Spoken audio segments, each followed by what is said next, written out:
Is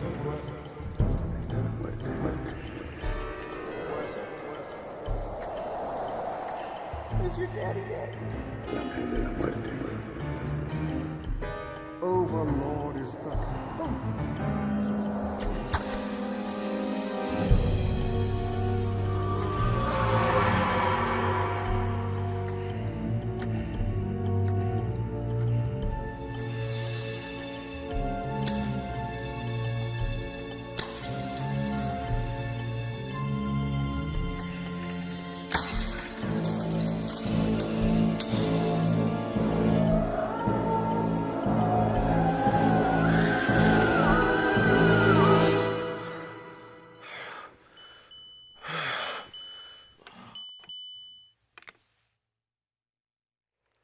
TEX? Are you okay? Sit up for a minute in the camera. I know you're a strong woman, Chelsea, but even you've got your limits. Quit stalling. I want to see the real you. Okay. Hope you got your smelling salts handy. Ooh, scary. You know, my brother had a mask just like that he wore to all the Halloween parties. He always won a prize. Yeah? Well, after a hot bath, an apricot facial, and a little makeup, you're gonna be eating your heart out there, darling. You probably forgot, but our date starts in exactly 12 minutes. Lucky for you. There is a 1-hour grace period. Thanks, Chelsea. You're the only one who really understands me. So what are we doing tonight? It's a surprise.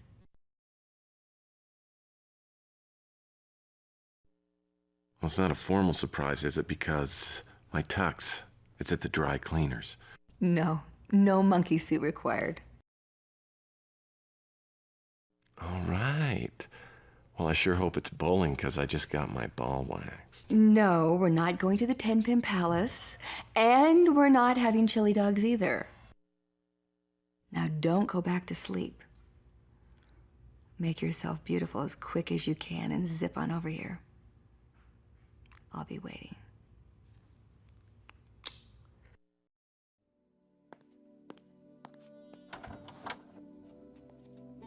Sorry I'm late. Well, at least you're here. Come on in, let me take your hat and your coat.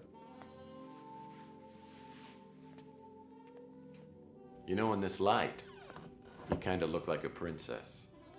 Well, thank you. So which one of the dwarves do I have with me tonight? Happy, grumpy, or dopey? Sleepy, actually. But hey, I'll tell you what. I put on a fresh shirt. I'm wearing the tie you asked me to wear. Get a couple of drinks for me. I'm gonna perk right up, okay? Well, you look like you've been working hard. Oh, man, I'm exhausted. It's just that I can't seem to get a decent night's sleep. You still having those nightmares? Yeah, pretty much. Well, I think if you kept a little bit more normal hours and you ate a decent meal every now and again, you might look and feel a lot better. And that's why we have an 8 o'clock reservation at the Golden Pagoda.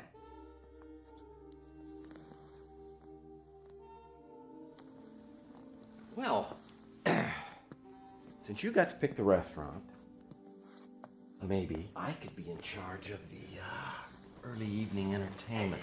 Because if we... Tex, honey, listen. I don't want you to think that I'm not interested. I am. It's just that I think that we have some things that we really need to discuss first. Such as? I just think it would be nice if our relationship could go further. What, like, all the way to second base? Oh, no.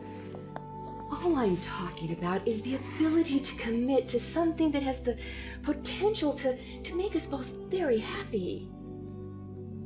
It's about Sylvia, isn't it? No, and it's not about marriage. It's about that one thing that prevents us from being close. What does Sylvia have to do with you and me? You tell me. okay. If you really want to know, I'll tell you. But keep in mind, 6 years ago, I was pretty much an idiot. The colonel had just fired me from his detective agency because I thought everything had to be done by the book. Literally. Well, being the naive optimist that I was, I decided to go into business for myself and become a big success. As it turned out, I was about to learn some even harder lessons.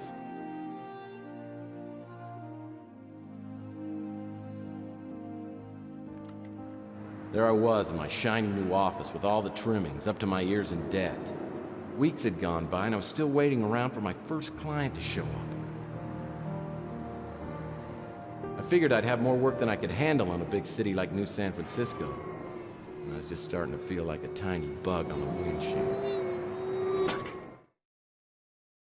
Yeah, Chelsea, you wouldn't believe it, but I had a really nice office. Let me tell you about it. The PI Rules is my Bible. 20 tried and true aphorisms with plenty of blank pages to add your own. I've come up with 17 others so far.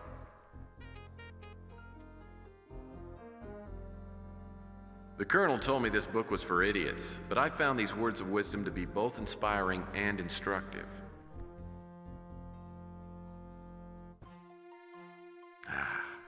Nothing refreshes like cool, clear water.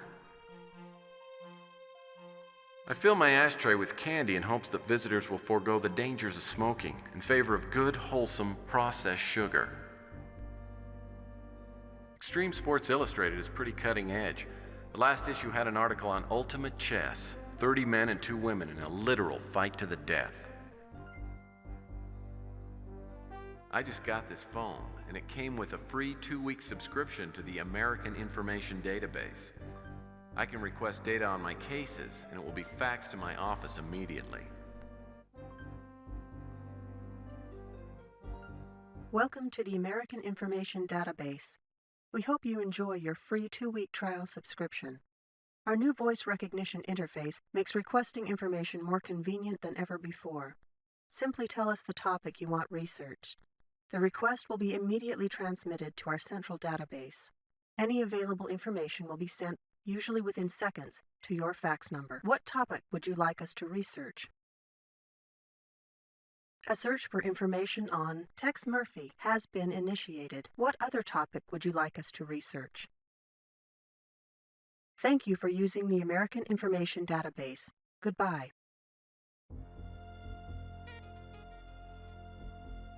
Do you have a fax?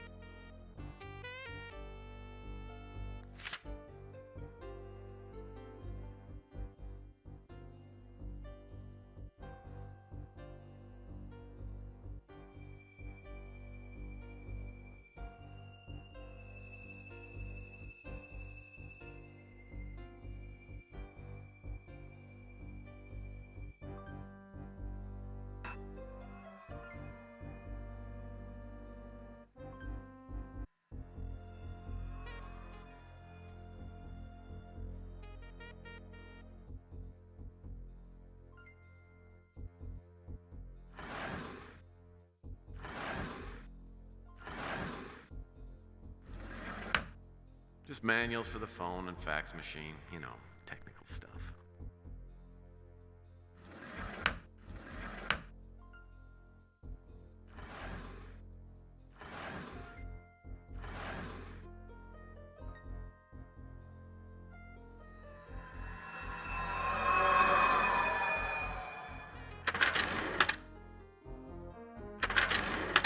Well, I've only got a few things in my file cabinets right now, but some...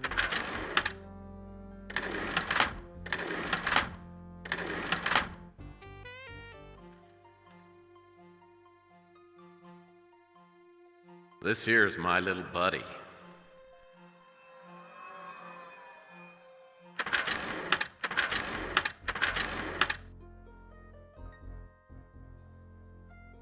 The only pet I've ever had. His name is Raymond.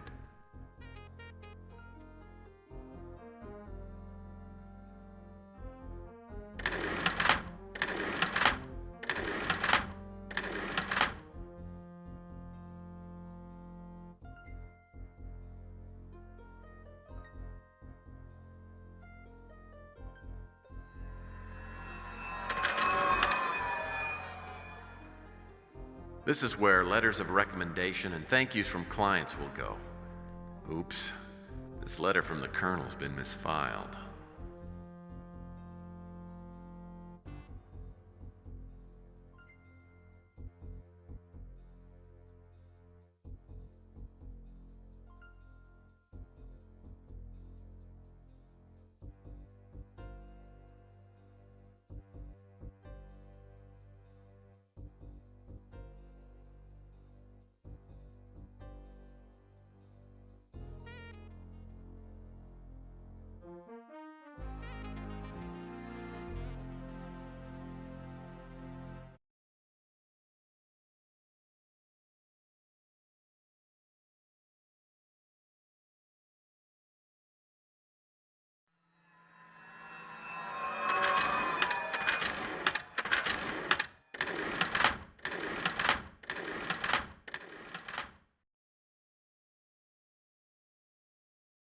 I use this tape to measure my success.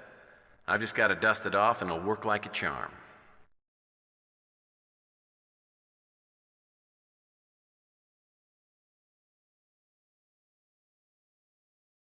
I made these vases in my high school pottery class. It was the easiest B- I ever got.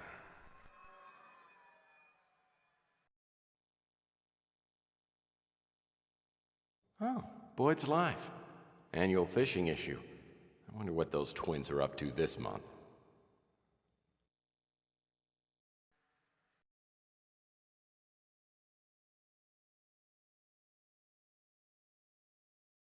The lady on QVC said these commemorative Elvis plates were collectibles.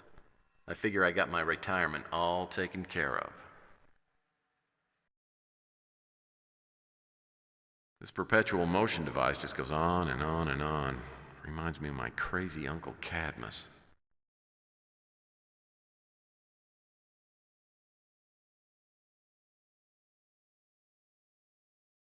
Some people have power ties. I have power plants.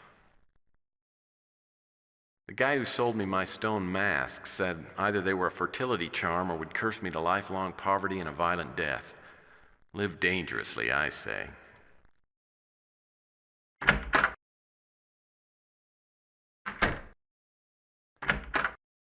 When it comes to fashionable attire, I believe in quality over quantity.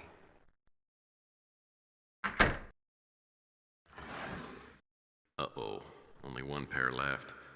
I'd better be careful.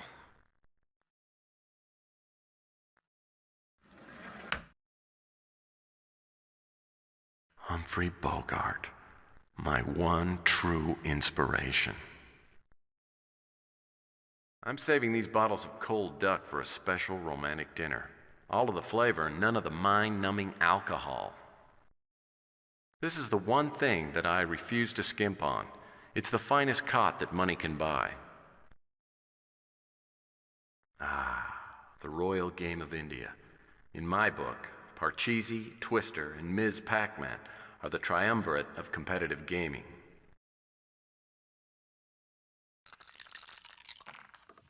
Well, 5 would be nice here.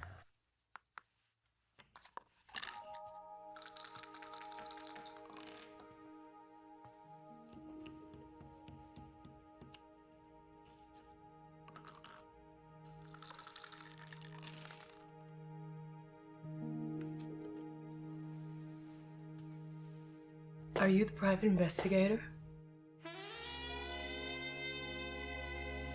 That's what someone painted on the door. I'll take that as a yes. I'd like to hire you, if you're available. Well, it just so happens that I am. What can I do for you, Ms. Linsky, but I'd prefer if you called me Sylvia. Okay, Sylvia. I'm Tex Murphy. Have a seat. I'm sorry if I disturbed your game. Well, that's all right. I was losing anyway. Would you like one? No, actually, there's a rumor going around that those things are bad for you.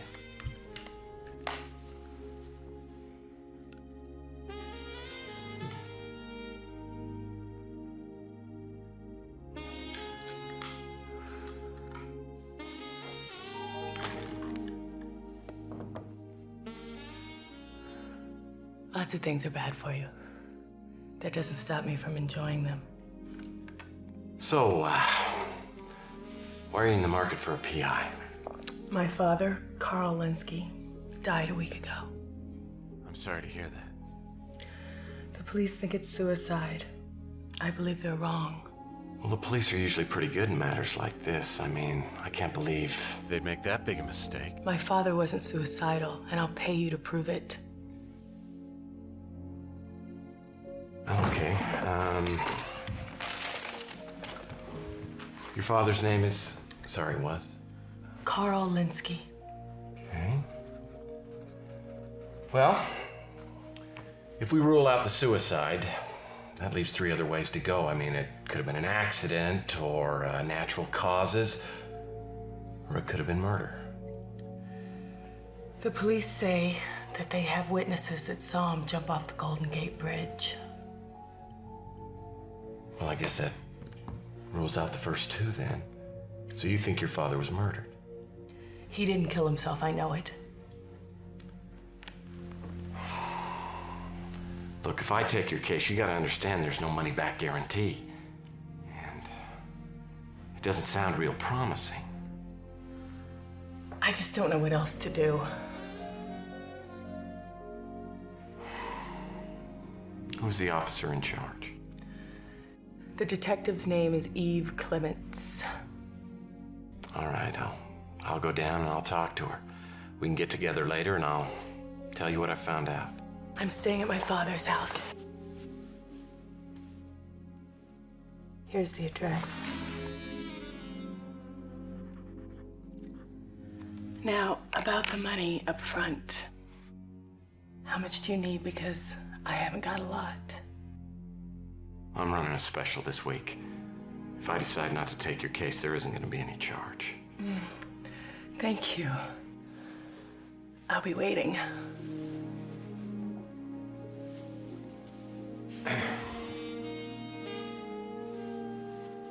It's nice to meet you, Sylvia.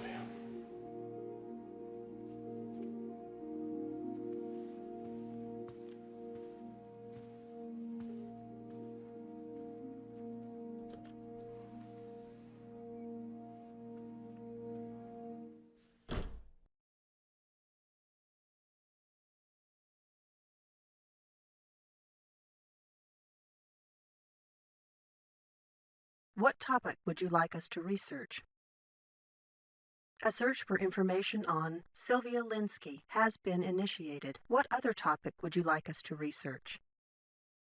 A search for information on Carl Linsky has been initiated. What other topic would you like us to research?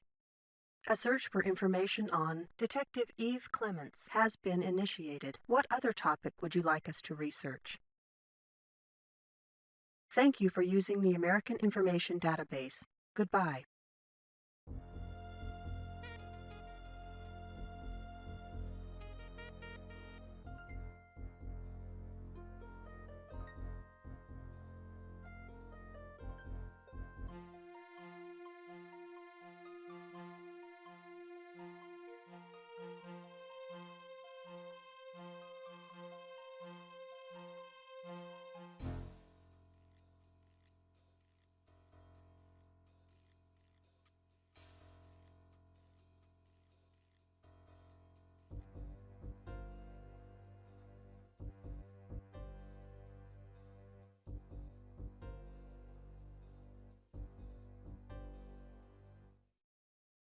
It doesn't sound like a very promising start.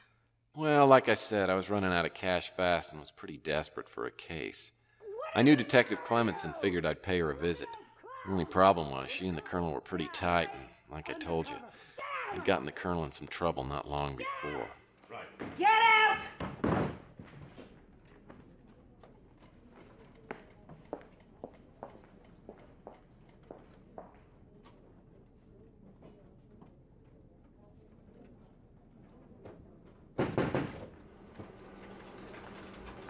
You busy?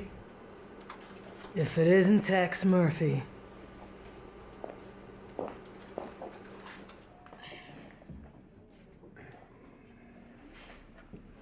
Sold out any fellow PIs lately? Oh, you bet. 3 this week alone. You know, the last thing I need is some pansy PI wasting my time.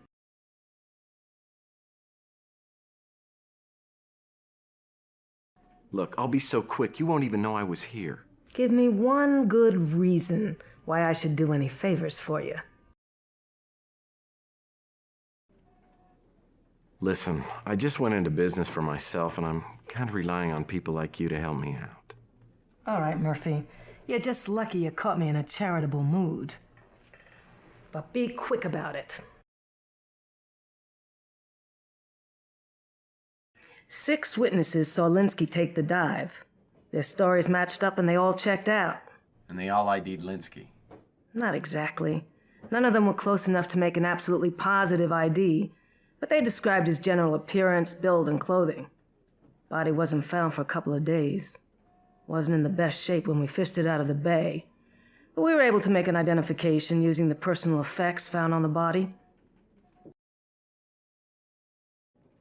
Coroner said the cause of death was drowning, no other injuries, though there was a scar back here. Linsky probably had surgery done recently. That's all. We didn't follow it up since it had nothing to do with his suicide. Standard stuff.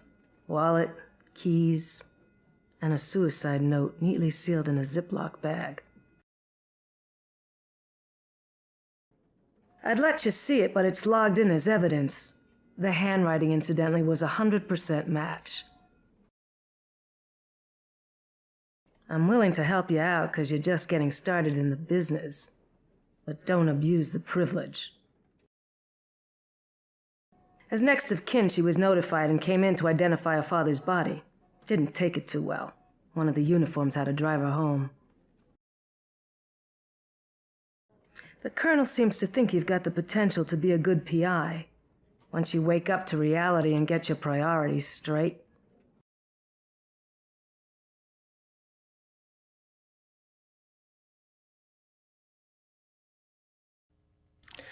So you're saying you're not going to take my case?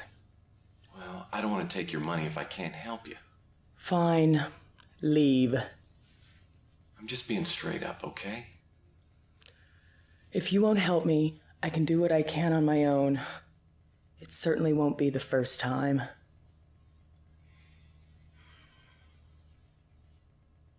I charge $400 a day plus expenses. I have $1,000.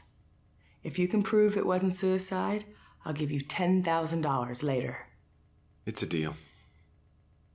Now you're gonna need to tell me everything you know so I can get started.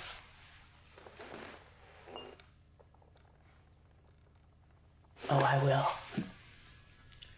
Thank you, Tex. Why don't you think your father would commit suicide? He never would have considered it.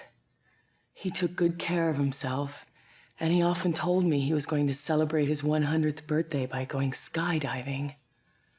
Well, do you know anybody who'd want to see him dead? No, no one. Everyone liked him. He was a kind man. I know the police confirmed that the note was in my father's handwriting, but it doesn't matter. I know it had to be a forgery. My father mentioned that he had had surgery performed, but he said it was minor and didn't say any more about it. Detective Clement said you didn't pick up your father's personal effects. I really don't remember much after they asked me to identify the body. An officer drove me home, and I haven't gone back. Well, they won't release the personal effects to me, and I'm hoping I'll be able to go through them so I can see if there's any kind of lead. When we're done, I'll go pick them up and meet you back here. She wasn't very friendly or helpful. I think she already made up her mind about my father's death. All I want to do is find out the truth about my father's death.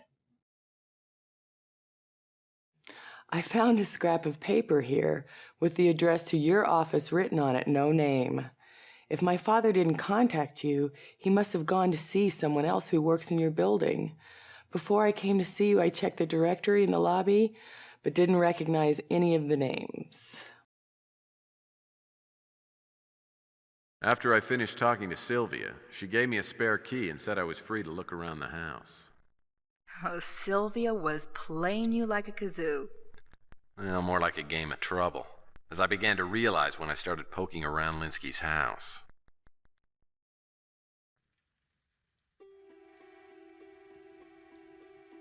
I've never been a fan of dominoes.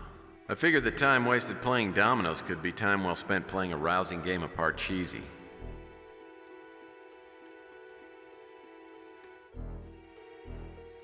Blackjack and dominoes, and 21 horizontally, vertically, and diagonal. Maybe Linsky had some code number if the dominoes were placed in a special order of 21 in all directions.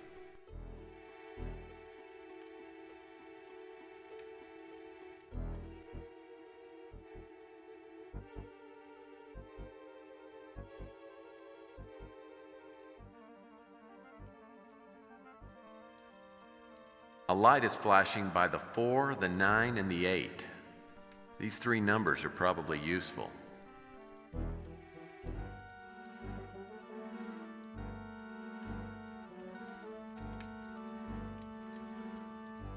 The fire makes the living room feel quaint and cozy.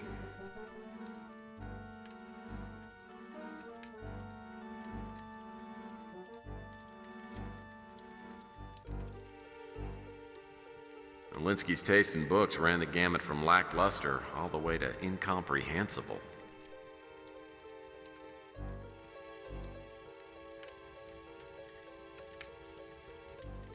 There's always time for a new case. I wonder if this was for Linsky's personal use. If so, he may have had a little addiction.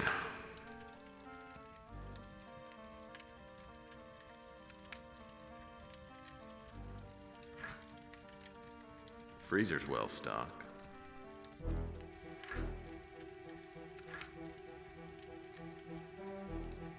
Sheesh, even I know you don't keep bananas in the fridge.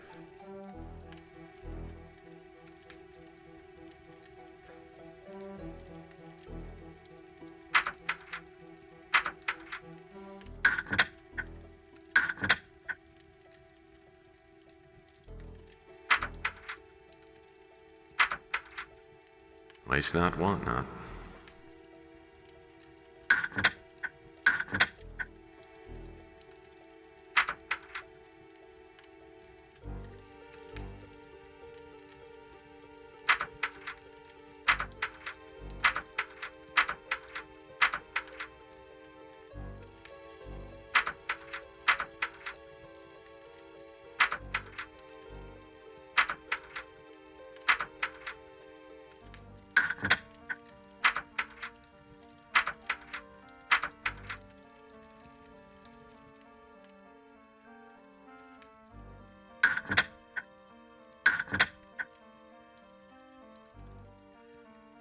I'm no expert, but I'd guess that's a microwave.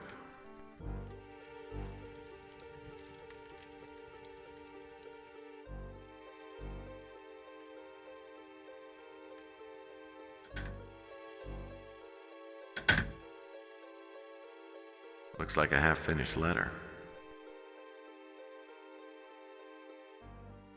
It appears Carl Linsky was about to dump someone named Dolores.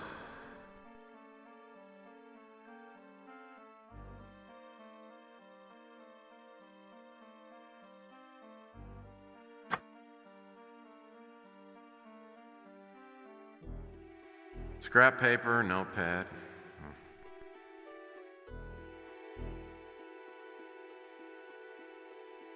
So Linsky signed a book deal and wasn't delivering the goods. The question is, why?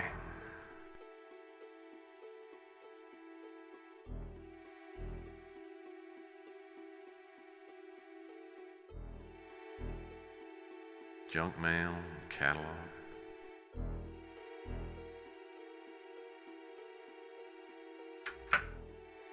Linsky wasn't exactly a fashion animal. Most of these clothes look 20 years old.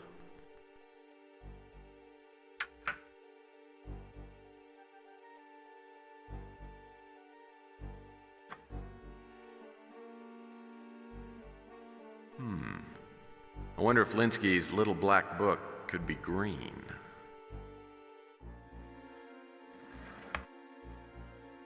Looks like Linsky bookmarked the address for Dolores Lightbody.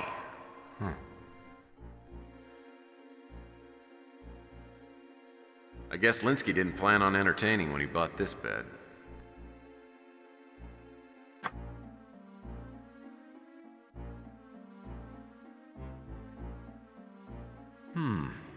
Brand new cotton briefs. Larges, too. I wonder if I oughta... Nah.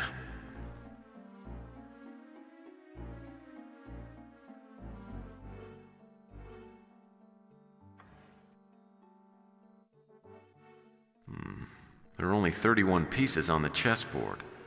Seems like an odd number.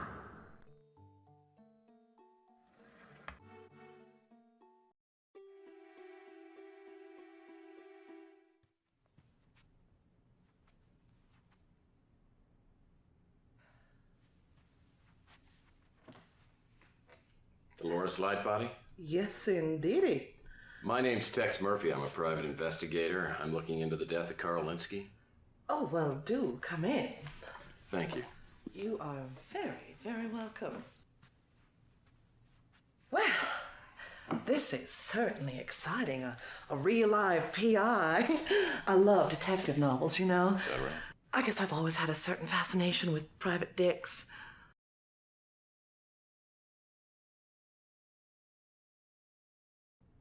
Well, I'm afraid that real PIs like myself, we're nothing like the ones in the novel. We're actually very, very boring. I don't believe that for a second. I'll bet if you found the right partner to do some undercover work with, you would liven right up.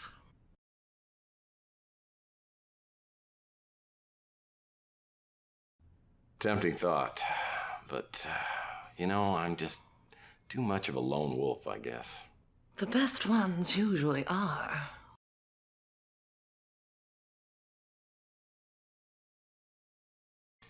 Well, as I'm sure you must know, Dolores, I'm gonna need to ask you a few questions. What if I refuse to cooperate? Will you interrogate me under a bare bulb?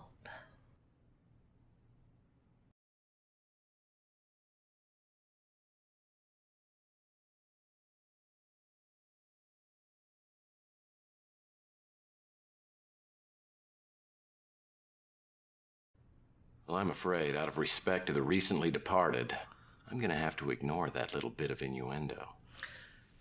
Well, all right. Where to begin? Where to begin? It was about 3 months, 11 days ago on a foggy night when Carl and I first met. Naturally, it was love at first sight.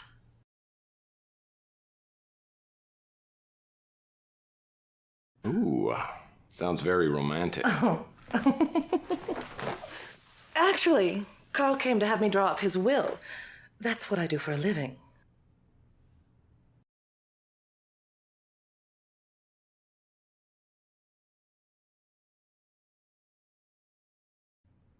Well, be a sweetie and tell me who's mentioned in the will. Just for you. The primary beneficiary was that trollop Sylvia. You know, just between us, I believe Sylvia may have driven Carl to his death.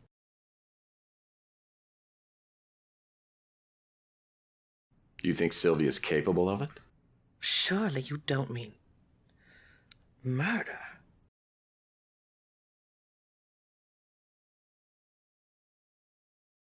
Well, that's what I've been hired to find out. Now, I've got a few more questions for you, if you don't mind. Oh, well, I'd do anything to help. I think you know that.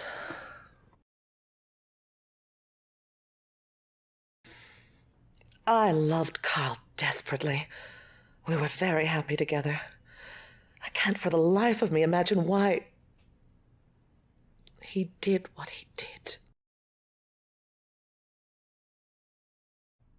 I'm afraid Carl's estate consisted of his home in his speeder and not much more. I'm afraid Carl wasn't very good with money. He stipulated in his will that everything be divided between his daughter Sylvia and the North Hill Clinic. Of course, the real money that trollop Sylvia will get will be from his life insurance policy. That was Carl's way of making amends to Sylvia. And I'm sure it's the only reason Sylvia has you investigating her father's death. Carl worked there for years. It's a very exclusive medical facility, you know.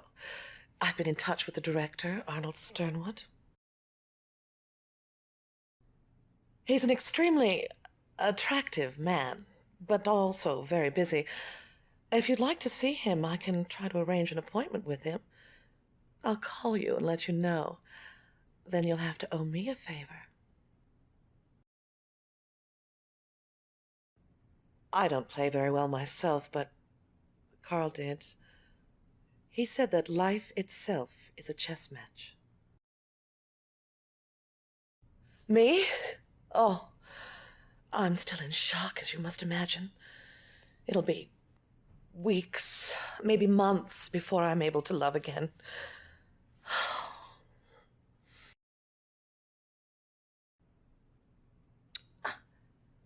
This note is clearly a forgery. I will not dignify it with a response.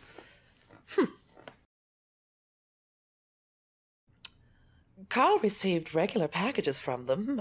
Vitamin supplements, I suppose. Carl was very health conscious. He often said he wanted to live forever. Carl loved to play games. Many a romantic evening we'd while away the hours playing dominoes or backgammon. Carl also loved to play chess.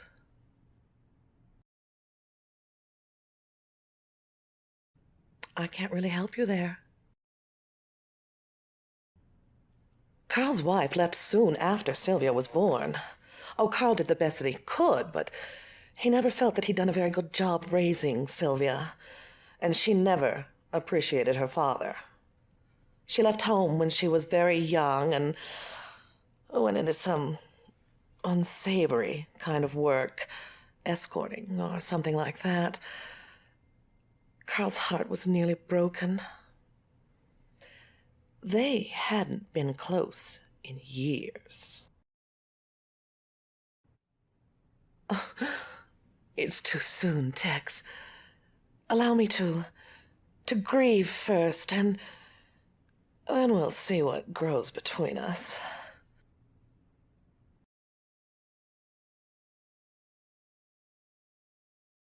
So that was my introduction to Dolores Lightbody. Oh, the way she talked about Carl, it sounds like she was living in denial. Actually, it was Sausalito. But she did have a way of looking at things through steamed-up glasses. And she also had some valid concerns about my client, which I brought up with Sylvia later that day.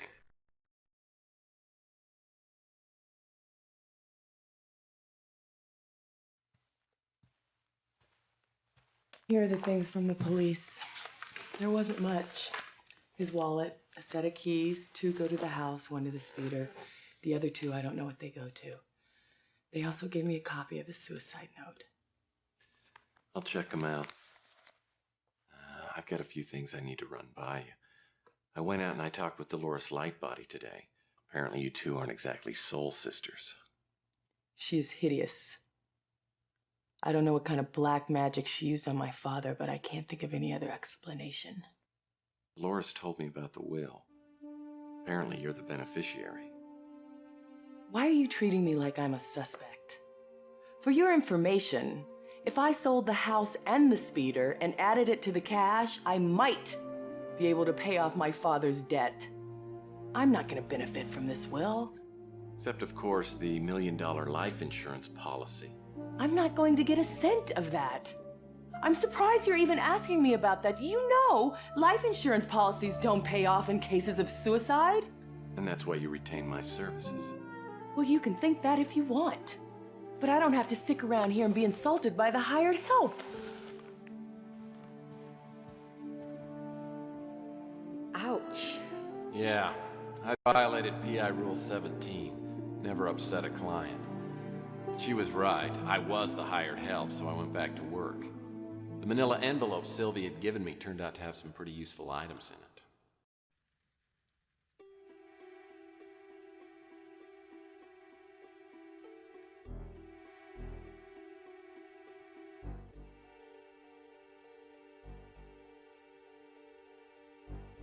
The pain is unbearable.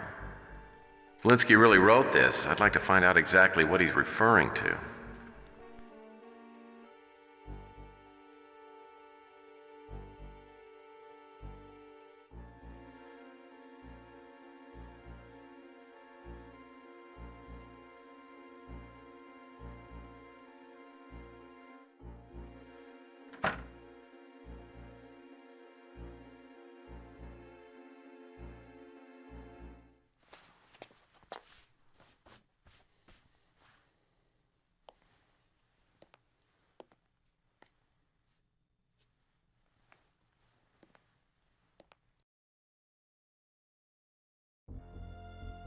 Typical packing boxes. Oh, a grandfather clock. Grandma Murphy always found the name sexist. My mother still hasn't forgiven me for quitting piano lessons. Then again, she still refuses to believe the rumors about Liberace. It's a shame credenzas went out of style. I wish I had 2 or 3 for my office.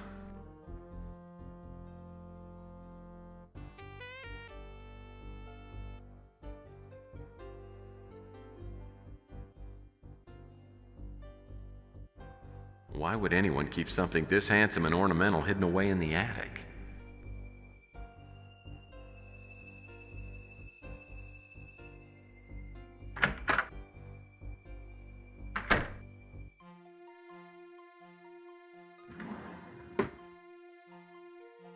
Paper, pencils, paper clips, not much else.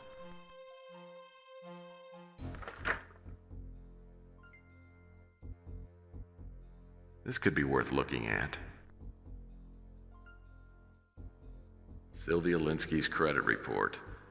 Looks like money management isn't one of her strong points.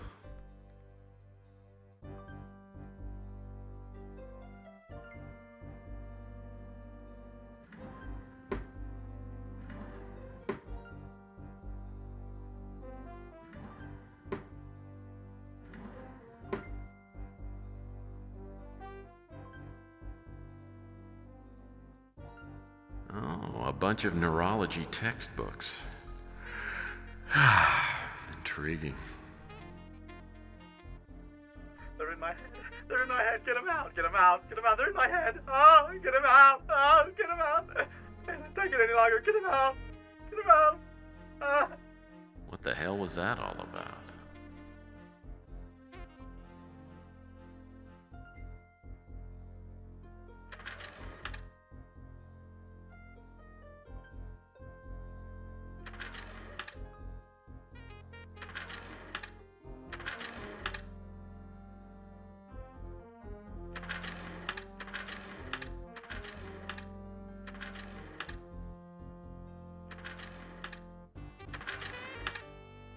Looks like somebody was having fun with crayons. I wonder what Linsky did to this Blaine Werner person. Maybe he stole his tricycle.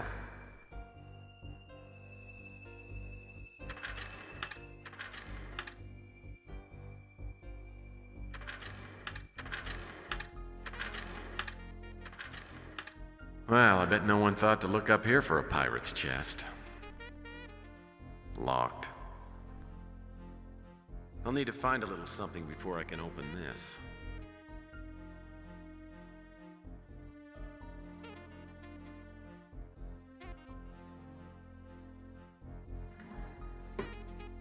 Well, what do we have here? Appears to be a rental agreement.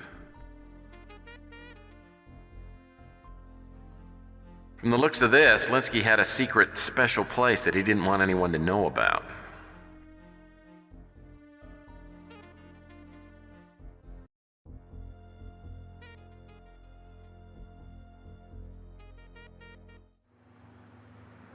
Linsky's secret workshop was out by the spaceport in an old warehouse. The key from the manila envelope fit the lock and I stepped inside. Was anyone there? No, and I doubt anyone had been there since Linsky. The place didn't appear to have been searched, judging by all the interesting things I found.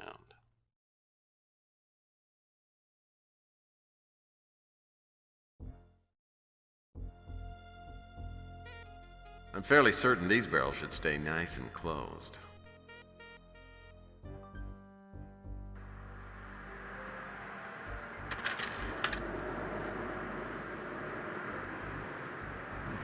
Printout with a few notes added in Linsky's handwriting.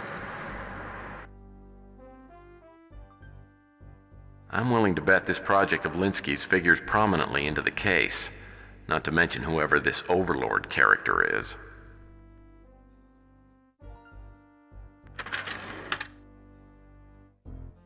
A handwritten fax. Methinks I smell a lead. Well, this fax raises a few questions. First, who's SF? Second, was he working for Linsky? And third, what was he doing? Sounds like he just might have been canceling some people's subscriptions to Life.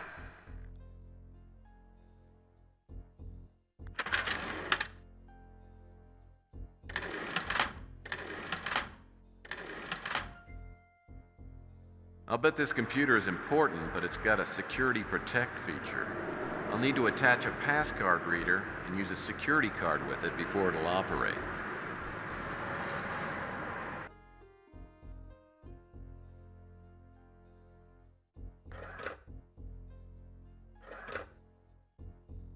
Direct deposit slips. I personally haven't seen any of these for quite a while. I need to find out who was paying Linsky's tab.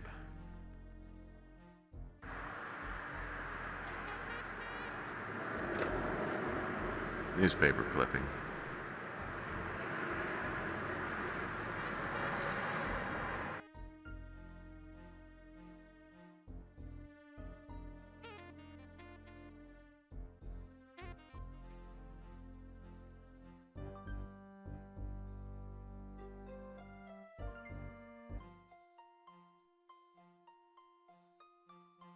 Corkboard covered with dribble. Curious place to hide a note. Linsky didn't strike me as the sort of guy who'd use random profanity, no matter how mild. This may be a message or a code.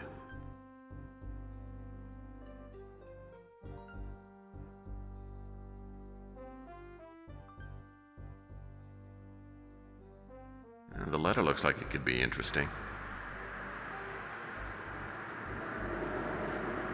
Well, this letter was written almost a year ago, and I'm guessing Linsky wasn't too happy to get it. If I can track down this Wanda Peck, maybe she can explain the context of the letter.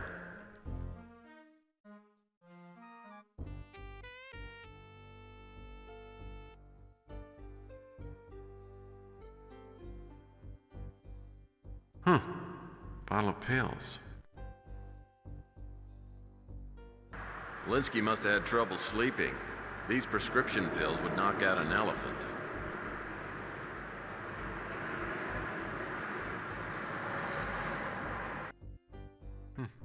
First aid kit.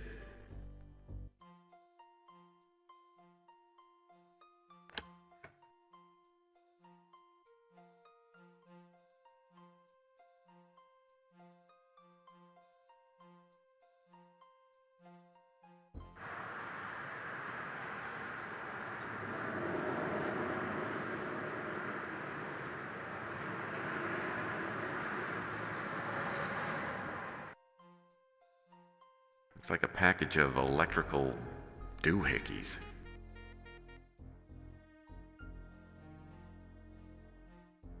These cut-up pieces resemble a rectangular security card, but it looks like a piece is missing. I'm assuming Linsky did that on purpose. This circuit conductor kit could come in handy if I ever need to repair a circuit grid. Hey, there's a first time for everything.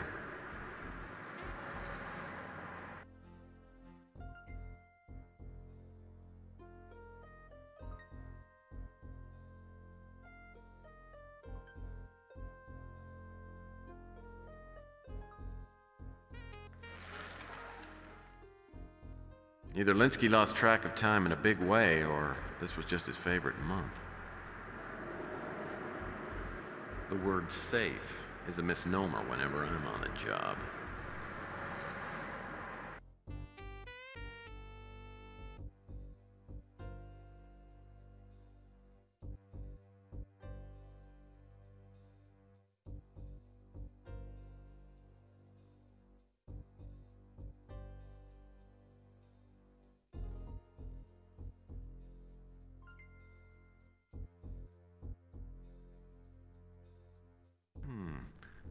Several items are inside the safe.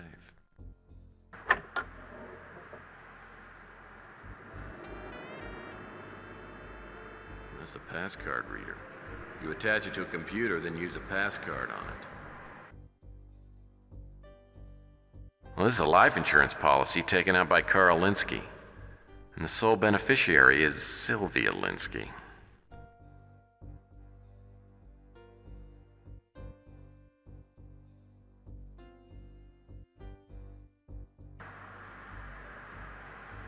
Passcard reader's hooked up. Now I'll need to scan the passcard.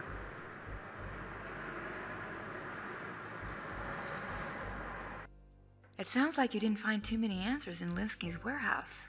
No, just more questions. As I headed home for the night, one theory after another pounded in my head. If Linsky killed himself, what was the reason? Because he was in debt? His apparent health problem, whatever that was? Something to do with Sylvia? Or if Linsky was murdered, who was behind it? Dolores, because she knew Linsky was going to dump her? Sylvia, to get the insurance money? Or was it someone else with a motive I hadn't even discovered yet? Sounds like I've got a message on the vid phone.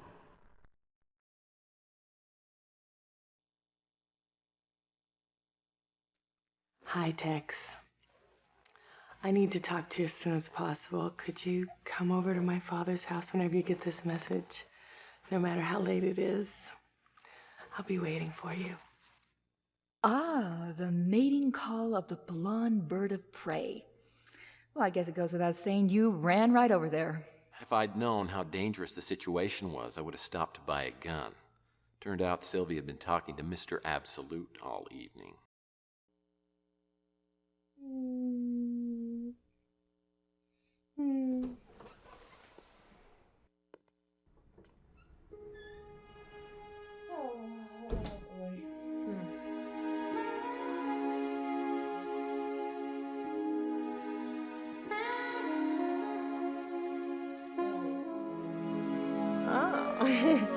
Oh, look who it is.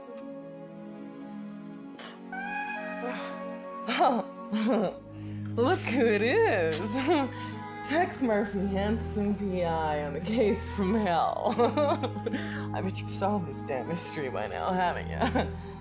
Oh, it'll take a few minutes. And here I am. Sylvia Linsky, the bereaved client whose daddy took a dive into the San Francisco Bay.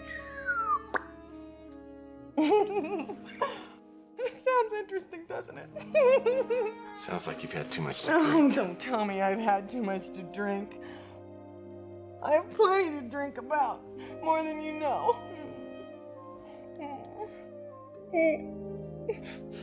That's just a grief time. What do you know about grief? Huh? Is your daddy dead? Did your mama walk out on you before you could even pronounce your own name? Huh? I didn't think so. You know what it's like to be absolutely alone? That's what I am now, alone. I don't have anybody now. Sylvia, I'm really sorry. Don't pity me. I don't need you. I don't need anybody. Go away. What you don't need is any more of this. What you do need is some Betty Pie.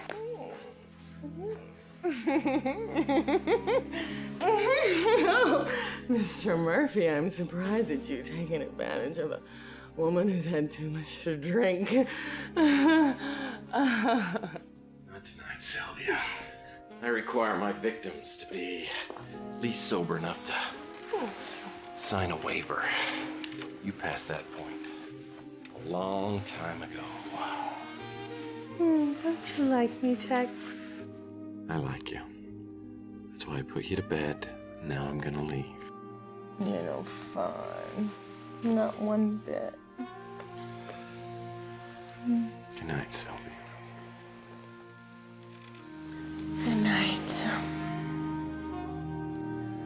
I like you too, Tex. You're not gonna like anything in the morning.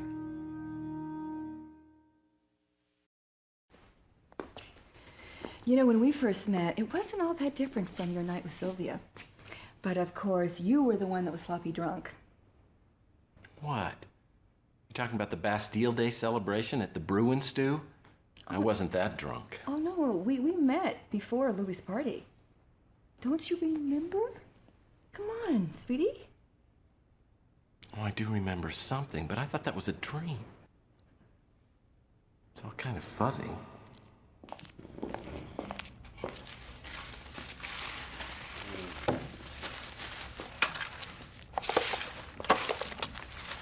Okay, buddy. Come on. Time to go Louie. home. No. Louie, one more. Hey, hey, let's get going, bud. Come on. Morning, you've got places to go. I've got... Oh, come on, guy. Get out of here. Look at what you've done to my stand. I can get those. No, I don't need your Let me help. help you with that because Get your hands off me, you pervert!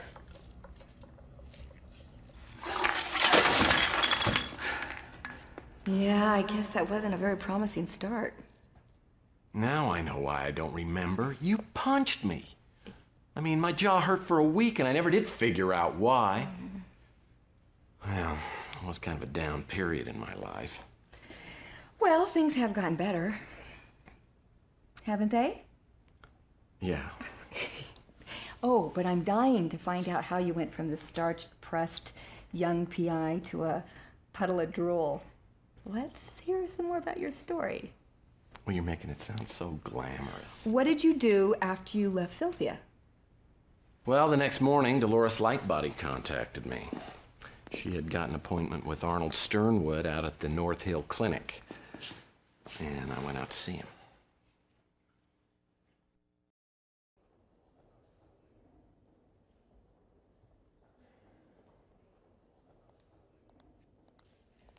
Mr. Murphy, this won't take long, will it?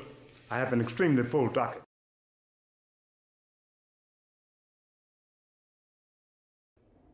Well, I suppose just this one time we can forego the background check and hobby questionnaire.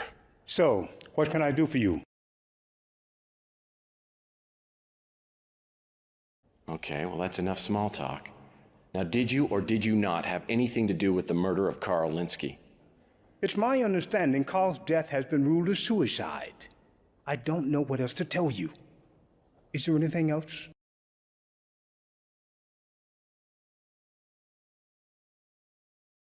Well, what's it like to be director of North Hill?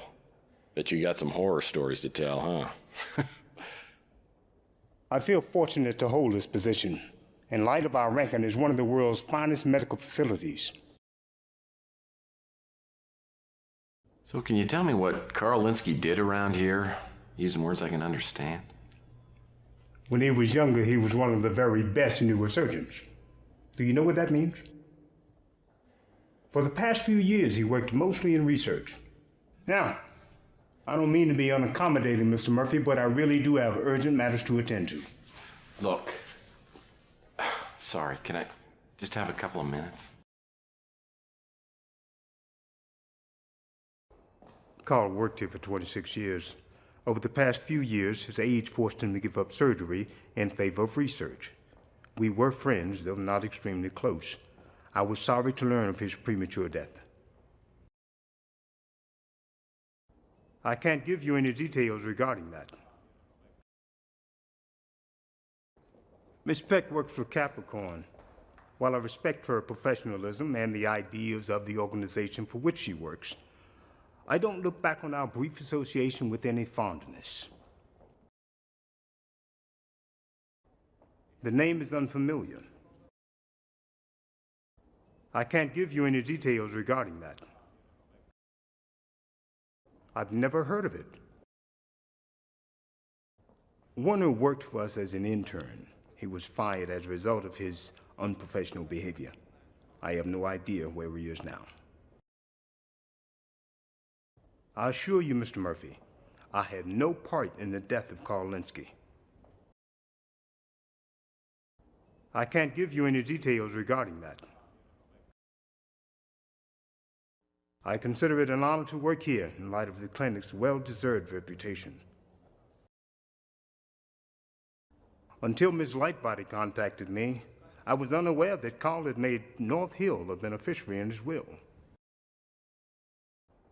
I've been known to play chess on occasion, in those rare moments when I have time for leisure.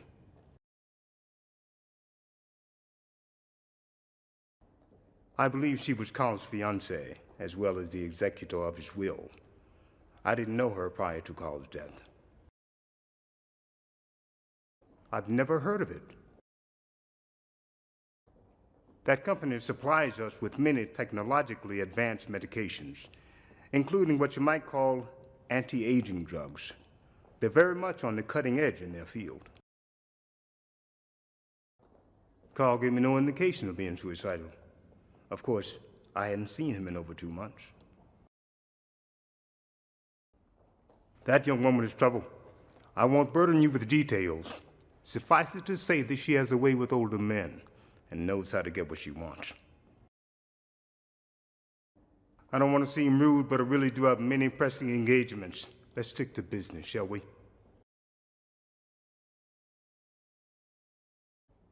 About a year ago, Capricorn came to us, to Carl Linsky specifically, with allegations of unethical research practices. The charges were completely without merit.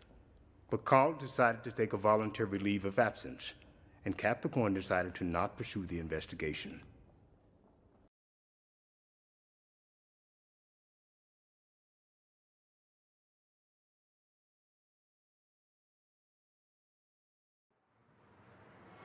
I dealt with Capricorn in one of my later cases, but this was the first time in the Capricorn building. I mean, the exterior was impressive, but what I saw inside was dynamite. Some woman, I'd guess. Well, from your choice of metaphors, I don't think I'm going to like this part of the story very much.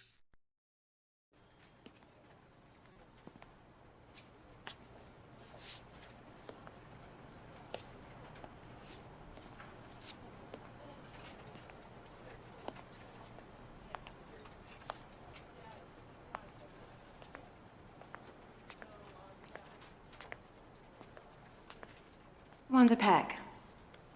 How may I help you, Mr. Murphy?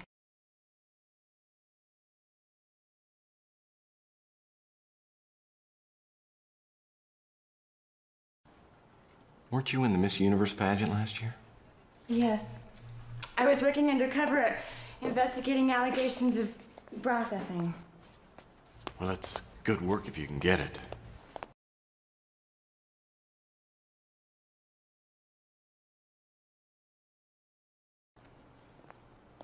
So Capricorn has absolutely nothing to do with horoscopes, huh? No, not officially. So what brings you here?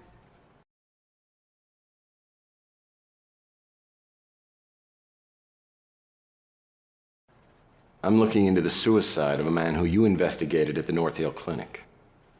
I read about Linsky's death. I was sad about it. But why do you want to talk to me? Take a seat.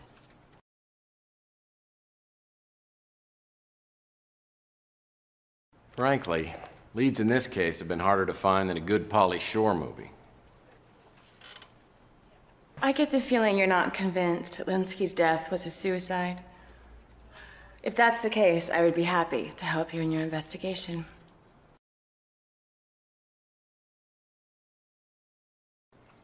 About a year ago, we were told that Mr. Linsky was conducting unethical practices on comatose and terminally ill patients at North Hill Clinic. I looked into the matter, but was unable to prove anything. Mr. Linsky voluntarily took a leave of absence, saying he had other projects to pursue, so we decided to drop the investigation.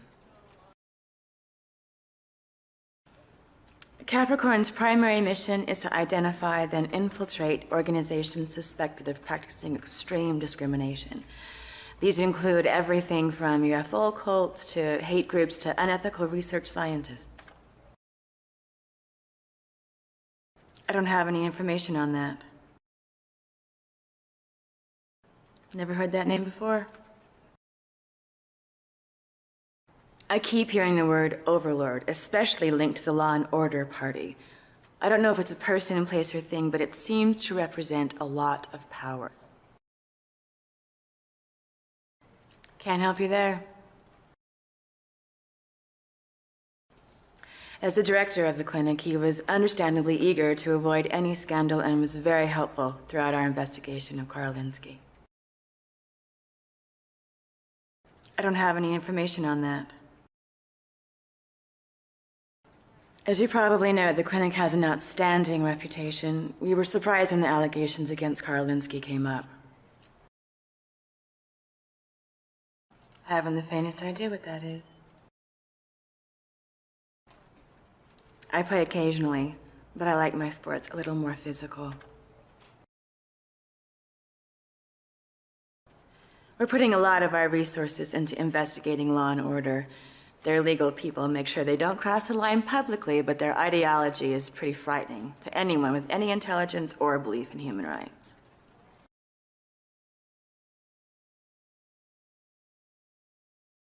Never heard that name before?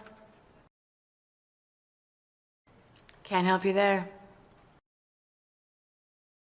I don't have any information on that. Never heard that name before? I would prefer to keep our relationship strictly professional if you don't mind, but perhaps we can help each other out.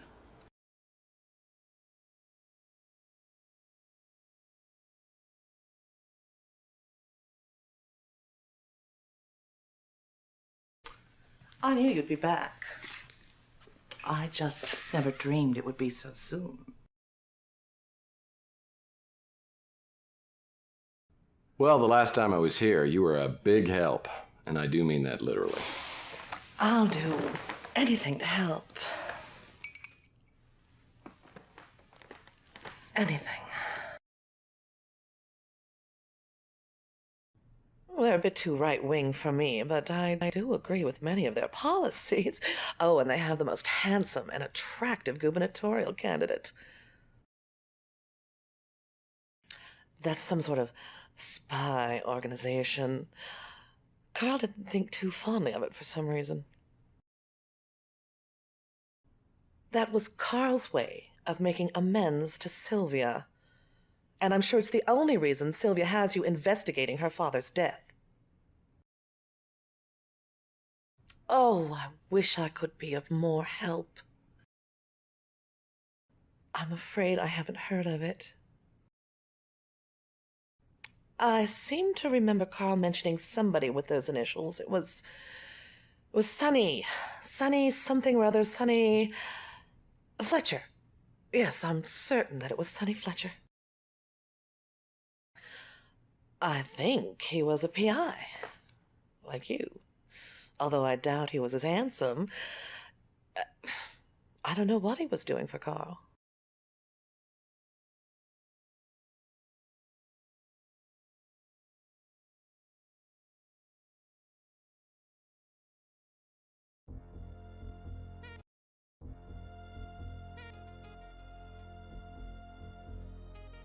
What topic would you like us to research? A search for information on Sonny Fletcher has been initiated. What other topic would you like us to research? A search for information on Rona Morgan has been initiated. What other topic would you like us to research?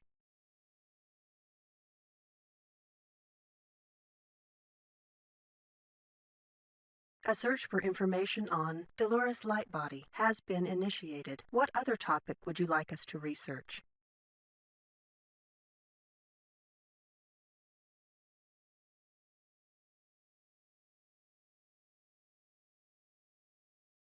Thank you for using the American Information Database. Goodbye.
Sylvia Linsky came by to pick up her father's personal effects.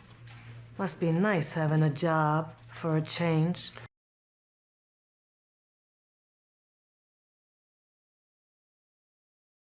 And she's just the only one you know about. And unlike you, I have the luxury of choosing which clients I want to take. Yeah, you only take the cases where the client agrees to pay you. Yeah. You're kidding about that.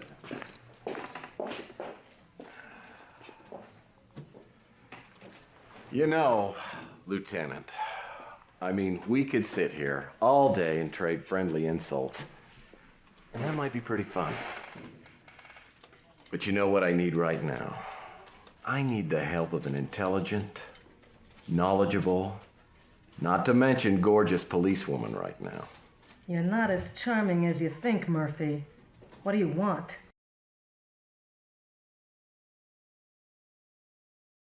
Older guy.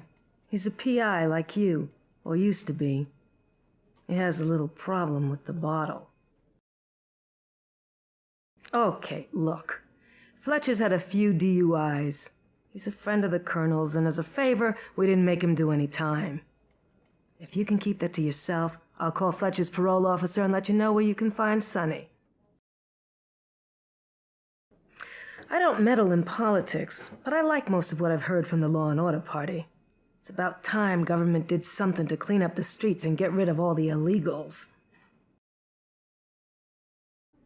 I've heard of it, but I don't have any privileged information about it. I haven't got any information on that. She was some sort of research scientist. Her family had us investigate her death, but we didn't find any evidence to indicate that it was anything but accidental poisoning. Never heard of it. I haven't got any information on that. I've heard of it, but I don't have any privileged information about it. Never heard of it. I don't play, if that's what you're asking.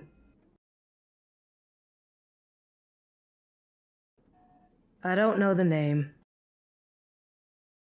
I don't have a lot of time to waste, Murphy. I haven't got any information on that.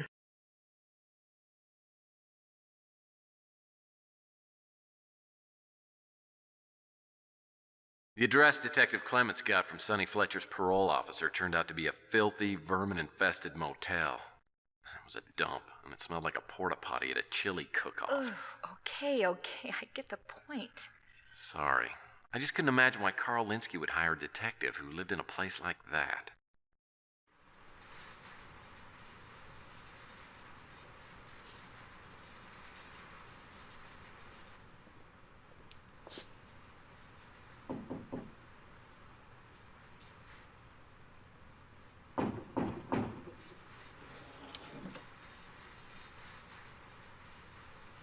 What do you want?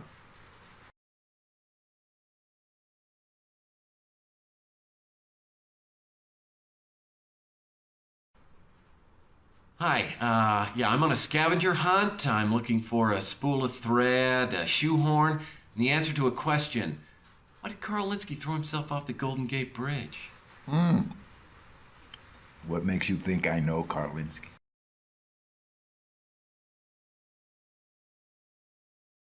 That's up to you, Sonny.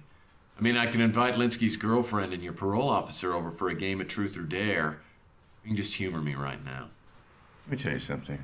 With that attitude of yours, I can tell that you just received your PI license, didn't you?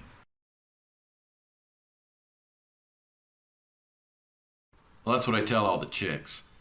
My name's Murphy. All right. Come in, Murphy. I'll talk to you.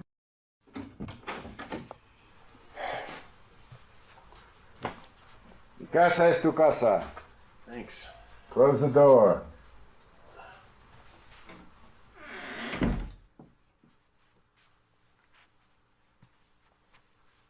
Nice place.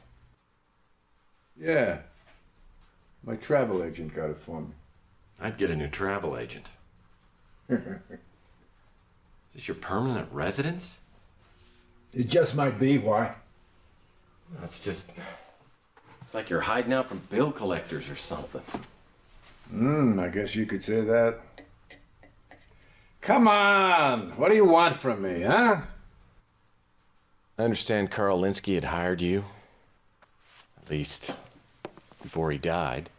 I had nothing to do with Carl Linsky buying the farm. Bible truth. The Bible says the truth will set you free. Oh. What were you working on with Linsky? Okay, I guess I can tell you now. It doesn't matter. He wanted me to find some people for him. Why? I don't know. Man gives me a list of names and I go to work, okay? If you don't mind me saying, why would Linsky hire you? You don't look like you're in much condition to be working. That's low. I haven't had a drink in almost 2 years! Until last week! I guess you're pretty thirsty by then. You're funny, man! You're so funny.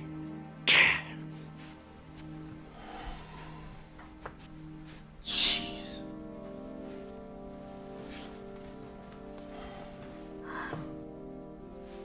What are you working on with Linsky?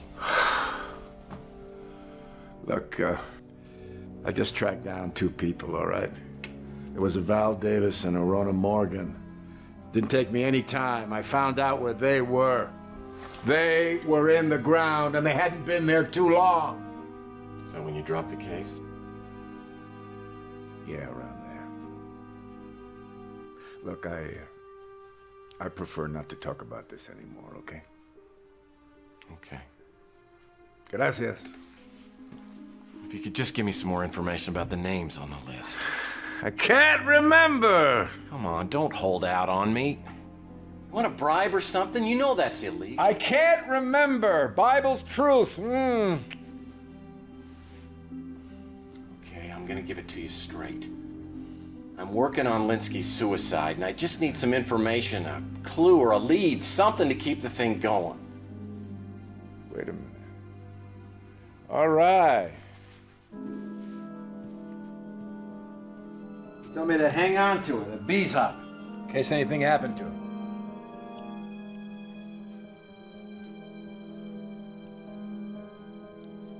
Just a bishop. Mm-hmm. Anything else? Just a warning. You better get off this case right now. Judgment Day is looking for me, and good look for you, too. You better get out, amigo. I'll keep your warning in mind. Mm-hmm. All right. Maybe we'll see each other around. Yeah, maybe.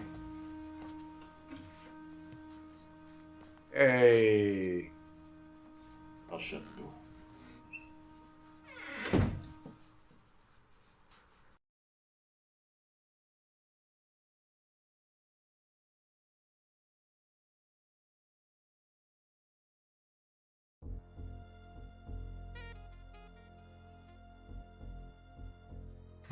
What's this? 2 pieces for the price of 1.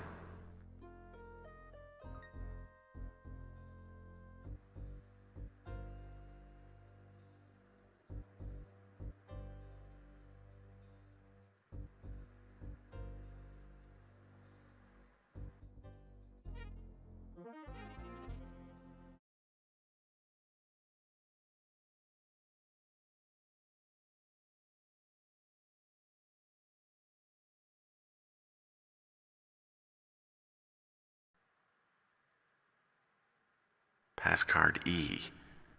Well, if they use the same alphabet I do, that means there are at least 5 of these cards floating around. Maybe more.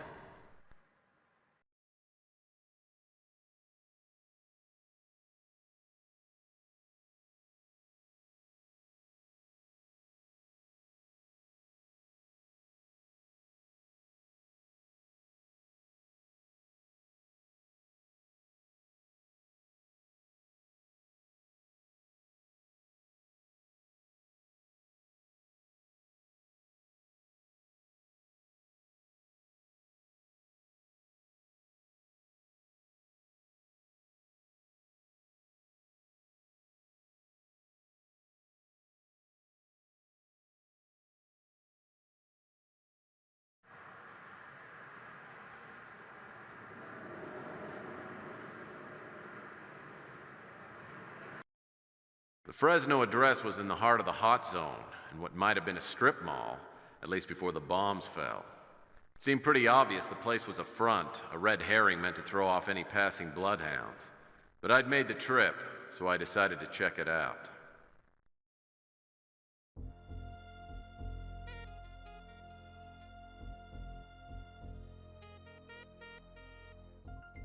A handsome display of commemorative plates.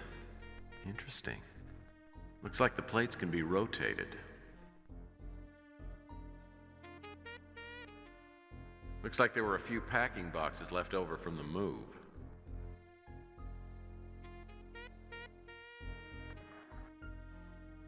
A safe. And it appears to be connected somehow to the commemorative plate display.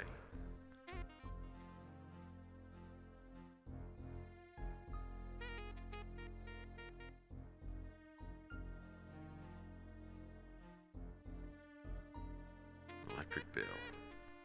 I wonder how old this thing is. Looks like mail's still being delivered to this address. Well, someone left their day planner behind. I like seeing what exciting things other people get to do. There are 3 different appointments. Dinner on Monday in San Francisco at 6 p.m. Lunch on Tuesday in Paris at 2 p.m. Breakfast in Sydney on Thursday at 9 a.m. I hope this person can keep track of time zones. And what's this note about 3 sets of 3? Must be important.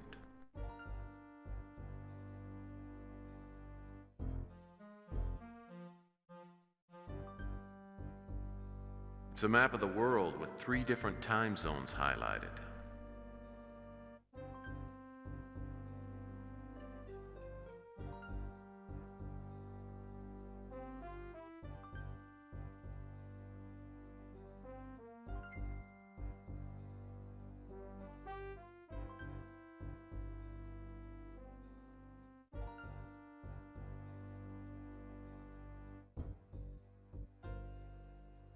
Safe, and it appears to be connected somehow to the commemorative plate display.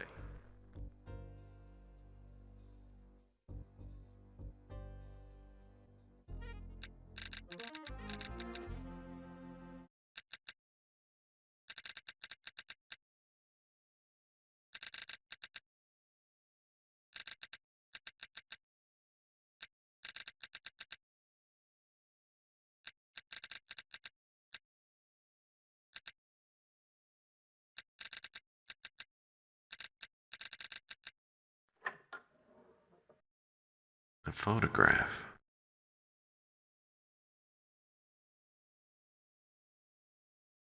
A photo of Carl Linsky is about the last thing I'd expect to find in a safe in an abandoned office in the middle of a hot zone. Something tells me I need to find out who the other guy in the photo is.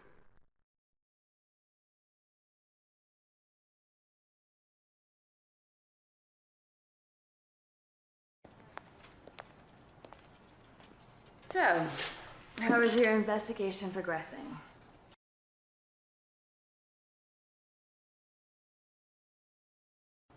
I found out some things that might interest you. I thought you might. You seem a resourceful and persistent fellow.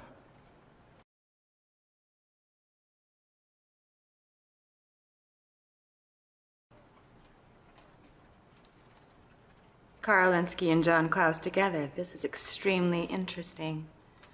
Do you mind if I have this photo examined? I'd like to find out exactly when and where it was taken. I'll let you know if I find anything out, okay? Klaus is a scary man. He has a lot of pull in the Law and Order party. I think he'd run for office if he could, but he doesn't have the image for it. Instead, he sits behind the curtain and pulls the strings. Can't help you there. Never heard that name before?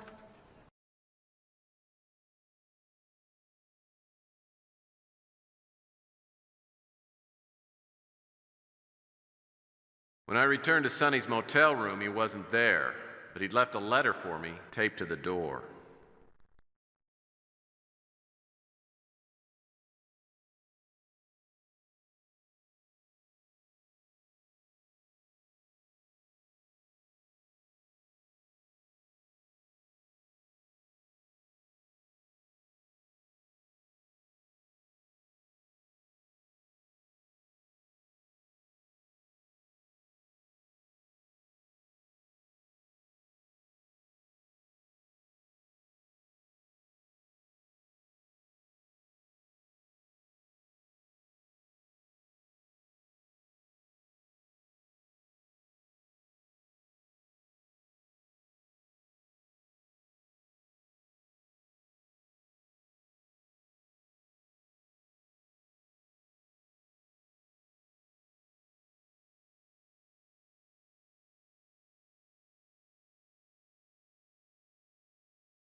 3 interlocking cogwheels are fixed to the walls.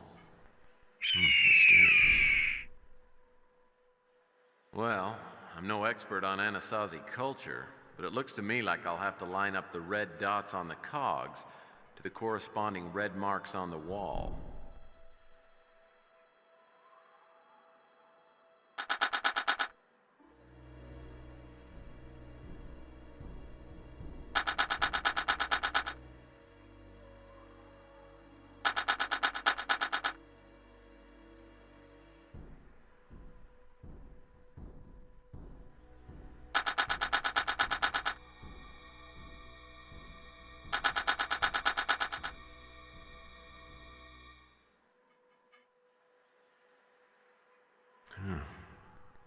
Looks like a brick with an Anasazi figure drawn on it.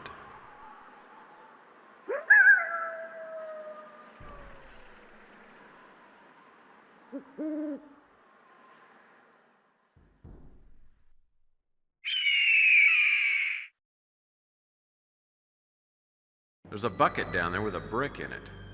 If I can find something to hook onto the bucket handle with, I could take a closer look at the brick.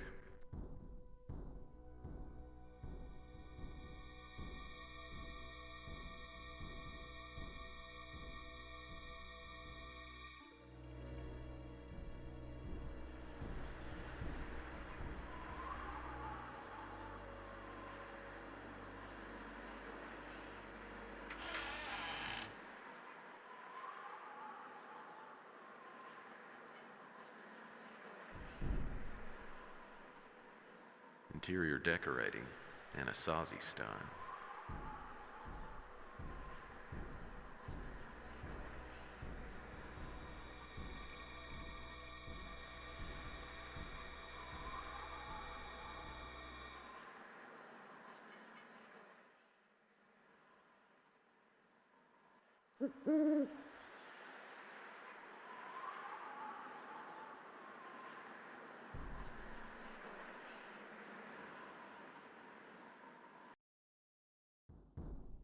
Couple of long, sturdy poles.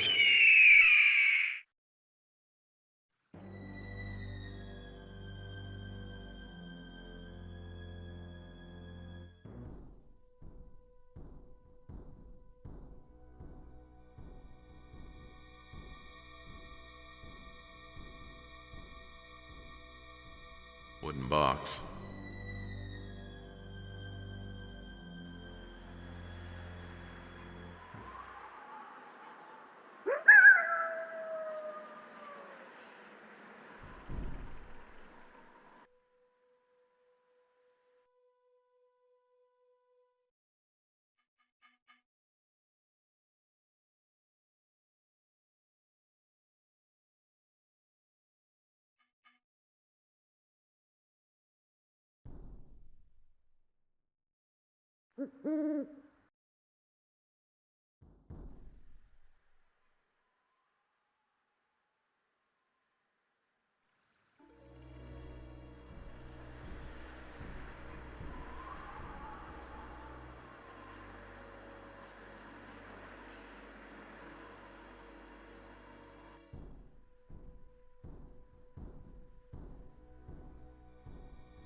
Whoa, that snake doesn't look very friendly.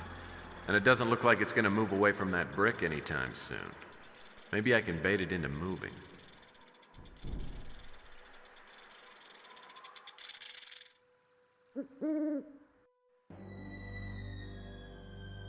Ceremonial chamber, one of the earliest forms of nightclubs known to man.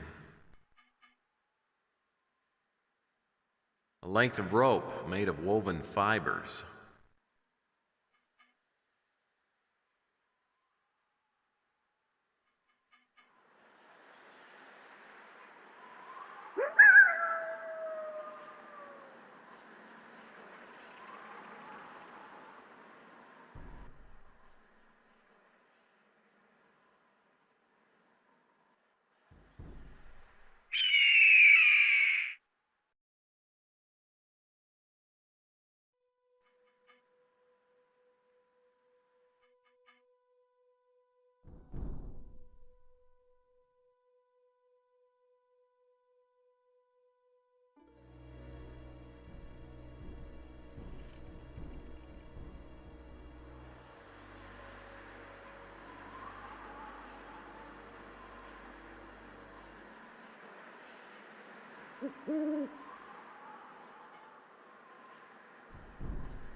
Nothing puts a smile on my face like a little pot.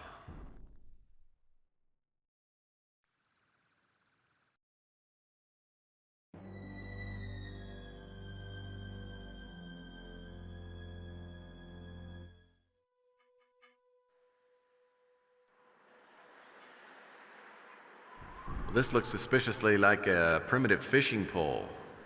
Yet another mystery of the Anasazi.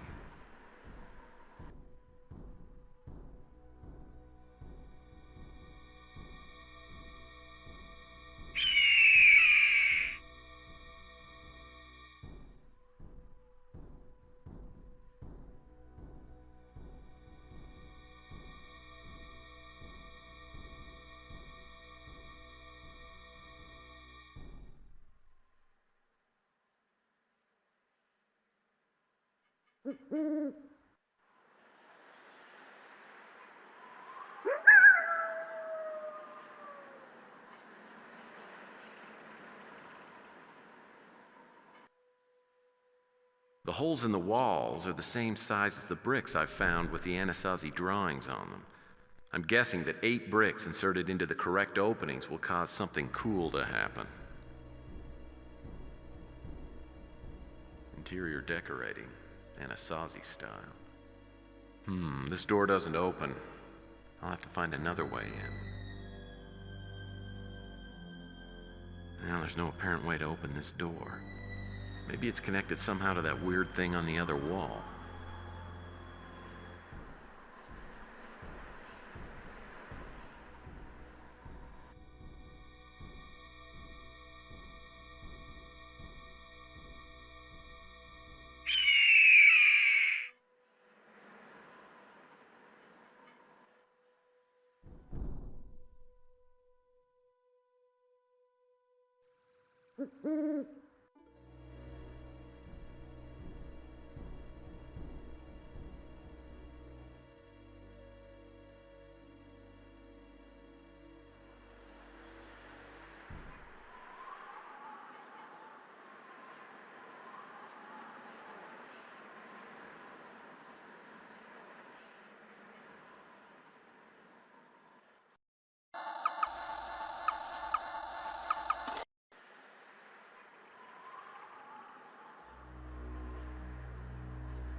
The holes in the wall were the same size as the bricks I'd found with the Anasazi drawings on them.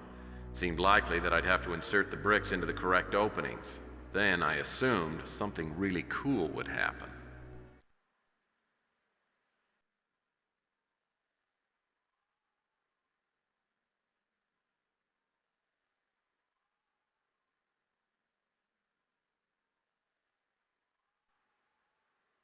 Something big just moved around here.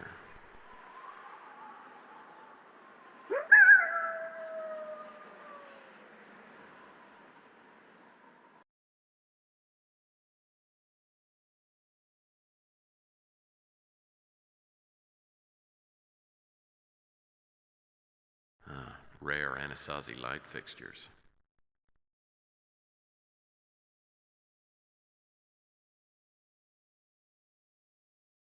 Leather strips. This must have been the local jerky hut.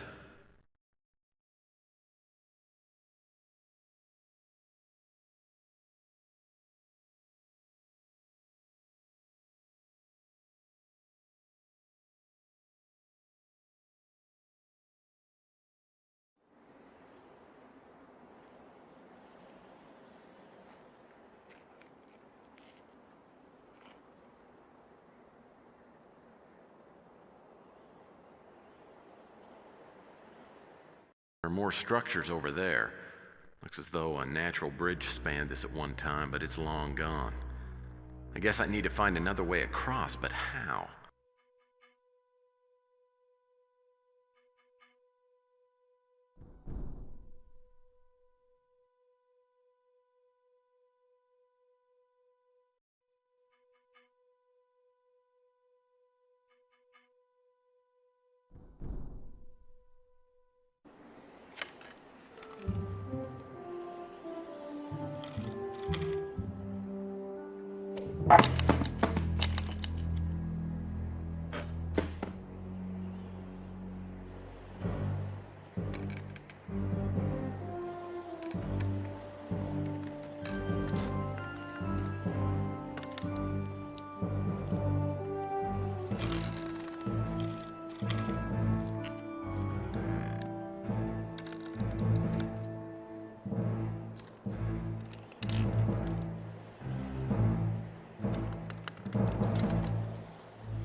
These glasses don't seem to have been here very long. I wonder if they could be Bosworth Clark's. Something tells me this is a bad omen.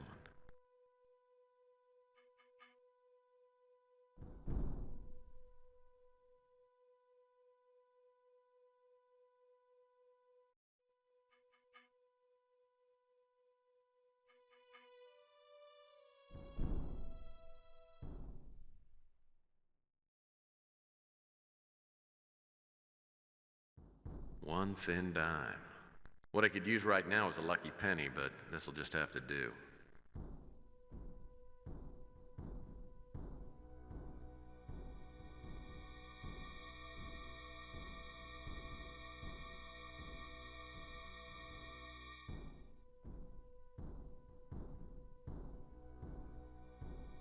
Interior decorating, Anasazi style. A pocket watch. Doesn't appear to have been wound recently.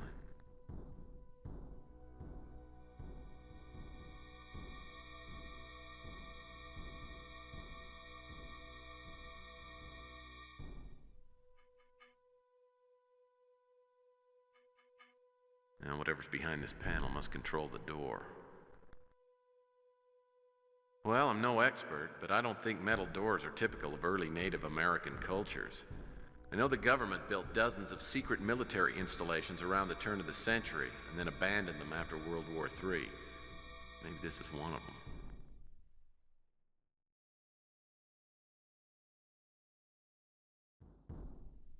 Looks like someone was messing around with this. One of the wire connections is broken. I'll need to find something to repair it with, and be careful not to short the whole thing out.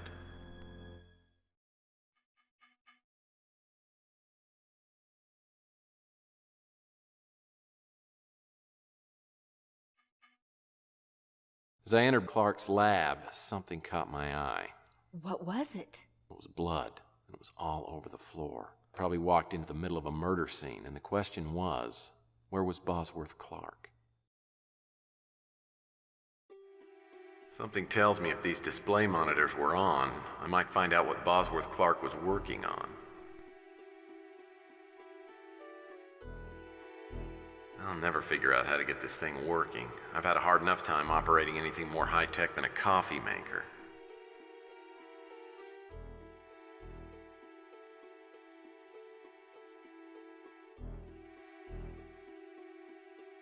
Now this must be the smoking section.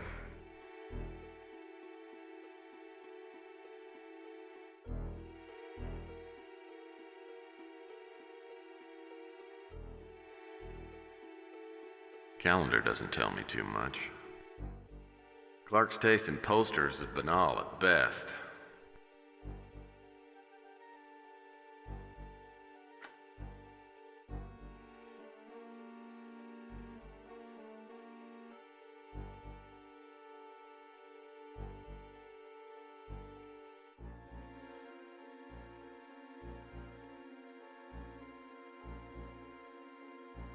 Video disc player.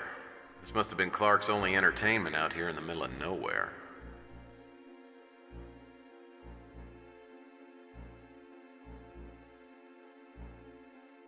Clark must really have a thing for satellites. Looks like an authentic smoke alarm, but I've been wrong before. Well, this smoke alarm wasn't designed to detect smoke. With any luck, the little camera inside detected something even more interesting.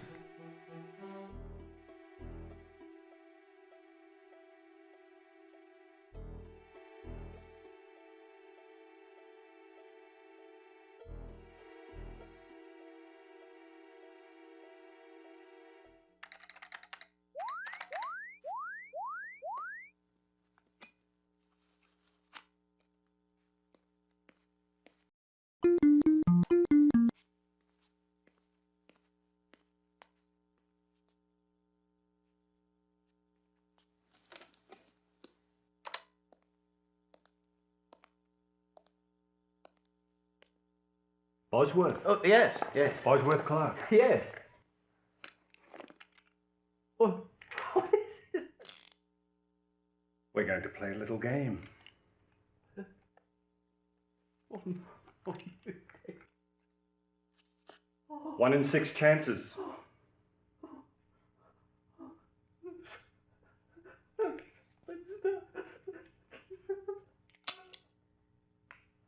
Lucky boy.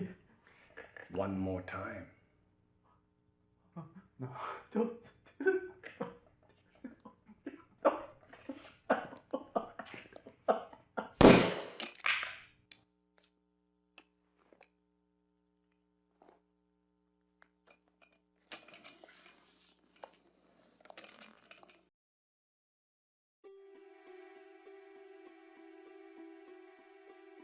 I've always enjoyed working with models, but I prefer the kind with 2 legs.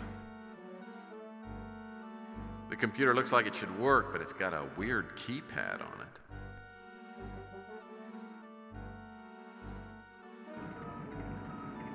This monitor appears to be hooked up to an external camera.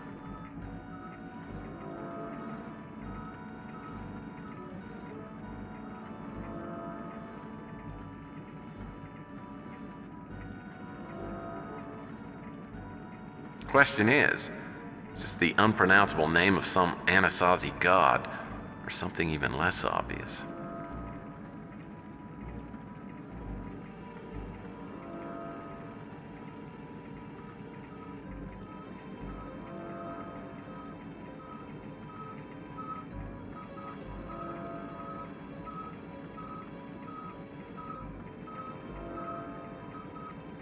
Pass card reader's hooked up.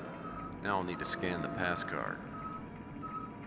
Looks like I have to press these buttons in a certain sequence to open the storage cabinet. Each button has a unique tone. Maybe there's a reference to the sequence somewhere in here.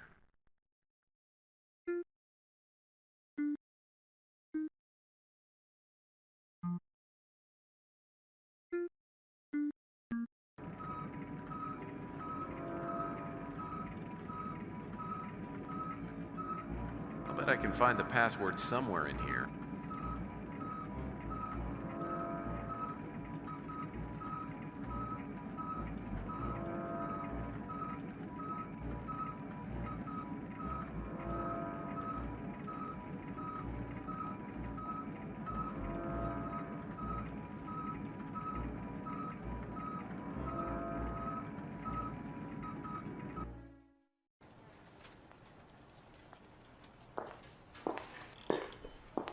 thought I'd stop by and see whether you'd finished your examination of that photograph of Linsky. We did, but we only found one thing of any interest. Both Klaus and Linsky were wearing ID badges with the STG logo on them. Does that mean anything to you? No, not yet. You got a couple of minutes, I'd like to ask you a few more questions. Sure.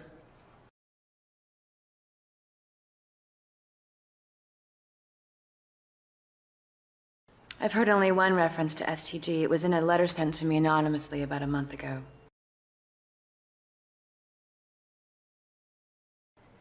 The letter was sent by someone calling him or herself the Poisoned Pawn. I would have figured it was written by some psychopath, but there was enough verifiable information to make me take it seriously. The letter said that there was a project called STG, which was in the process of being swallowed up by Law and Order. The letter advised us to check out John Klaus, STG, and Law and Order's connection to it. I have no idea who it is. We examined the letter for clues to the author's identity, but came up dry. He or she did say that we could contact them through someone named Jorge Valdez. There are a handful of Jorge Valdez's in the area, and I'm sure there are some that aren't listed. I've checked out the ones I could find, but none of them appeared to be the one I was looking for. I have people trying to track down what STG is and does, but they haven't had much luck.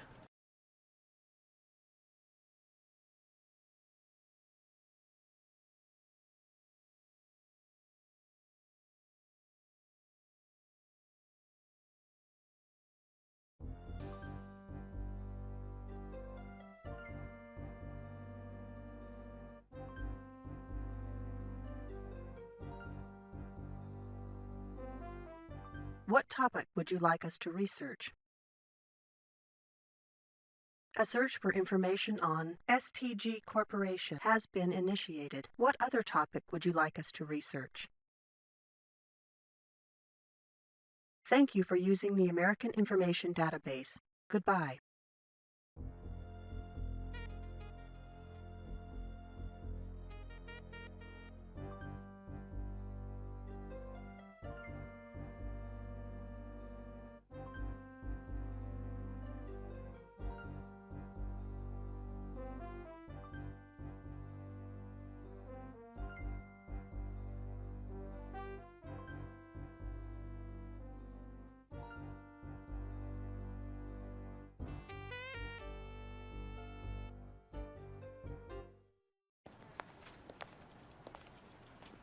So, how is your investigation progressing?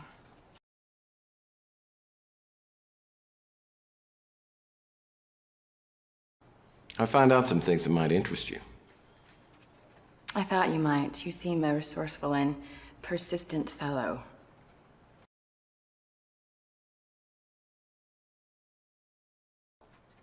Gideon Enterprises had a little shake-up recently.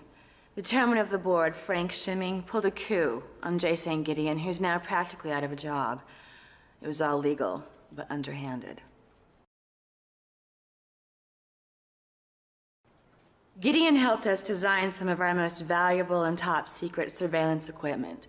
We even invited him to join our organization, but he said that he was too old for the cloak and dagger business. Rumors have circulated that Schimming is connected to the Law and Order party. If that's the case, we're gonna have a hard time doing anything to stop them. Gideon Enterprises has more money and power than it knows what to do with. They would make an imposing enemy.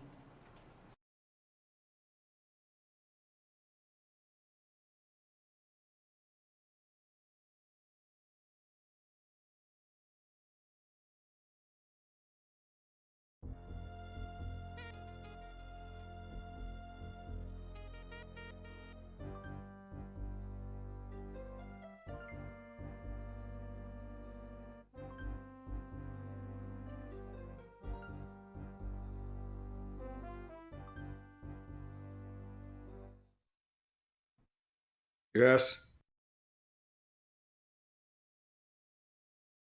Mr. Schimming, my name's Murphy. I'd like to ask you a few questions about STG. Is this an official investigation? If you're a nice guy and play ball with me, I think we can keep this thing off the record. I believe it's within my rights to ask for whom you work. I work for SFPD, and as far as we're concerned, you don't have any rights. So, what does San Francisco's finest want with me? The lovely and talented Wanda Peck said you might be able to help us. So, you're with Capricorn. I thought you people had gotten tired of pestering me. We never get tired of pestering. That's our motto. What is it you want this time? No one by the name of Carl Linsky has ever been on Gideon Enterprises' pay. Mr. Gideon founded this corporation and brought it to prominence. And he did this despite mediocre business skills, which have diminished along with his general mental state over the past several years. He became obsessed with pet projects and was leading the company in a counterproductive direction. And for that reason, the board of directors saw fit to limit his authority in business matters. So what does Mr. Gideon think about all of this? Why don't you ask him yourself? I'm sure he'd appreciate a visit from someone other than nurses and wheelchair repairmen. I'll let you know where to find him. Professionally, I strive to do what the board of directors pays me to do. Run this corporation as effectively and profitably as possible. My personal life is none of your business. We are the world's foremost innovator and implementer of security surveillance systems. We are also the parent company for dozens of smaller firms, ranging from computer chip makers to research facilities. I don't know who that is. Totally unfamiliar. I have nothing of any importance to say about that. I know John Klaus, but only socially. I'll have to take your word that the other man is Carl Linsky. I've never seen him before in my life.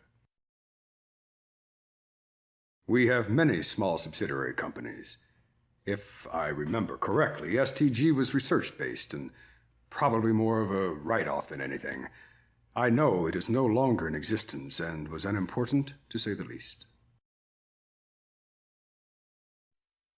Now, this questioning is getting tiresome. Get to the point if you have one. I don't know who that is. The name is completely foreign to me. My political beliefs are my own, and I make a point of not allowing them to interfere at any time with my business dealings. I respect the work Capricorn does, which is the only reason I'm talking to you now. To my knowledge, Gideon Enterprises has done nothing to warrant a Capricorn investigation. Now, this questioning is getting tiresome. Get to the point if you have one. Ms. Morgan was a top engineering consultant for Gideon Enterprises for many years. She left and started her own company several years ago and was doing quite well last time I heard. I haven't heard of it. Totally unfamiliar. North Hill Clinic's security system was installed by our corporation. That is the extent of my dealings with the clinic. Chess was and is a common motif in Gideon Enterprises, owing to Mr. Gideon's avid interest in the game. I have no interest in it myself.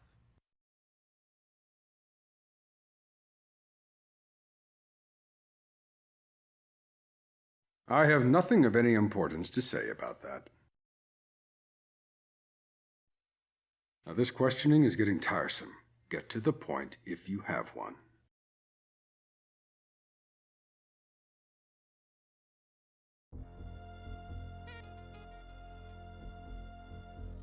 You actually met J. St. Gideon? In person? Yeah. Want my autograph?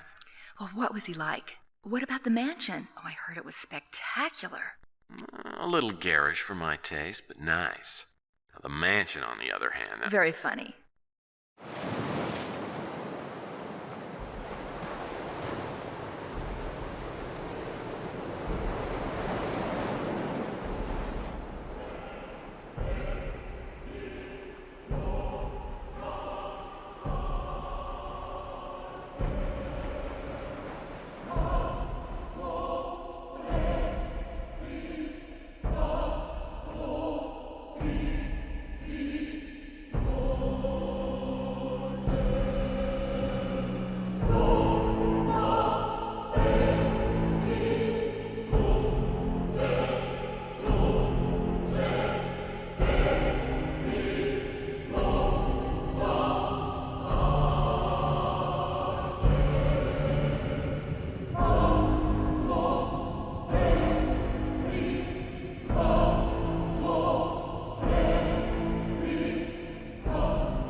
Little flat you've got here.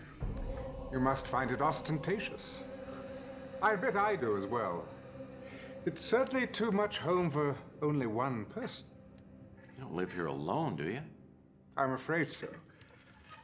My fortune has provided me with a fully automated, self-sufficient existence. I suppose my disability has given me an aversion to reliance on others. I want for nothing. Except perhaps human companionship. And that only after my somewhat forced semi-retirement.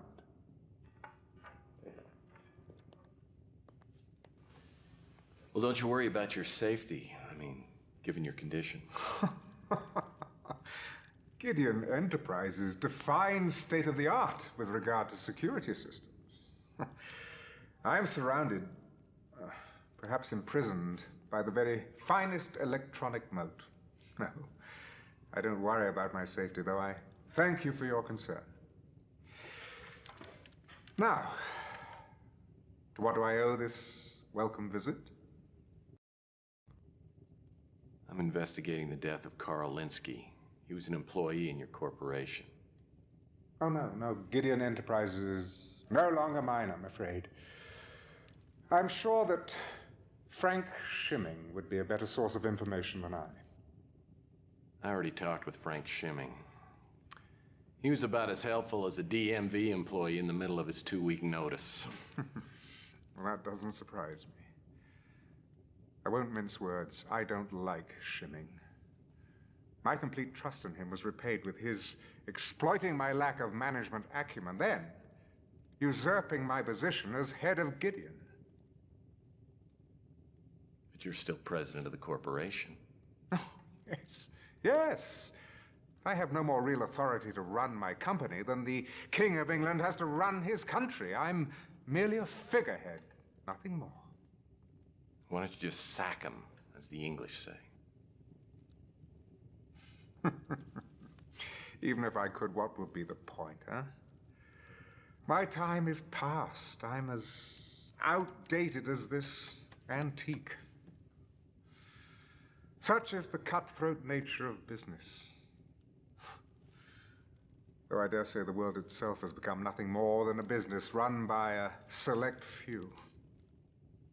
I'm not sure I agree, Mr. Gideon. I think there are a lot of people out there who want to make the world a better place. Oh? And you, my fine friend, how do you intend to make the world a better place? I don't know. Keep an open mind, respect others, buy Girl Scout cookies. You think this will make a difference? I think if enough people care, it just might catch on. Oh, yes. Oh, yes. I used to think like you at one time. But idealism costs nothing, and I lived on it for many years. But its taste is bittersweet. It's in large part the reason why I can no longer walk. You'd like to hear what happened, wouldn't you? I don't want to make you feel uncomfortable. Oh, I've been in this damn cage for more years than I care to remember. I've had to grow accustomed to it.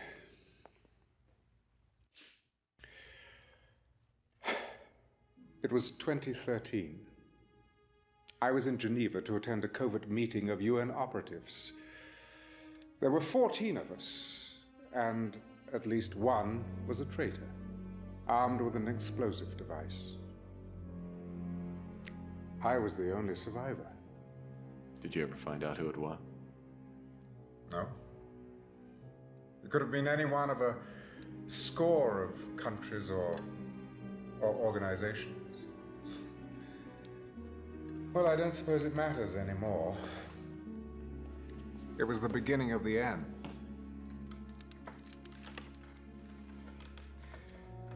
There are no heroes anymore, only villains of varying degrees. What about Capricorn? You support what they do, don't you? Oh, Capricorn does what they do, but they're merely fighting the good fight. Oh, greed and corruption have the upper hand. When I was younger, I sincerely believed we could achieve a semblance of global order and harmony. That was only the foolish dream of a youthful idealist. Once I was crippled, I was no longer of use. No, I was turned loose into the world. A cruel and deadly steeplechase where survival was a matter of social Darwinism.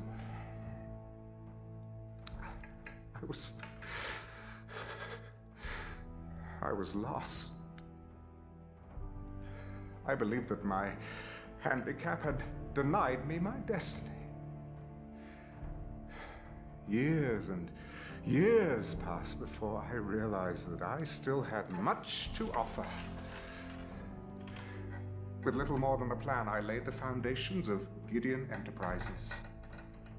Among the mutant population, I found other social misfits whose skills and talents had been overshadowed by their physical abnormalities. Oh, those were difficult times. We were openly ridiculed. Finding investors and financing was an often humiliating series of rejections. How could someone like myself, a cripple, ever hope to accomplish such a venture? But eventually, we did succeed. Becoming the wealthiest and most powerful corporation of its type in the world. I had recaptured the idealism of my youth, the belief that through sacrifice, commitment, and hard work, anything was possible. But then,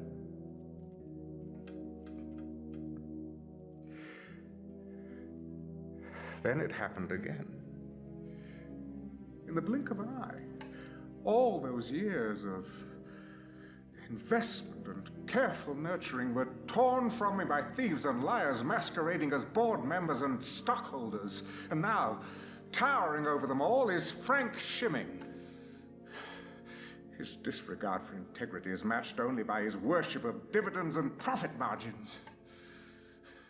So nothing has happened.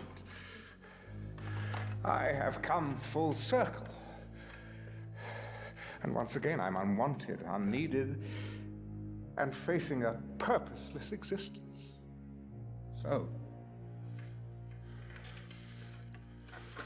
So you listen to me. If you insist in striding through life, arms laden with hope, you will only meet with one devastating disappointment after another.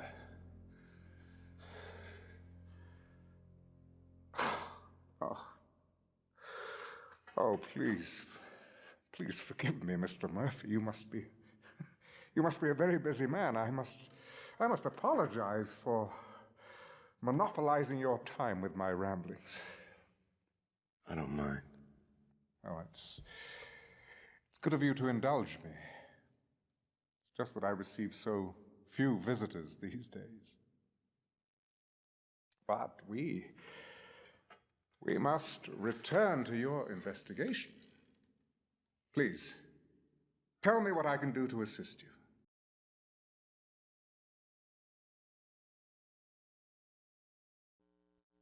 I only know, I should say knew, him by reputation.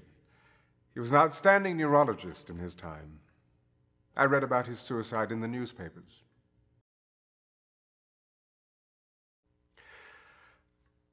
I don't want you to pity me, Mr. Murphy. I have enough creature comforts to make life worth living.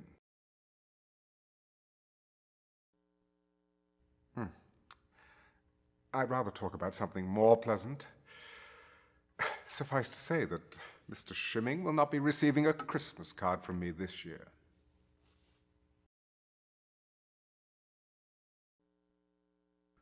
I feel like a parent whose child has left the nest. I created Gideon Enterprises, nursed it, and raised it to adulthood. And now it's left me with an empty home and too many hours in the day.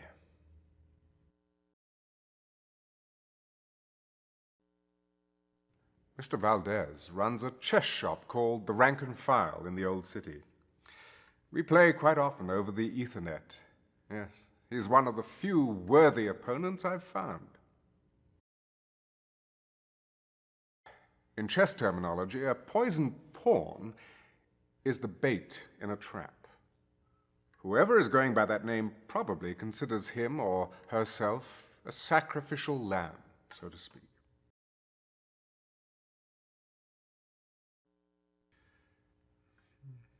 I'm afraid I haven't heard of it.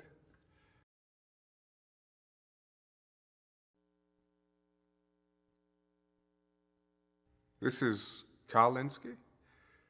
Well, I only knew him by name, and I don't recognize the other man.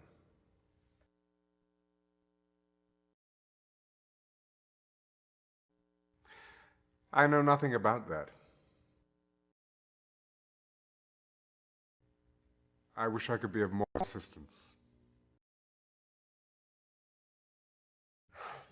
No, I'm unfamiliar with the name.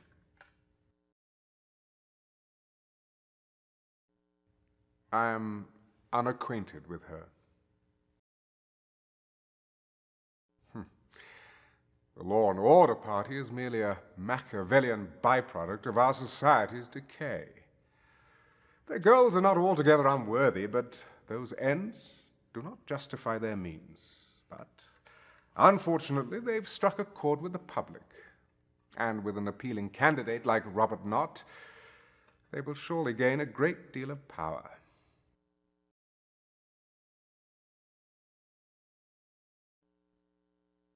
While I don't know him personally, my instincts tell me that Mr. Knott is a man of integrity.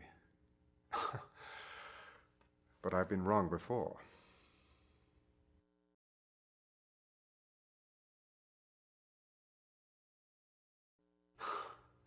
I sometimes feel that Capricorn is the last bastion of sanity in the world. Their efforts are laudable but futile.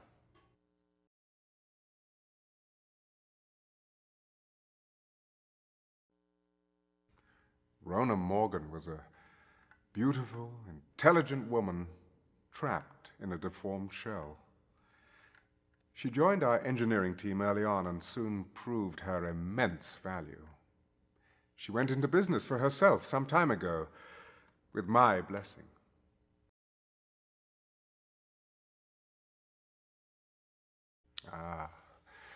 Chess is my only diversion. Oh, if you care to play, I'd be glad to teach you a thing or two about the game.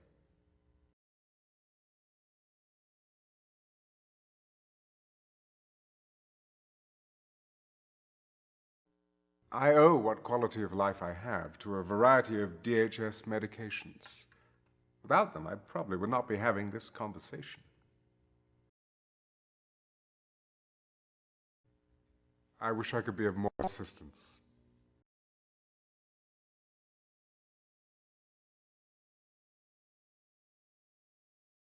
The rank and file was right in the middle of the old city. Wasn't this back when they still called it Freak Town? Yeah. The Mutant League was in high gear at the time, and the whole mutant norm thing was just starting to heat up. I got more than a few nasty looks when I showed up at the chess shop.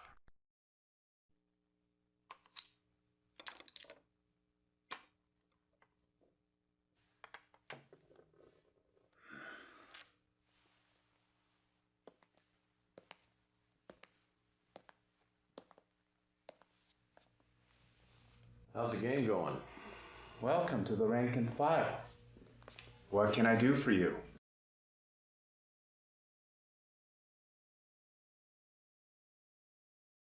Hey, wait a second. You're not the Jorge Valdez, are you? That's my name, though I'm sure there are one or two others in the world.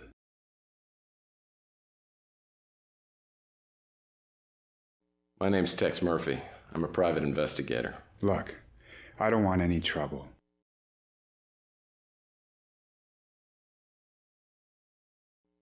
I'm a friend of J. St. Gideon's. Oh, if you're a friend of Mr. Gideon's, you're a friend of mine.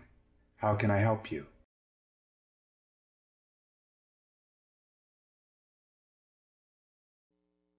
Nice guy. He used to come in here occasionally. I read in the paper that he killed himself. It's too bad. Knott is the pretty facade that disguises the law and order party's war machine. Mr. Gideon's been a friend of the mutants for years, unlike most people in his social strata. He's a great man. It makes me angry as hell to think what shimming did to him.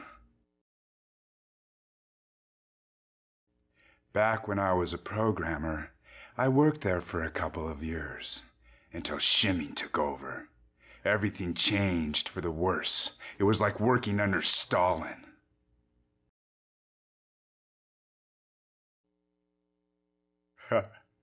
Why are you asking about me? I'm just a source of information to someone like you. Poisoned pawn is a chess term. It refers to an apparently unprotected pawn, whose capture leads to dire consequences. If I had to guess, I'd say the author of the anonymous letter felt like he was the first link in a dark chain.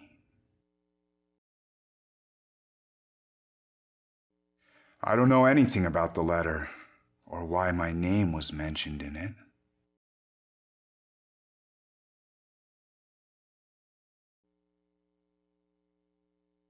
I recognize Linsky, of course, but I don't know the other person. Though I think I may have seen him with Frank Shimming years ago.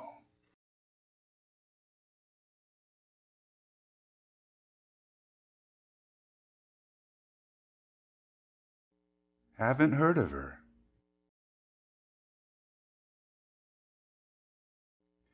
Capricorn is about the last organization in the world that considers us mutants to be human beings.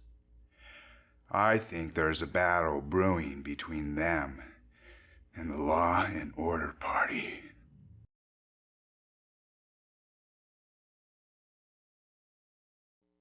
I'm really not familiar with that.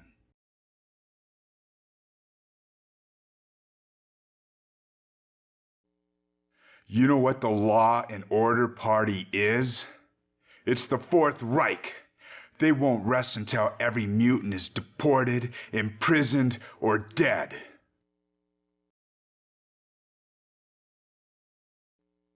I haven't heard anything about it.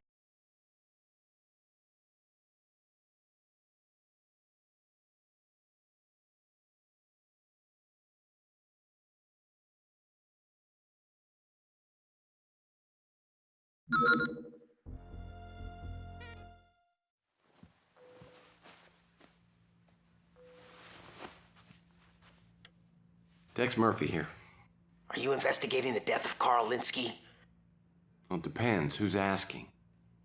A friend. Just a friend. You're not calling to see whether I need my carpets cleaned, are you? No. So what do you need? The question is, what do you need? Well, Good home-cooked meal would be nice, but other than that, I need a lead. A University of San Francisco professor, Val Davis, died in a speeder crash last week. Well, that's interesting, but it's not much of a lead, is it? Davis was working on the STG project with Linsky.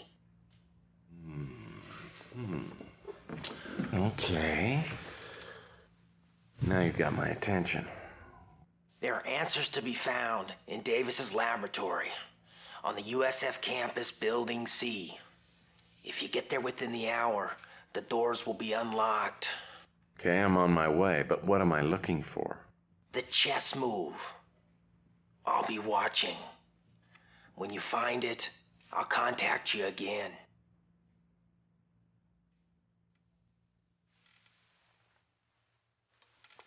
Ooh, intriguing. So who was the mysterious informant? I had no idea at the time.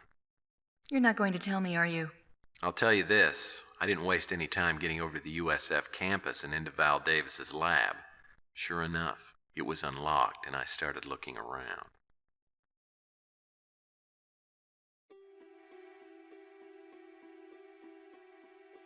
I guess I'm supposed to notice this.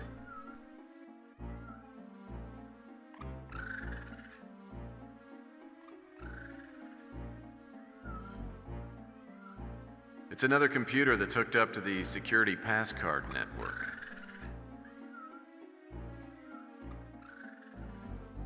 Nothing more appetizing than a big barrel full of biological waste products.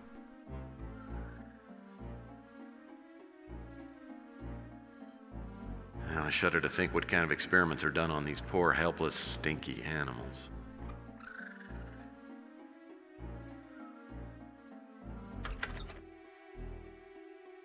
Hey, it's Peppy, Raymond's long-lost brother. Hey, it's Peppy, Raymond. Standard lab cabinets. How to train your weasel? Weasel training must be dangerous business. Curious Ralph undergoes chemo. Kids' books just aren't as sweet and innocent as they used to be. Surgical tools always give me the creeps. Now this is the kind of test I always did well on.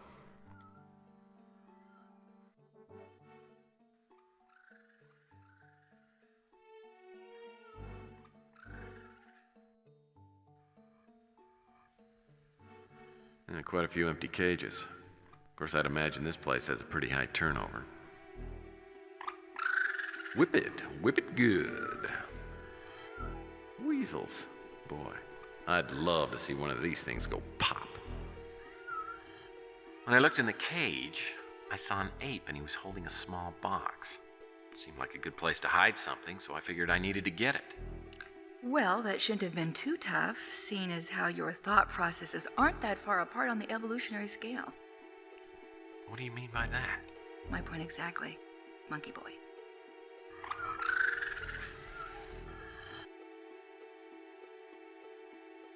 This must be an animal control device. Of course, we laymen call it a pole.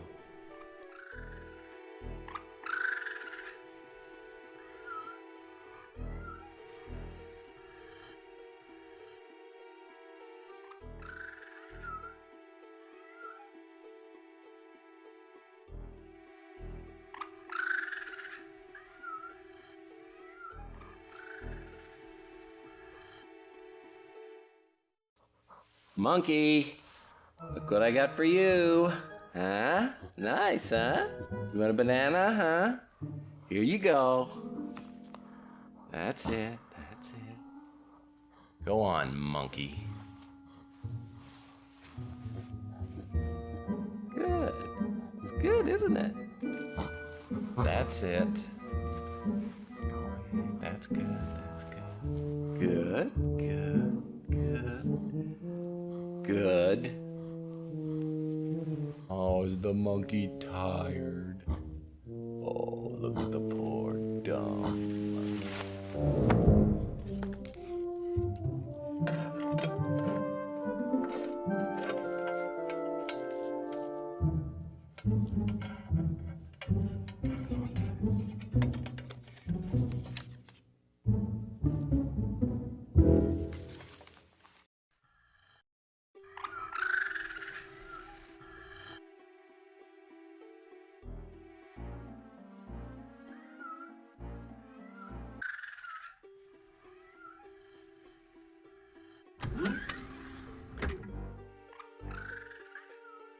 soon as I stepped into the radiation chamber, the door sealed behind me, and I immediately heard a somewhat disturbing computer message. Radiation at level 1.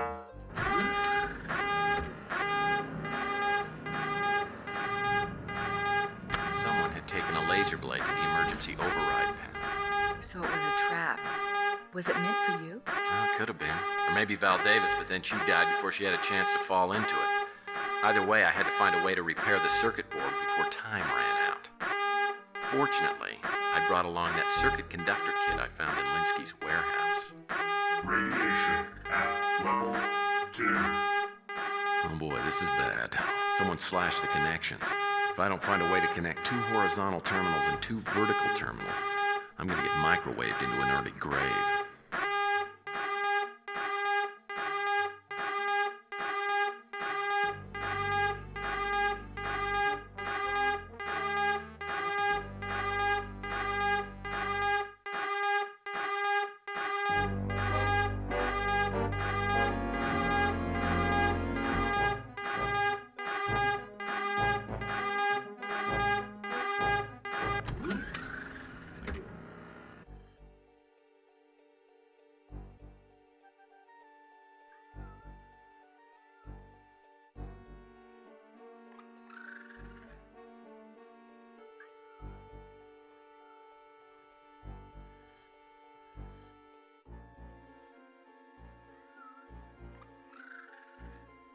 Pass card reader's hooked up.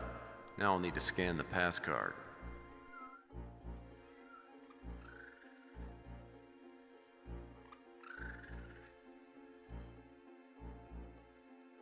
A magnification of Val Davis's pass card appeared on screen.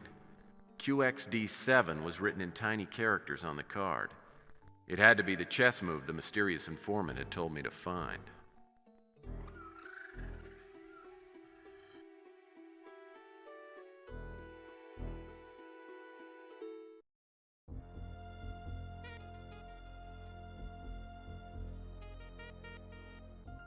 Looks like an old-fashioned telegram.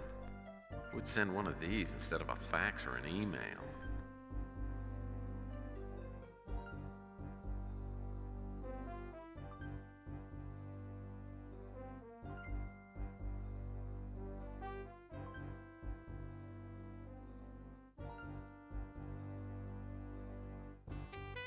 Sonny's telegram had mentioned someone named Slade. I had a hunch that it was the name of the man who'd killed Bosworth Clark, but I wouldn't know for certain until I talked to Sonny. Maria,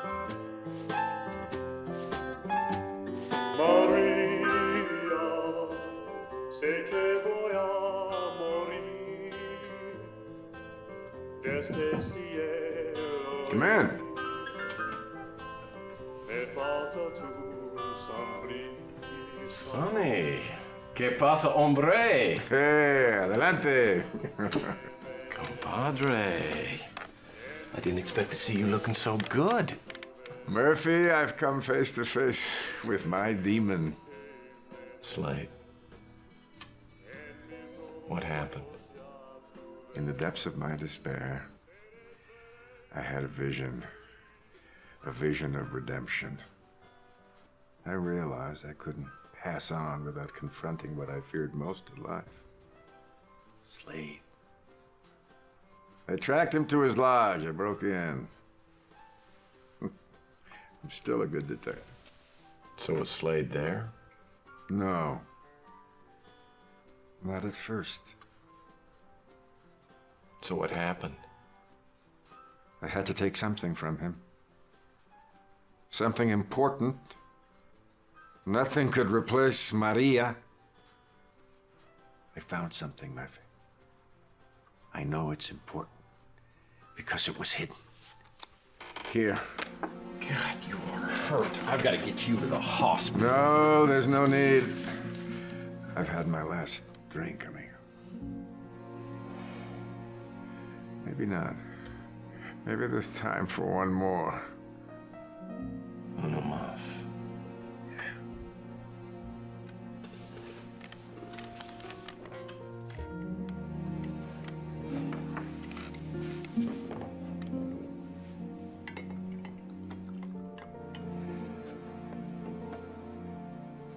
That rude?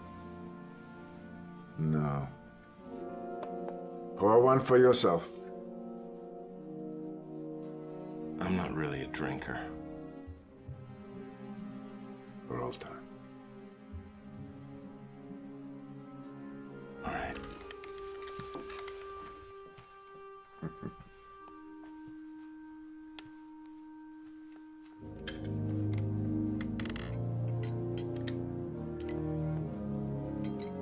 So what happened when Slade got back?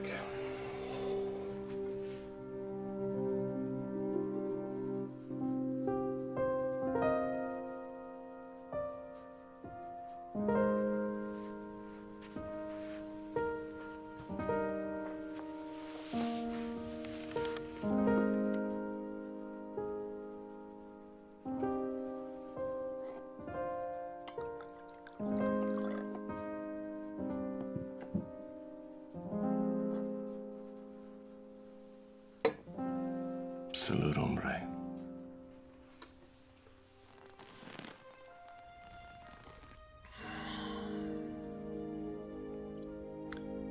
At least he was able to die in peace. I didn't know it was going to be such a sad story. Who killed Sonny? Was it Slade? Must have been. Though I never did find out for sure. After Sonny's last drink, I took a look around his place, hoping to find something that would lead me to the man who'd killed him and Clark. On a scrap of paper by the phone, Sonny had scrawled the name Big Jim Slade and the words Big Surf Lodge, along with an address.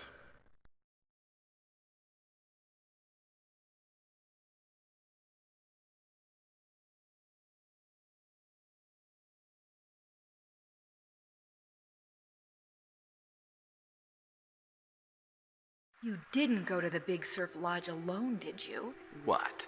You think I was scared? Just because he was some kind of hitman? I eat guys like him as an appetizer. Okay, so was he there? Did you confront him? Well, no. Even back then, I wasn't a complete moron. I didn't want to fight him, I just wanted to find out who he was and what he was doing. So what happened? Well, I found the place and went around back. Through a window, I could see a briefcase on the bed, which I decided I just had to have.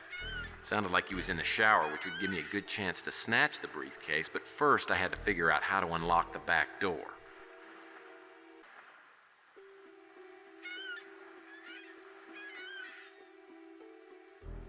Is that a key I see on the counter? If I can figure out a way to reach it, it might be my ticket inside.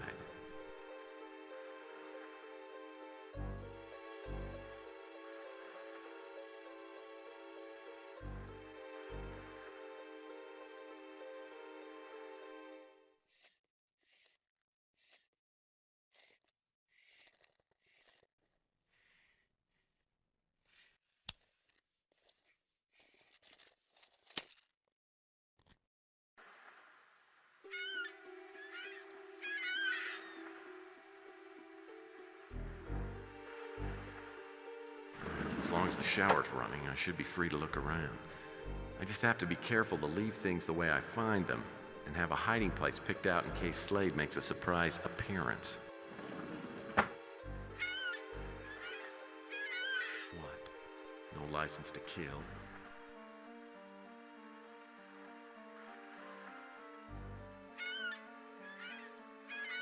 Slade's briefcase is handcuffed to the bed. He obviously isn't taking any chances on losing it. Of course, that just reaffirms.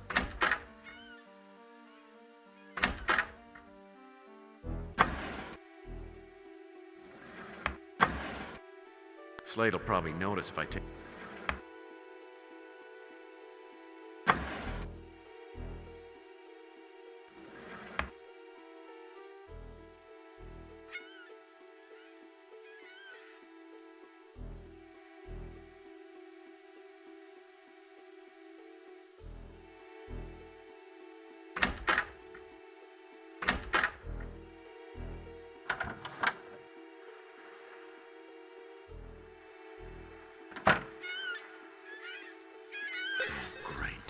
Slade comes out to answer that phone and sees me, I'm...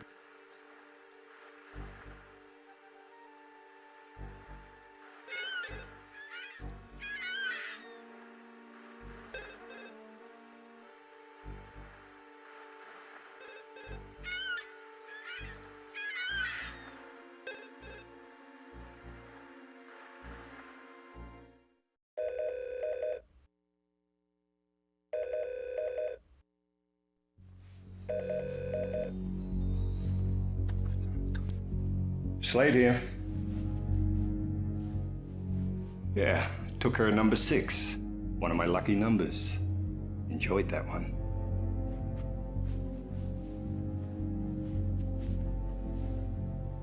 No problem. Pick up orders at the same drop point. I'm gonna make something to eat first. There's been a slight problem with that. An old acquaintance of mine decided to make some trouble for me. Don't worry. I know how to find him. It'll just be a slight delay. And this time I won't let him get away. I said, don't worry.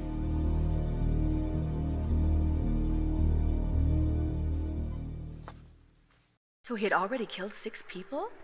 Who were the others? Well, that's what I wanted to know.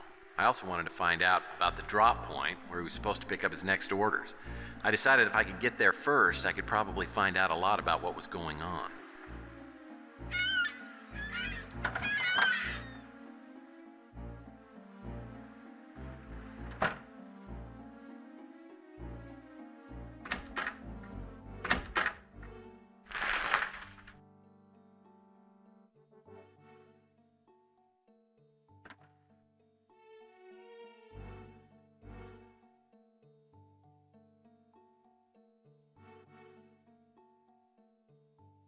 Uh-oh. Sounds like Slade's headed this way.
As soon as I unlocked the handcuffs, I scooted on out of there. I didn't even look at the briefcase until I was a good safe distance away. Did you, keep the handcuffs? No, I didn't know how to use them back then. Anyway, what I did know was that I had to work quickly. When Slade realized what I'd done, there was going to be hell to pay, and I'd probably be stuck with the tab.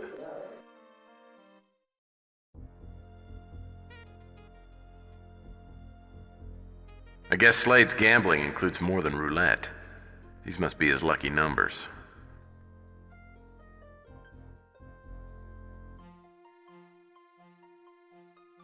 It's a post office key, but there's no number on it.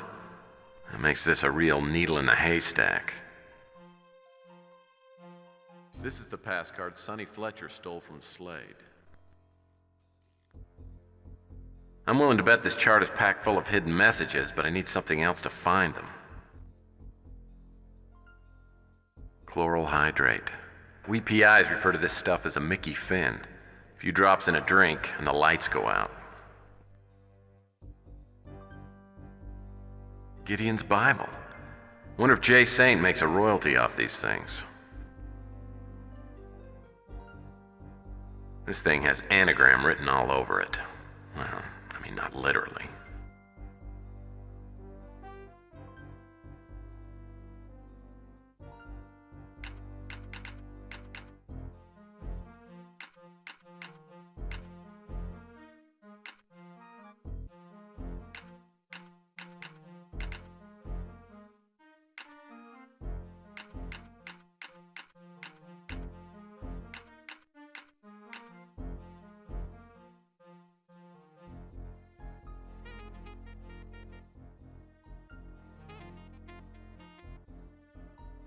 These letters and numbers must refer to Bible passages.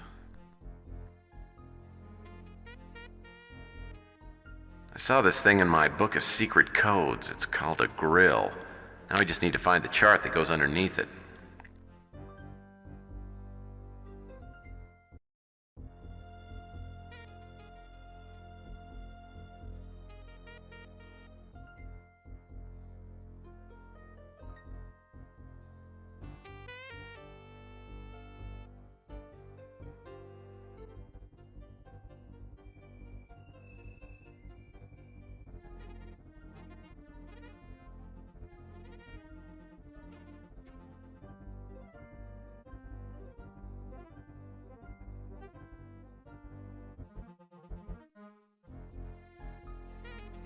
Now I just need to find out which post office.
Unless I'm way off base, this is a hit list, and Slade's planning on taking out all these people. Hold on. There's a highlighted letter in each of the names. If I line them up, it spells Mill Valley. Maybe the post office key goes to box 969 at the Mill Valley Post Office.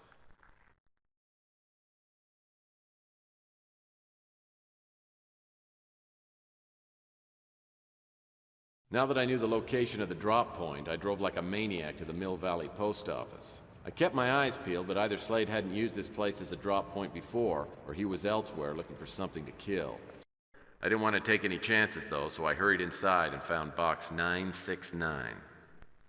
There were 2 items in the post office box: a level 1 pass card for access into the Law and Order Party headquarters, and what had to be Slade's new orders.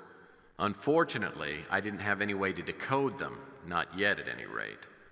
I remember that Sylvia had mentioned going out that night. Since I knew her name was on Slade's hit list, it might be a good idea to keep her under wraps for a while. I'm so sorry. I got so wrapped up in your story that I completely lost track of time. Well, I've been told I have that effect on women. Some sort of hypnotic power. Whatever you say, sweetie. But seriously, we really have to hurry. It's not easy getting reservations at the Golden Pagoda. Well, as you know, I take the driving laws very seriously, so excessive speed is really out of the question. However, no shortcut.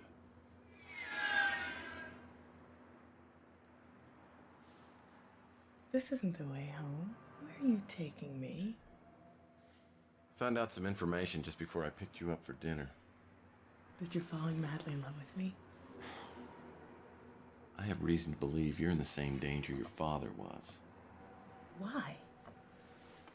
Well, I'm not sure exactly, but I'm checking into it.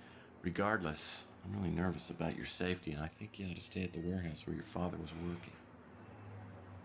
But nothing's happened to me. That doesn't mean nothing will.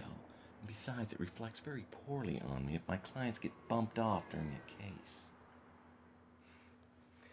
Plus, I couldn't pay you if I were dead, huh? Now, that's a very good point.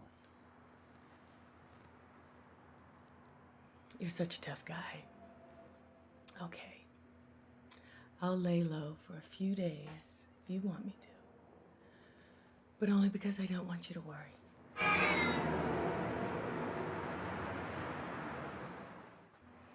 Ah, there's one. Hydrant. There's one. Handicapped. Actually, I think you can make a case for that one. Oh, that is very funny. Ah, right there, right in front of the restaurant. Okay. Told you.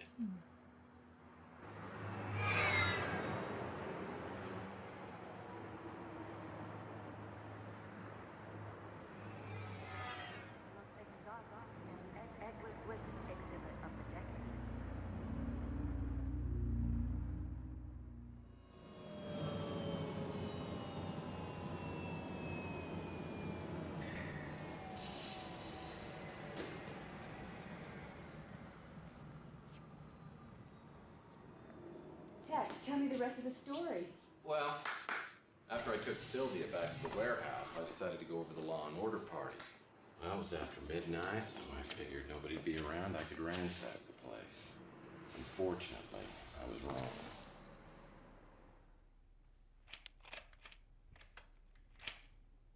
Excuse me, sir, but this premises has been secured for the evening. I'm gonna have to ask you to leave immediately. Sheesh, I'm late again, aren't I? Missed the whole rally. Do you have any beer left? Okay, wise guy, get your hands up where I can see them. Come on, I'm just having a little moment with you, okay? Is that thing loaded? In my line of work, security is no laughing matter. Let's see some ID.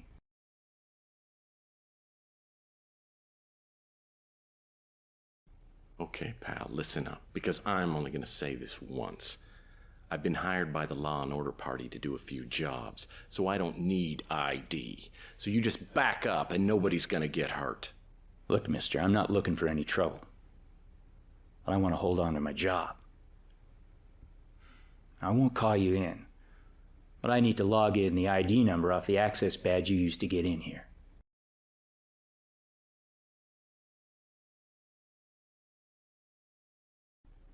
Hey man, I was just following orders. I was told to use this pass card to get in. We all got orders. It'll take just a second to write down this badge number. There's coffee if you like.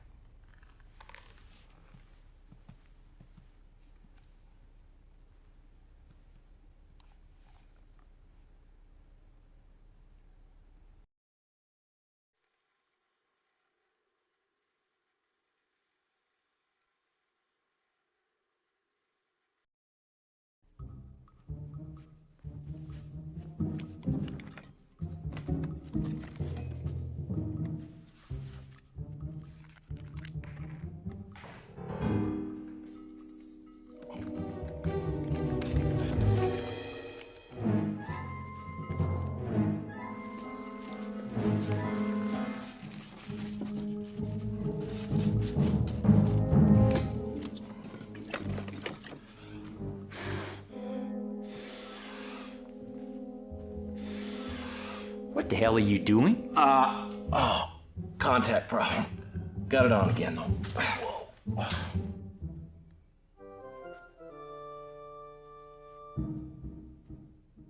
the coffee was spiked, I figured I should find a logical place to hide and wait for the Mickey to work its magic.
Now that the night watchman was taking a nap, my first priority was to decode Slade's orders. I needed to find some kind of cipher with a lot of letters on it, and it had to be somewhere inside Law and Order.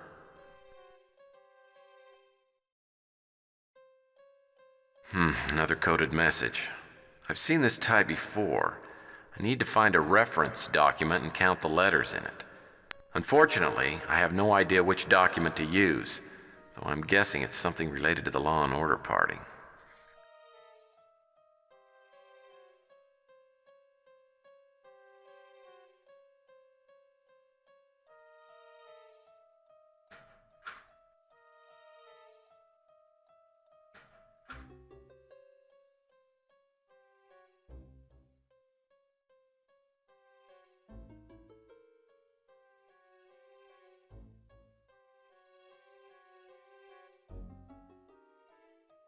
I'll need to find a little something before I can open this.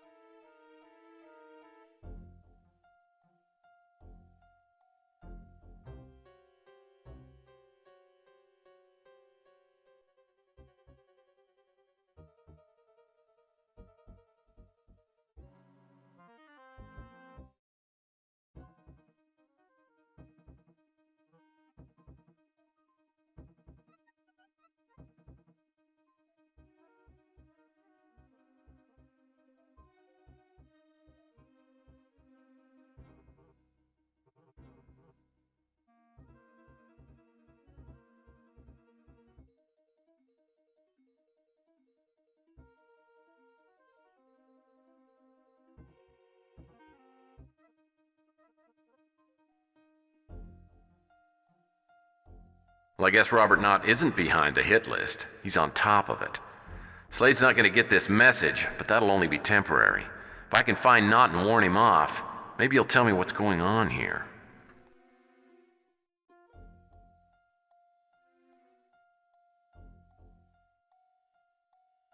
Sink seems pretty standard.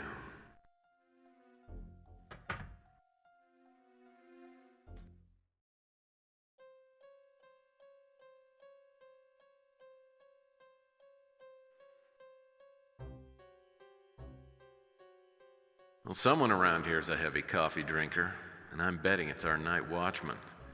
Probably has to keep sipping it all night to stay awake. Oh, and I forgot to ask him whether he wanted one lump or two with his coffee.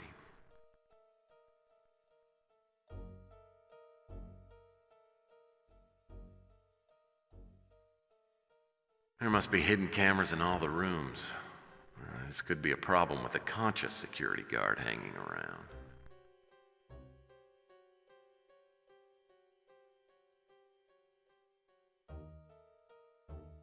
This door's locked.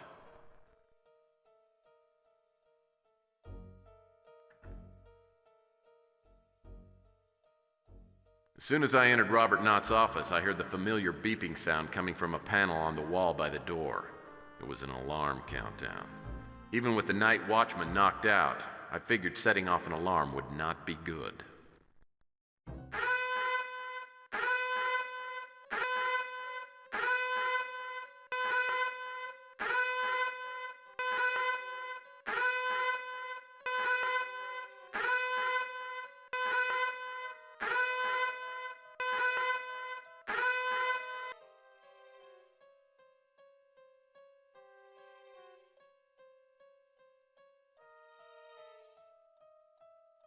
Well, Mr. Knott seems to have a long, pointy thing fetish. This lizard painting seems inconsistent with Knott's interior decorating motif. Maybe it's his favorite thing to skewer. Something tells me I should crack this thing. Maybe there's a clue to the combination somewhere around here.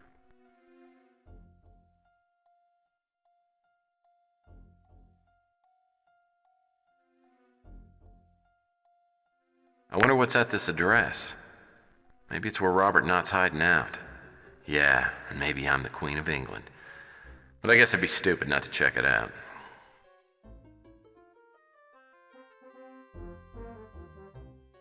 These look like they just might open.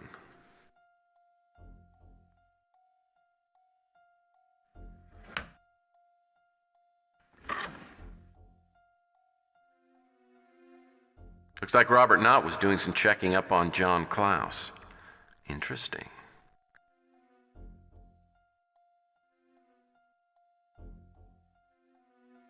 Doesn't look like Knott has much use for his computer. It's not even plugged in.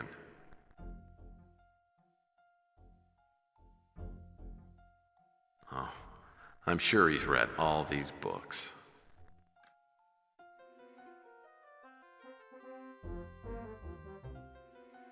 Oh, first edition. Men are from Mars, women are from Venus. I'm still holding out for the movie. Well, I wonder what kind of birdie this is. A finch, maybe. If I ever find Mr. Knott, I'm going to make a point of asking him about his little fixation.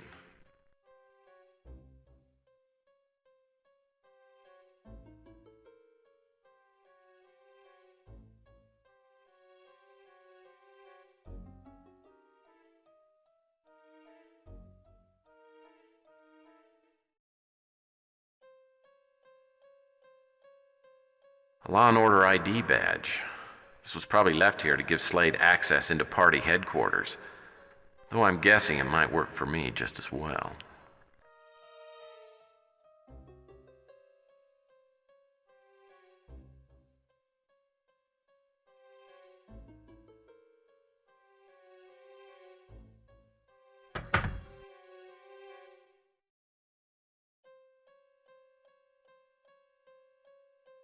Now, this telephone's perfect for the man who's just got to go. Well, I doubt this towel's been sanitized for my protection.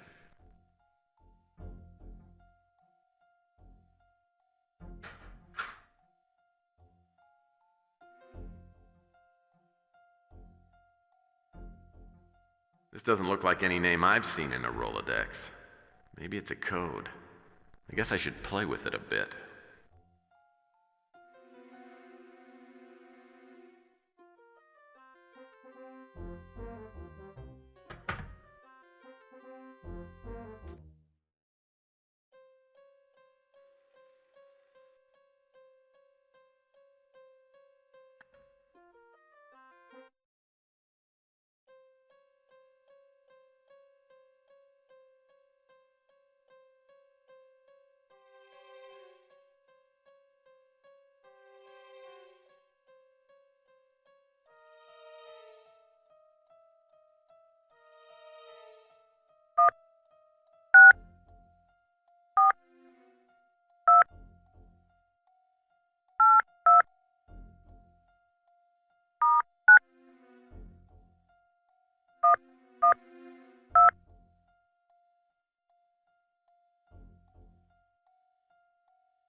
Whatever's on this disc can't be good for the Law and Order party.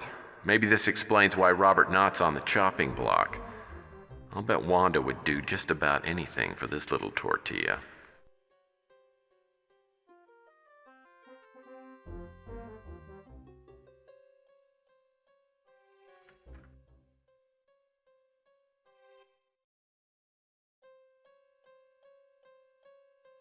These double doors lead into a large room, maybe a reception area. Locked. I'll need the Law and Order ID badge in order to open this door.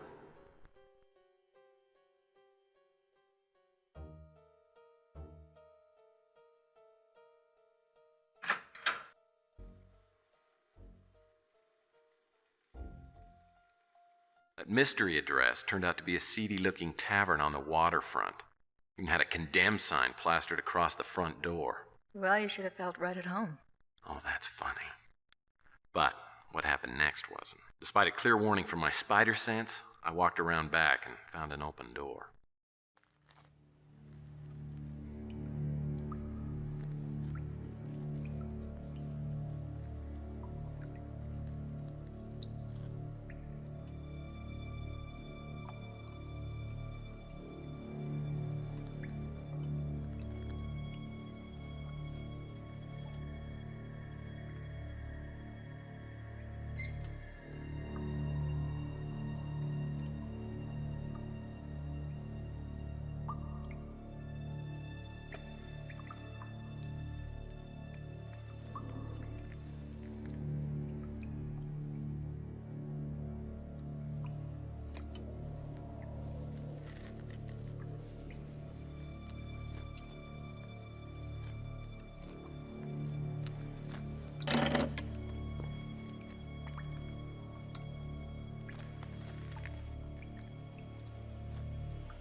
Finally regained consciousness. It felt like I'd been trying to drink my own body weight in cheap gin. It sounds terrible. Yeah. Oh, bando for 2. Thank you. May I check your coat? You know, I think I'll keep it, thank you. Okay. Is it less than $3? Oh, that's all right. That wasn't the worst of it, though. I had this ripping pain inside my head. I mean, I was munching ibuprofen tablets like they were Reese's Pieces. That didn't stop the blinding light I was getting behind my eyes or the pain I had in my head. Did you see a doctor? No, just the light flashes, actually. Come, I'll take you to your seats. Oh, thank you. Here are your seats. We'll have to prepare another table for you since you were late this evening. Can I get you a drink? I don't think so. Why don't we just wait? Certainly. Oh, this must be the penalty box. So, finish telling me about Linsky. Okay. Well, the thought occurred to me that Carl Linsky might have gone through the same thing I was going through. I mean, you remember I told you he had that little scar on the back of his neck? Well, it wasn't so hard for me to envision jumping off the Golden Gate Bridge just to get away from the pain. What had they done to you? Well, I had no idea other than I got beat up really good. I didn't realize at the time the clock was ticking and that I had less than 48 hours to live. What did you do? Well, I was only halfway up a long series of steps. The next one was to find Robert Knott because he and I were on the same sinking ship together. Feeling like my skull was full of razor blades, I found a pay vid phone and tried Wanda Peck again. This time she answered. I told her I had something she'd want to see, so she agreed to meet me at the Capricorn building.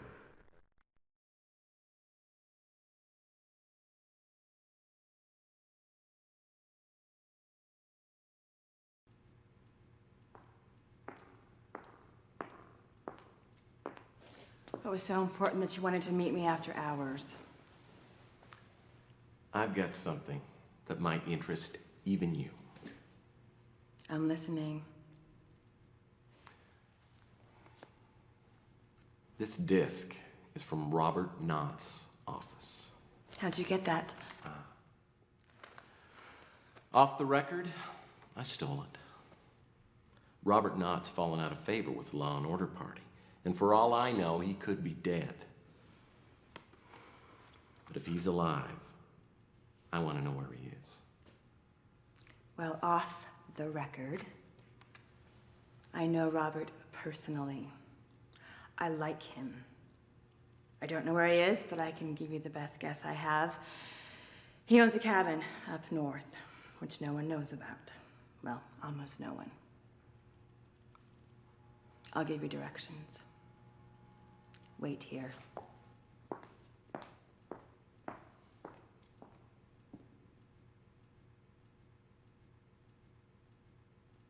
So Wanda gave me the direction to Robert Knott's cabin. I wanted to leave right away, but I was too beat. Went back to the office and I slept for a while. Where was the cabin? It was up north, way out in the woods. In fact, I didn't even find it until after dark. Well, was he there? No, but I could tell someone had been there recently. I got inside and started looking around for something that might tell me where Knott was hiding out. I figured if I warned him about Slade, he might tell me what the hell was going on with Law and Order.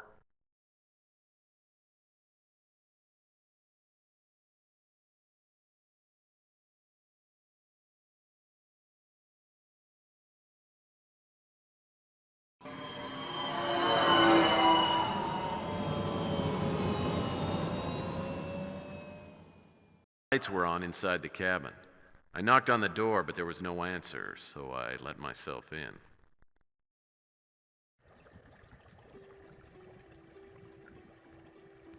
It's a metal box. Unless this is what Knott feeds his piranhas, I'm willing to bet there's something valuable in it. Now, how do I get it without having my arm eaten off? Well, like the stone said, wild horses couldn't drag me away. From ransacking the cabin, that is.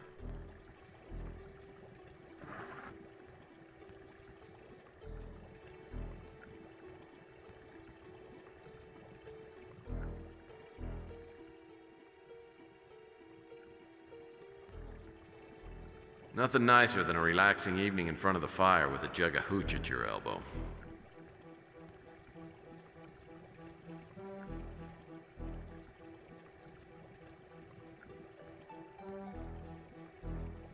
Nothing touches my artistic soul like stick figures etched on a flap of animal skin.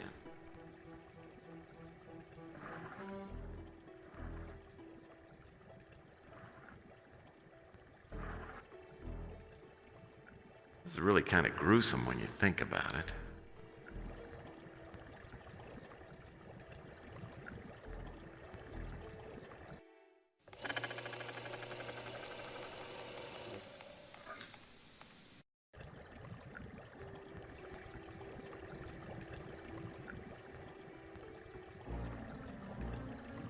A bottle of salsa alegre, a tortilla chip's best friend.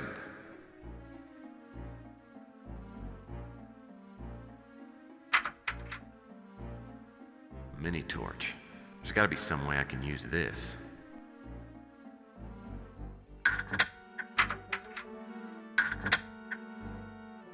Water purifying hose, made of a sturdy space-age metal. Now, this hose is screwed down pretty tight. I need to find some sort of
You could light a cigarette from across the table with this baby.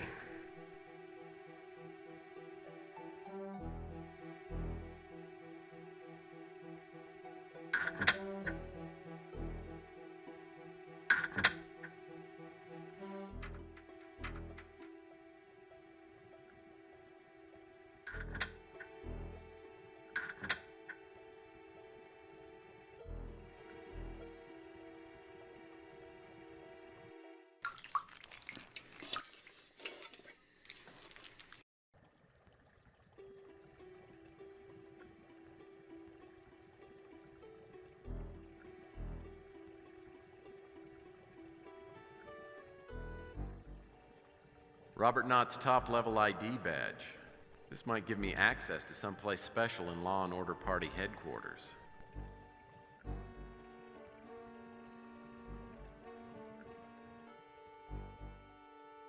This must be the back door.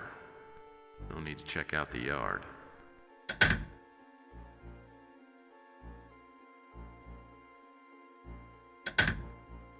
I'll need to find a little something before I can open this.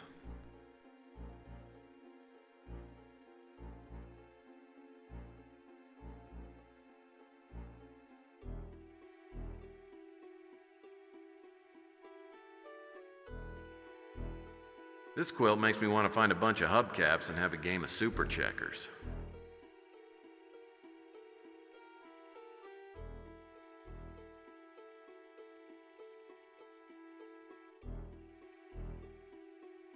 Looks like a deflated life raft or something.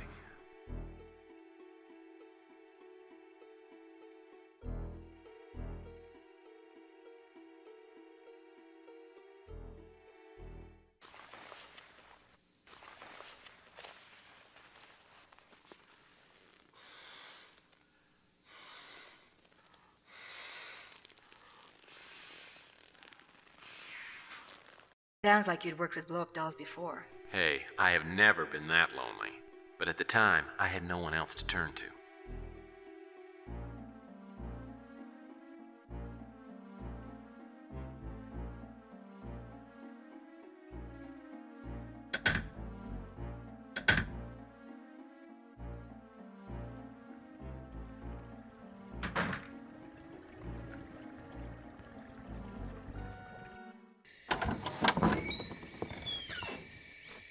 Well, I wasn't expecting any company, but as long as you're here. What the hell's going on here?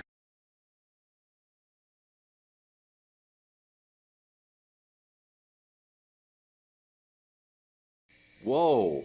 Listen, don't shoot the messenger, okay? I came to warn you. Somebody wants you dead. Tell me something I don't know.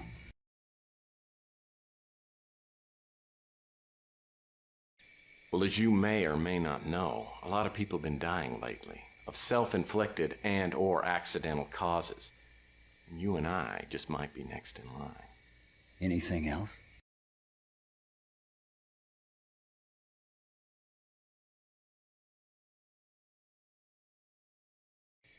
Wanda Peck wants to know why your head's on the chopping block.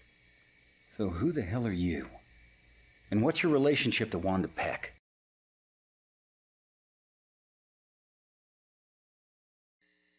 Well, there's a rat's nest at Law and Order Party.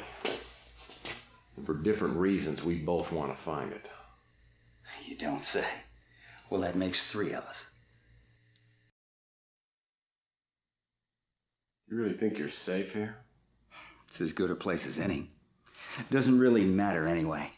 They're gonna find me sooner or later. Actually, my own death is not exactly high on my wish list of things I'd like to happen to me. But I'll tell you one thing. They know I'm not gonna give up without a fight. So tell me something if you don't mind. But how does someone go from being the Law and Order Party candidate to the top of their things to kill list? A candidate is sugar coating on a pill.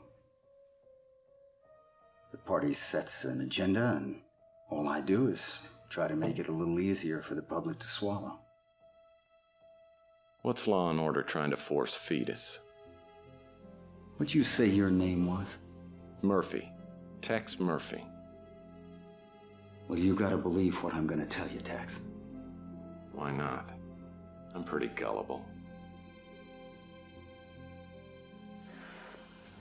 Law and Order has this plan. They're gonna put implants into everybody. It's gonna allow them to identify, track, and eventually control the whole population. They really believe they could get away with that? They know it. Listen, maybe you can answer something that's really bothering me. If Law and Order is so powerful, why are they going around killing everybody? Call. Greg Call. They're trying to kill anyone who has ties to him.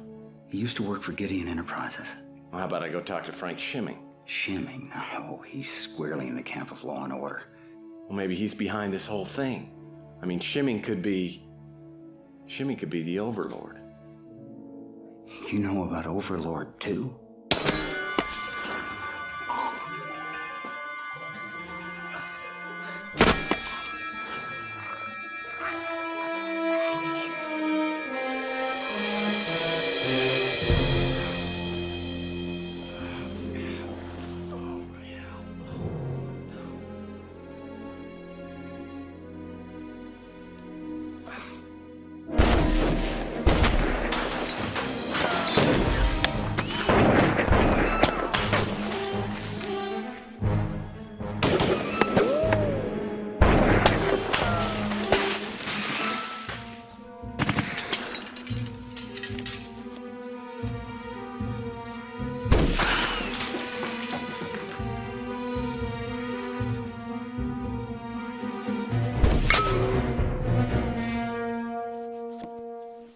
At this point, I started to smell gas.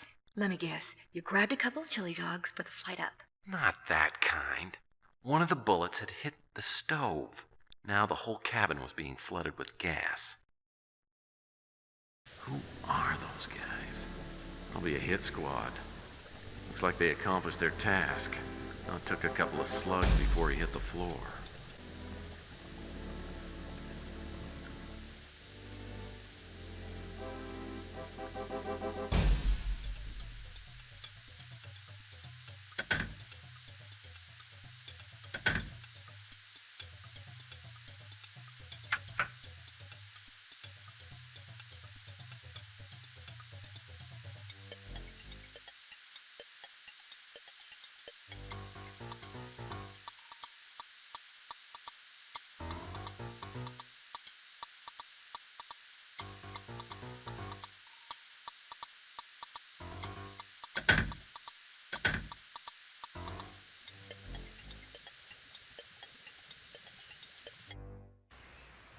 Hey, I've got a proposition for you. A girlfriend would like to meet you. Show us the girl. Hi, boys. Come on in, let's have a party. I got s'mores. Okay, we're coming in. I love hunters. I gotta figure out a way to get out of here. Quickly. It's just a rubber doll.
Well, I had a few singed hairs, but I was okay. Little did I know, things were about to really heat up. Ooh, it sounds like Sylvia's about to make another appearance. That's a good guess. After I got out of Knott's Inferno, I decided to fly back to Linsky's warehouse, check up on my client. But she wasn't there. Have I told you this part of the story before? Oh, no, it's just that, well, I know how women work. Well, that makes one of us anyway. So she's not at the warehouse. I fly over to her apartment. She's not there either. So I get in my speeder. I fly back to my office. I walk in the door. And she's waiting for you. Yeah. Probably wearing something very nice. To tell you the truth, I did not even notice. Oh, of course not. So then she says, "Hello, handsome." Needless to say, I was very, very upset with her.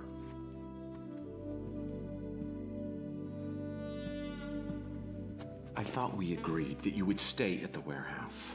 I know, but I started worrying something would happen to you. I don't feel very comfortable about being alone right now. Sylvia, this thing is dangerous, and I don't think you realize how dangerous it is. Well, tell me. I'm paying your tab after all. Yeah, sure, bring business into this. Well, that's what it is, isn't it? Am I not just a client? There were plenty before me, and there will be plenty after me. That's what I tell myself. What do you mean by that? You know what I mean by that. Tell me. There's this thing. It's called the rules of a PI. And the number one rule is, don't fall for a client. That wouldn't happen, would it? Yeah, well, I'm holding you personally responsible for making me even think twice about it. I feel so guilty. Yeah, well, you should. So tell me, are there any rules about kissing a client? That falls squarely under Rule 1. The rule that you're thinking twice about. So break a rule. How many rules are there? 37 so far. So 36 out of 37, that's not so bad. And I won't tell a soul. Sounds like you were just about ready to go into the deep fryer. No, it's more like a quick sear, followed by a slow simmer. Listen, Sylvia, it has been an incredibly long day, and my resistance is just about 0. So if you will take 10 paces back, promise to quit smelling so good. I promise you that when this is over, look into the possibility. We got a deal. Okay, I'll be good. But I'll hold you to that promise. I've got a cot in the other room. You take that and I'll sleep here. Sweet dreams. That's not gonna be hard.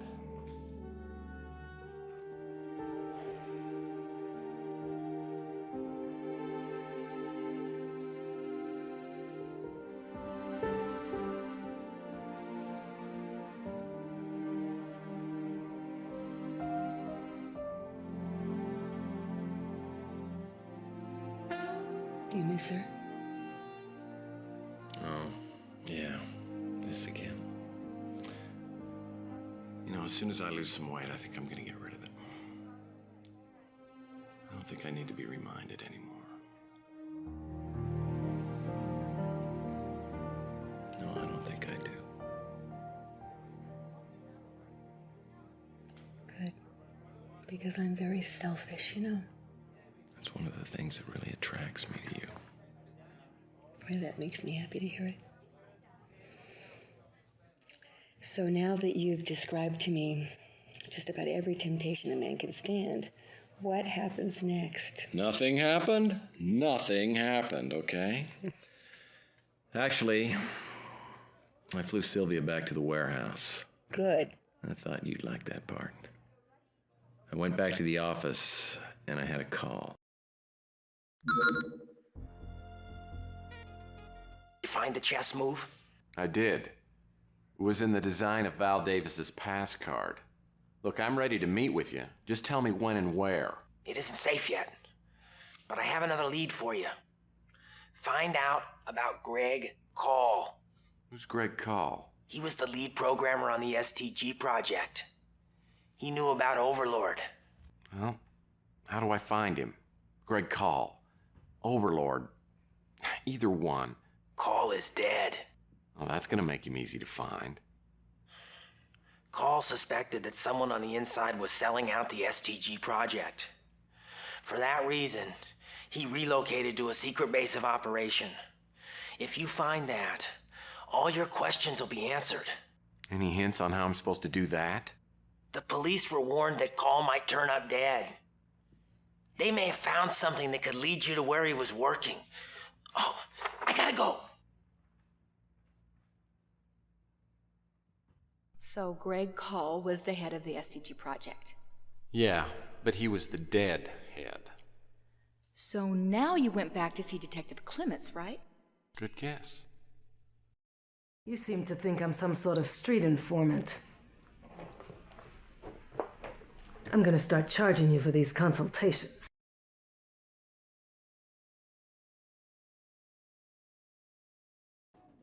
You know, you've been so very good to me. I think I'm gonna do you a favor. I know where Big Jim Slade is. If you're on the level, I'll trade you any information you want. Done. Slade's at the Big Surf Lodge, number 6. It's off the Pacific Coast Highway, just north of Big Sur.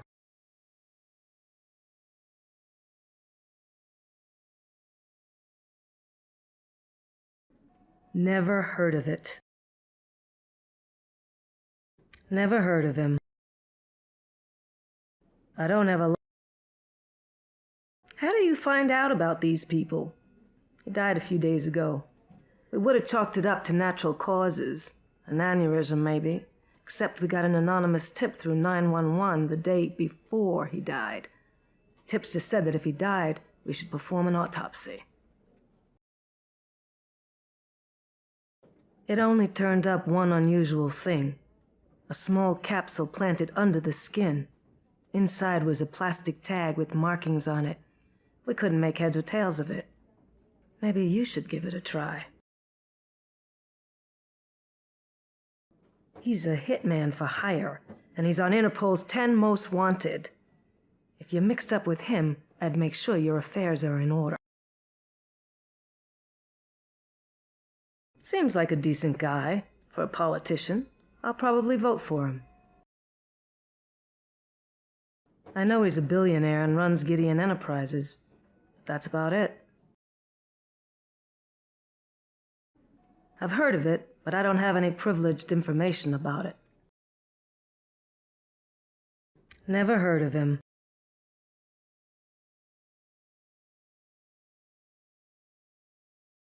I don't have a lot of time to waste, Murphy. Never heard of him. She was a professor at USF. Died in a speeder wreck a couple of weeks ago. I guess you're gonna tell me it wasn't an accident, right? You've got quite an imagination.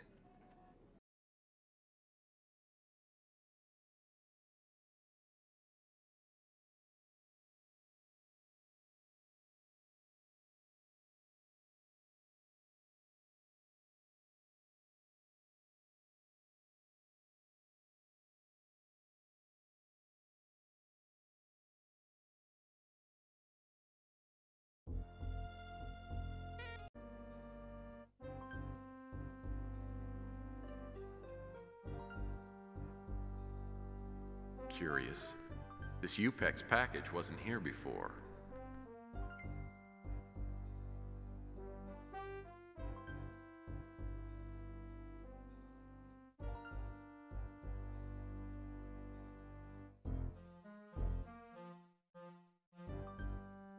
It appears to be a Braille alphabet.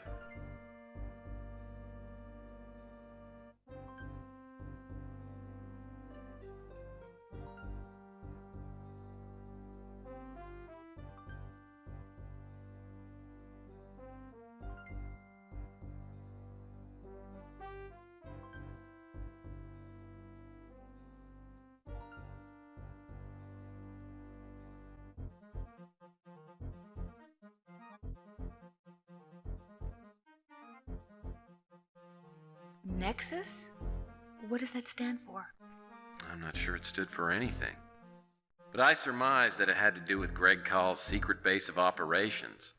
Now I had to ask around to see if anyone knew about it. You'll never guess who did.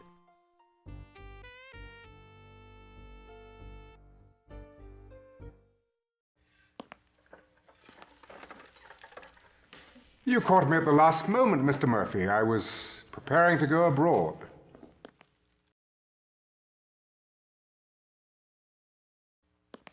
That sounds good. You know, I've heard Amsterdam is great. Everything you've heard is true. I highly recommend it. Now, I think I can spare you a few moments before I leave.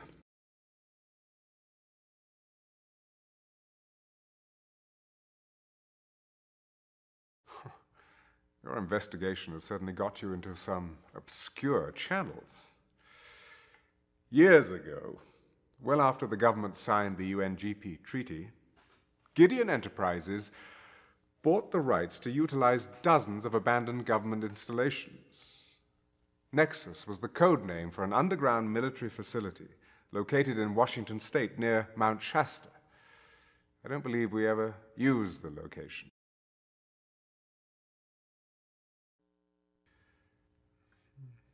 I'm afraid I haven't heard of it. I don't know who he is. Ah, now there's a name I haven't heard in ages. I hired Sam to work at Gideon some 15 years ago, and after a decade of fruitful labors, we parted amicably. And then sadly we lost touch.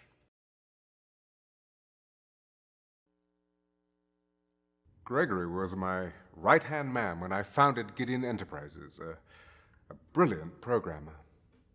Until recently, he headed a division of the corporation. I heard that Shimming fired him, undoubtedly removing the last traces of my influence.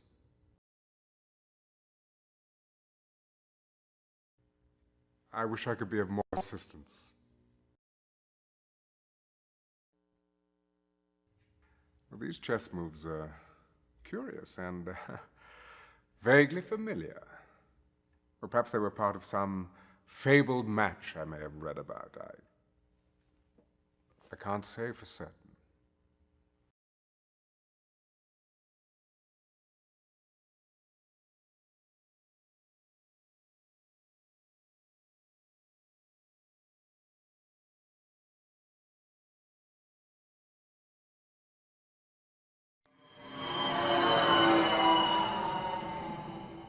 Nexus base took a long time to find, and I won't bore you with the details, but the installation looked totally derelict from the outside. Once I found a way inside, I entered an underground laboratory that was brand new, state-of-the-art. Was there anyone there? No, but as soon as I stepped inside, I did hear a voice. Stand by for system scan.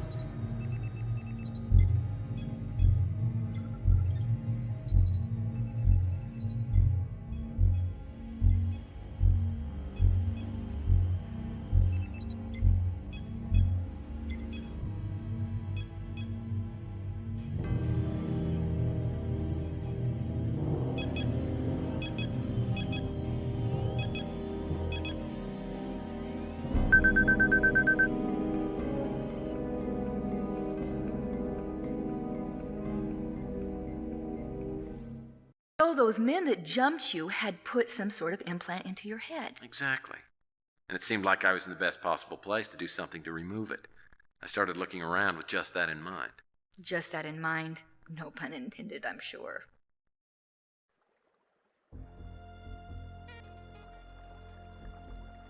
Implant removal station. Well, the IRS has always been good at removing everything else from me.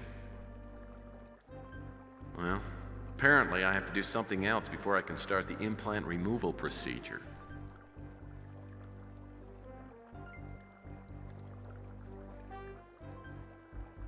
Some kind of chart. Maybe watching all those ER reruns will finally pay off. Oh, there's a card on the clipboard. If the implant I'm carrying around is on this list, it must be number P333. Now I need to figure out which of the kamikaze implants will neutralize it.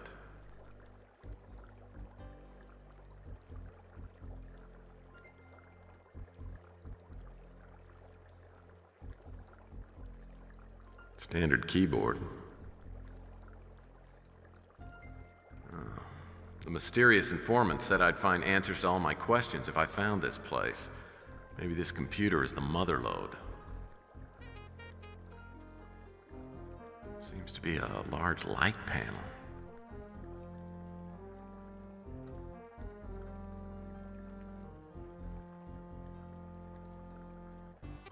This was Greg Call's pass card.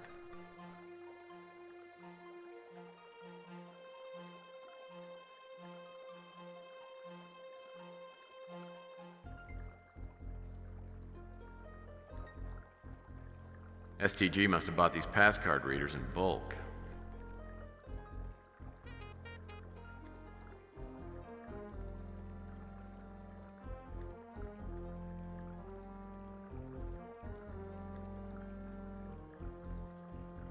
Well, this looks like an autoclave.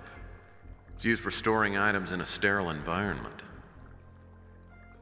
A security card reader. Must be for the autoclave.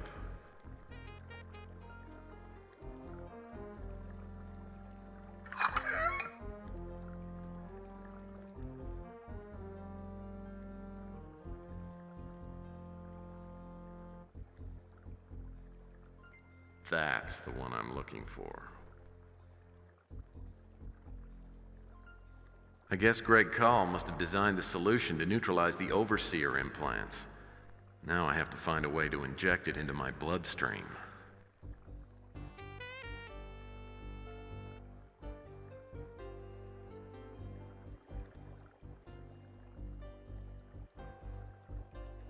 A special Mengele model syringe.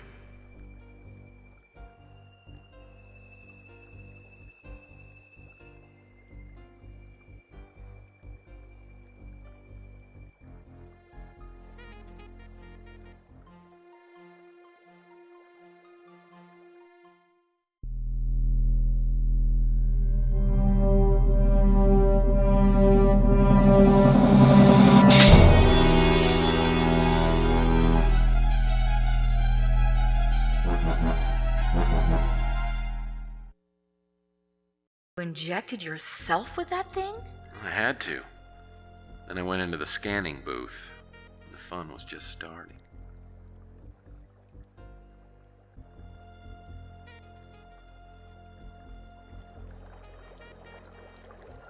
The green diamond must indicate the location of the P333 implant. I have to move the kamikaze implant into one of the blood vessels where it will appear as a blue cross. Then, I have to navigate it until it reaches the implant and neutralizes it.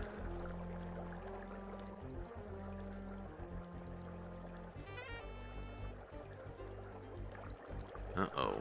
Those flashing dots look like trouble. Must represent antibodies. And I guess they're out to get rid of the new infection. I'd better steer clear.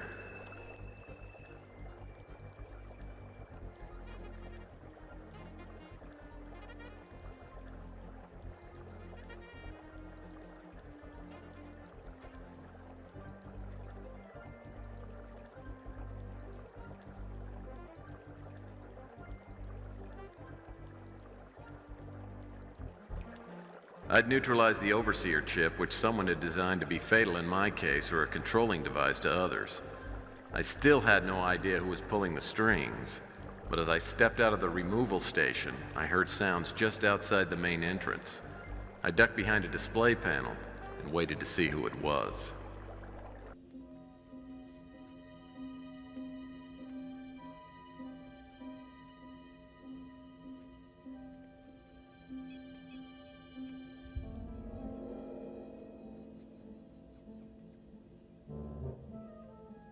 Hello? Hello? Okay. I'm really not very good with surprises. Well, it isn't my mystery man. What's your name? Larry Hammond. I would have told you earlier, but I have some serious trust issues going on. With all that's happened, I've got the right to be a little paranoid. Yeah, I guess you do. You haven't been using the code name Poison Pawn, have you? No. Why? That's not important. How'd you get here? I followed you. I wanted to make sure you came here alone. Well, I hope you were more careful about being followed than I was. Now, I have a very strong sense of self-preservation. I even brush my teeth carefully. Yeah, it shows. Why don't we just start at the top and see what you know? Tell me about Carl Linsky. Well, Linsky and I both worked on STG, but I didn't know him back then. I recognized his picture in the paper from when he had his suicide. Well, that's helpful. How about STG? It was a really mysterious operation. When Greg brought me in to do some programming, I didn't know anybody on the design team, and we weren't encouraged to get to know each other either. Once we got our instructions, we went off to work in different places. None of us knew what each other was working on. So, who's in charge of this little circus? Greg had been there the longest. He was pretty much running the show. So is he this overlord I've come to hear so much about? Oh, no, there had to have been higher-ups. I knew Greg for a long time. We were in Mutant League together. Oh. Just so I understand something here, the reason you got in contact with me is because you wanted me to find Carl's lab, right? Why? Well, early on in the program, Greg got really paranoid and relocated his base of operation. And no one knew where he was at. I didn't even see him until after I finished my work with STG. A couple of weeks ago, after all the mysterious deaths, I decided to go underground and get a read on my life expectancy. Well, you see, I was underground and Greg found me, which didn't give me a great sense of well-being. Anyway, he said he needed my help. To do what? He wanted to find the pass cards we'd all been issued. You see, all 8 of us received these cards at the beginning of the project. They were used to transmit data from wherever we were working to some sort of central computer. Now, the whereabouts of that computer, that was top secret. Well, what about the chess moves? Oh, I don't know anything about those. I think they were Greg's idea. He designed the cards. And you've got a card? Yeah. Here. You take it. Just holding the thing next to my skin just gives me the hives. No, it's that polyester. Really? You told me if I came here that I was going to get the answer to all of my questions. I said that?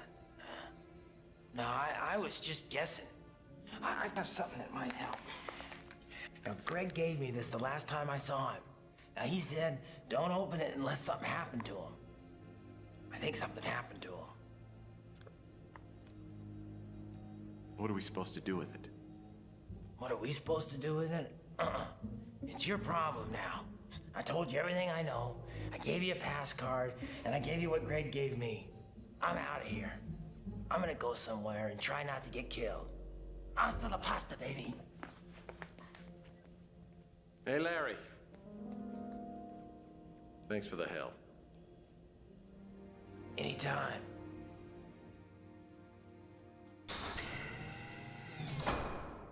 So Larry was the mysterious informant. And he said he wasn't the poison pawn. Well, what was in the envelope he gave you? There was a note written from Greg Call to Larry. There was more to the content of the note than met the eye.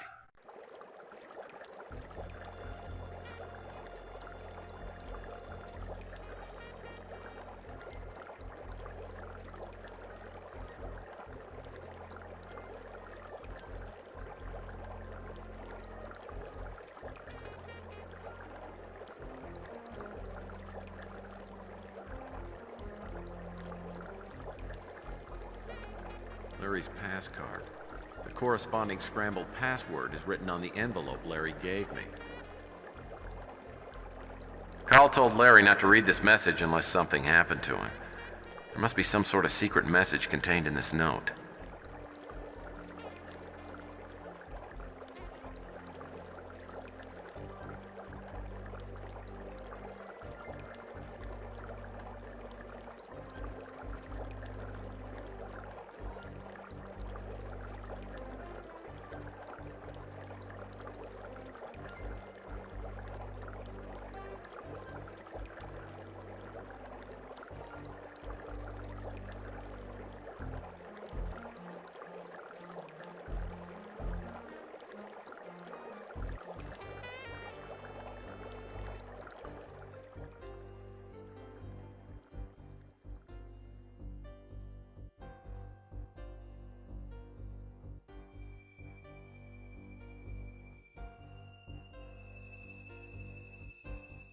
To Larry, or whoever's watching this, I'll have to assume that my first plan has failed, and I'm probably dead.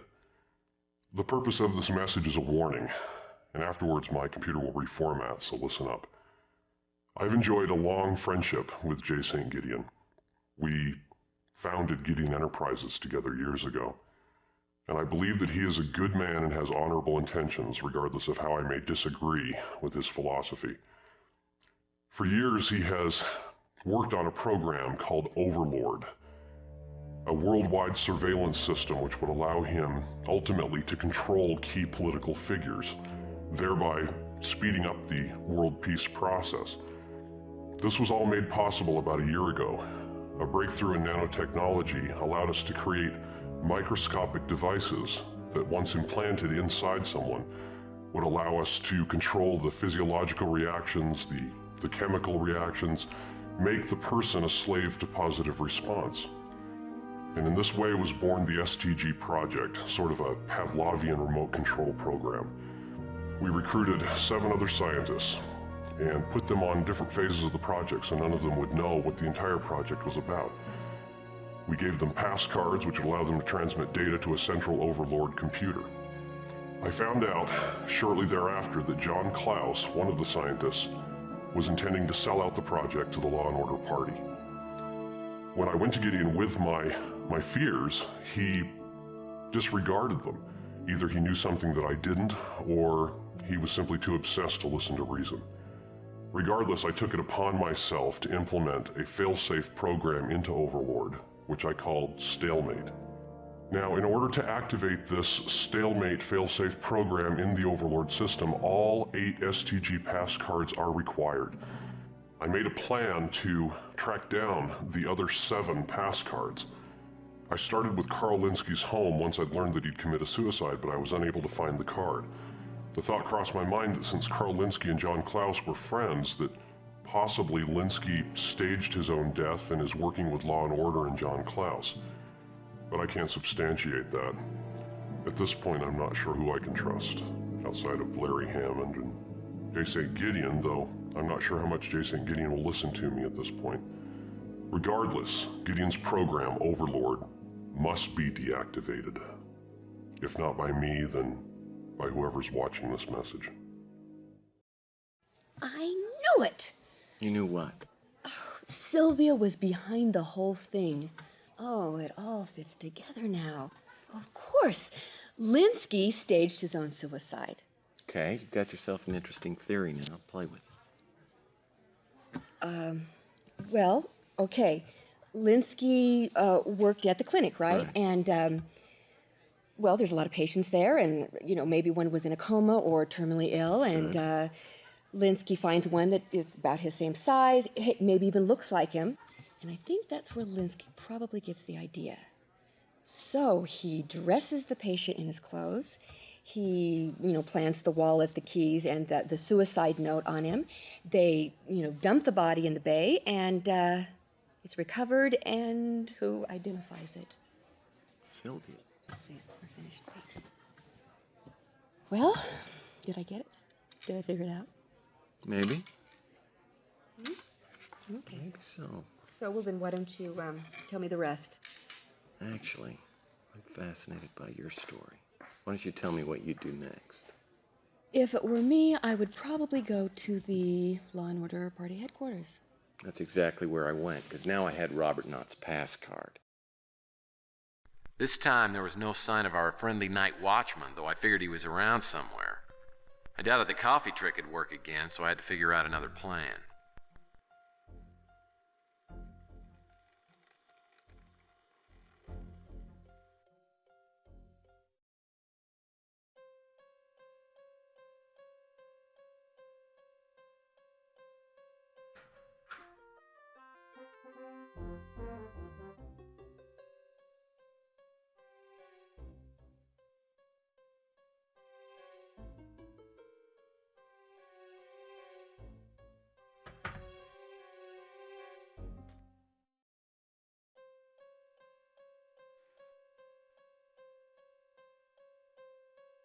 There must be hidden cameras in all the rooms.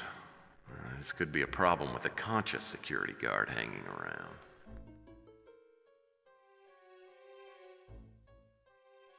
I was lucky to get in without the guard seeing me, but I figured he was somewhere in the building. I'd be in trouble if he returned to the front desk and checked out the monitors, so I had to figure something out fast. I've never been musically inclined, but I have been known to take a stand on occasion.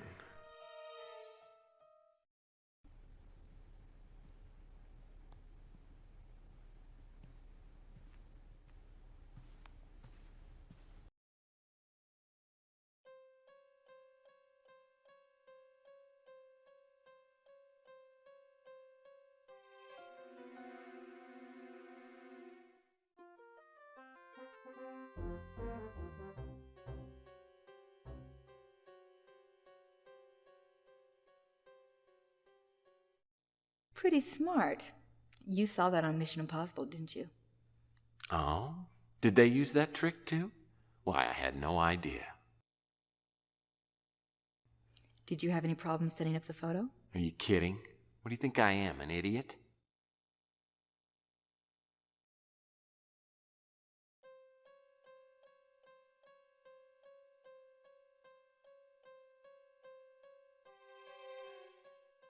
Quality plastic place settings.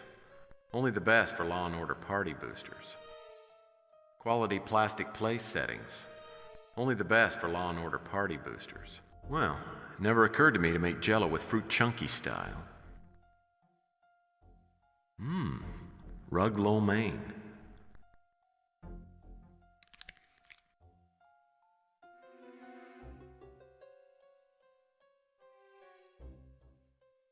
Courtesy phone.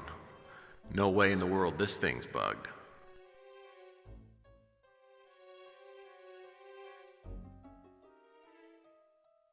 I'll bet there's some interesting secrets behind this door. I don't see any visible way to open this door. Odd. The ozonator seems to have a good-sized hole in it.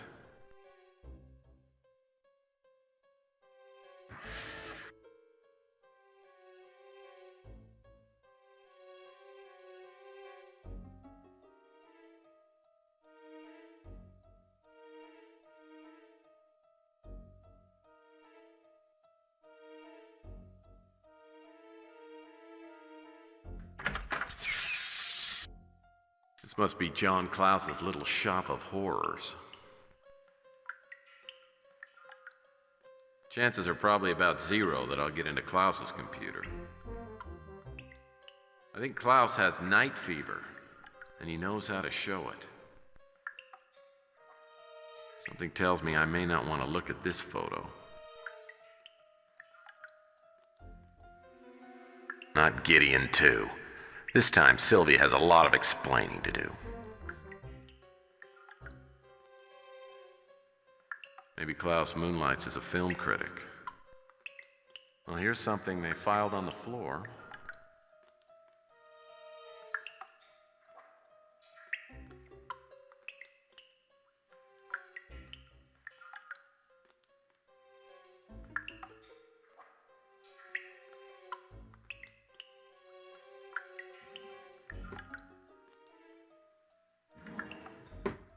An inter-office memo.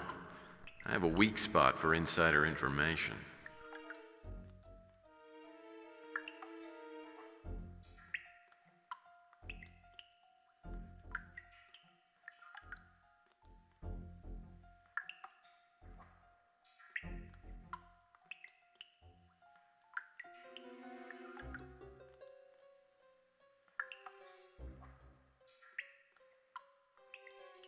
Sure is a popular model.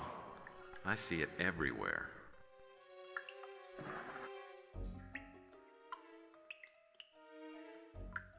I wonder what this is. Maybe it's an Iron Maiden for small animals. The syringe from hell.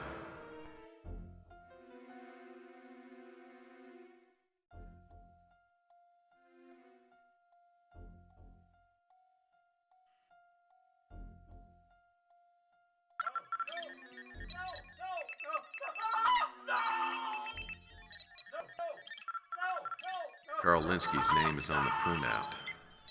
That explains Linsky's surgery. It may also explain his suicide.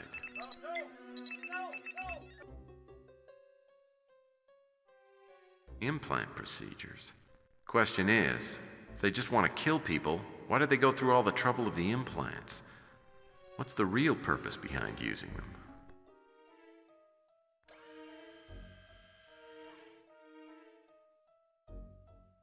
These tools look like something out of Dead Ringers. Klaus probably uses this to determine the exact moments his patients kick off.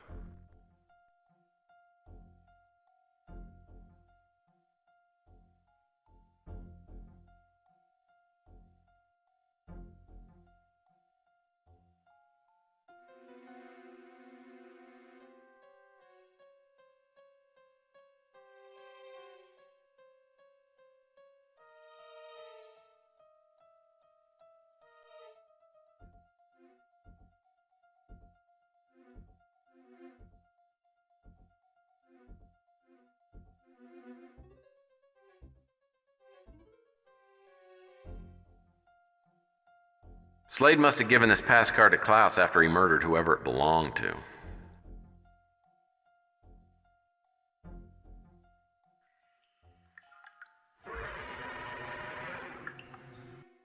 I'd gotten everything I needed out of Law and Order, but the odds were pretty good that the guard was waiting in the lobby. I had to figure out a way to get him away from the front desk without letting him know I was in the building.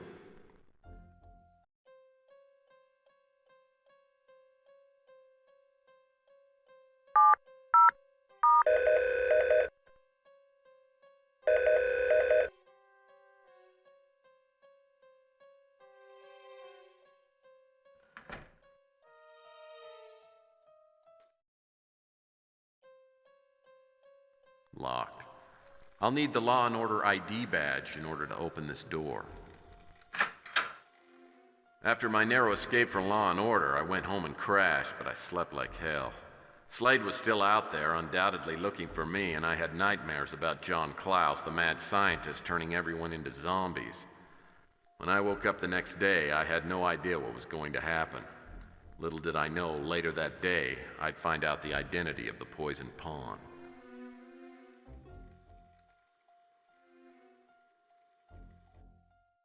Sounds like I've got a message on the vid phone.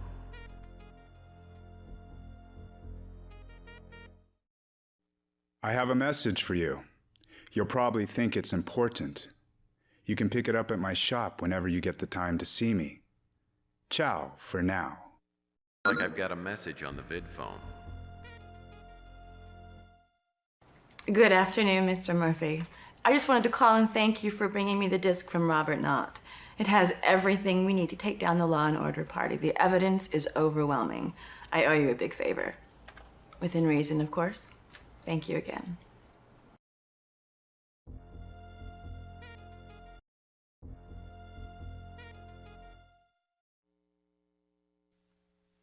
Sheesh, Jorge, you're not still playing the same game, are you?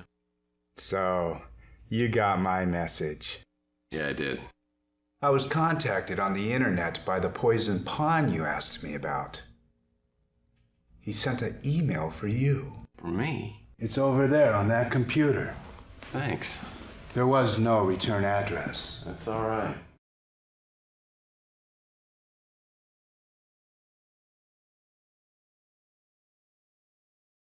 Well, everything about the message seemed legit. It was from the poisoned pawn, came through Valdez. It referred to things from Wanda Peck's anonymous letter. But my intuition meter was on the fritz. Was I being set up? Or was I about to meet the man behind the curtain? If so, who was it? J. St. Gideon? One of the supposedly dead scientists? Carl Linsky back from the grave? I waited till midnight and went to the rendezvous point. My instincts told me to beware of a trap, so I found a back door and went in that way. The place appeared to be empty, but I still needed to check out the clock tower. As it turned out, though, I had to search the ground floor first, and search pretty thoroughly before doing anything else.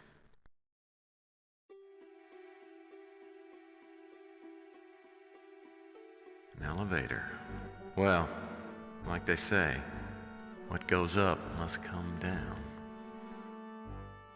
This could open some doors for me. Nothing happened. There must be some other power switch in here somewhere.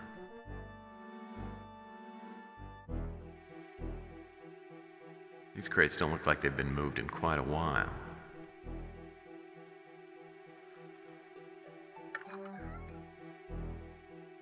My favorite kind of paneling. Electrical.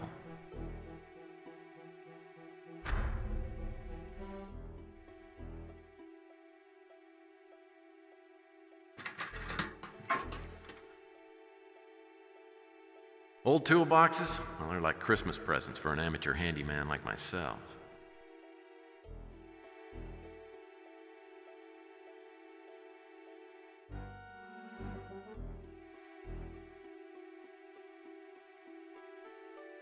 A rock. I wonder if there's a hard place nearby. The boxes are all in various stages of dry rot.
Shame to cover such a beautiful mouth.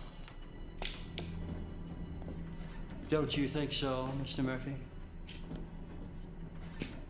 It was necessary, of course.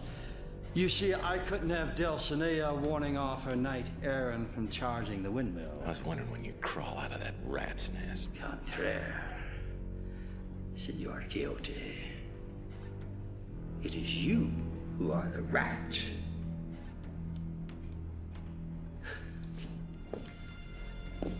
And you, my dear, the perfect piece of cheese.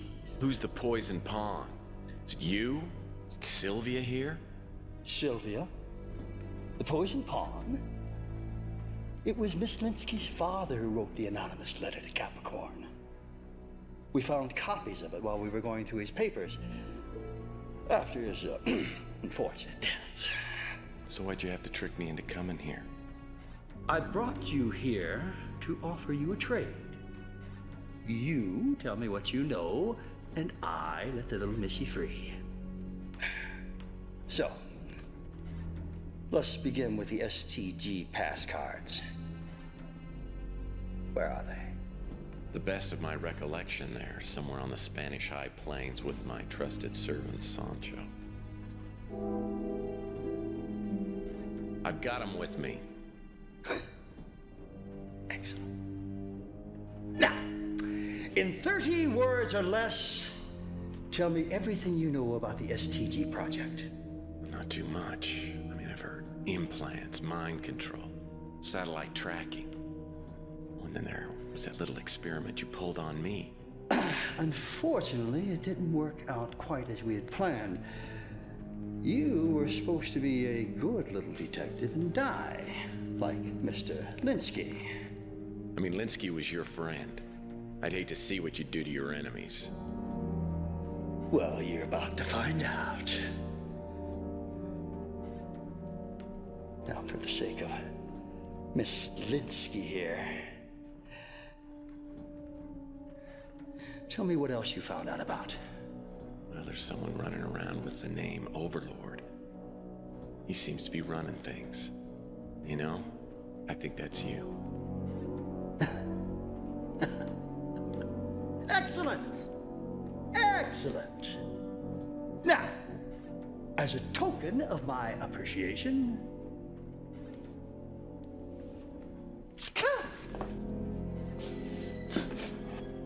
one last kiss. Why'd you tell him he's never gonna let me go?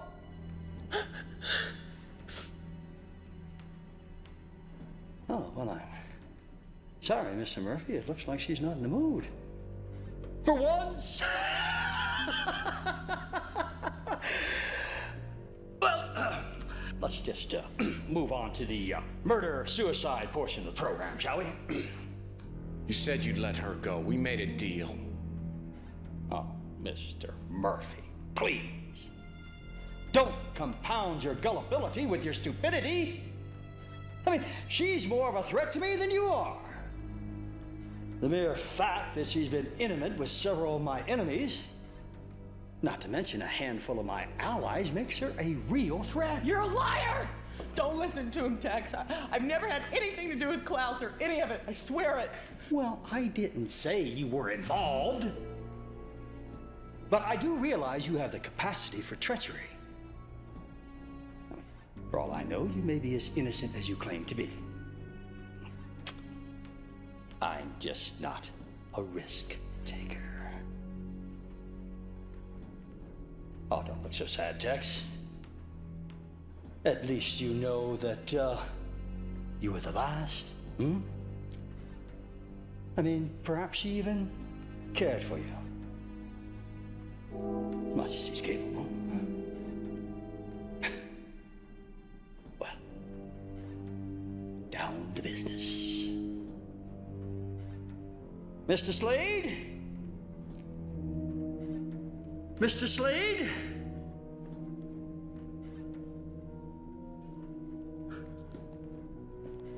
I leave the necessary unpleasantries in your capable hands. My pleasure, Mr. Klaus.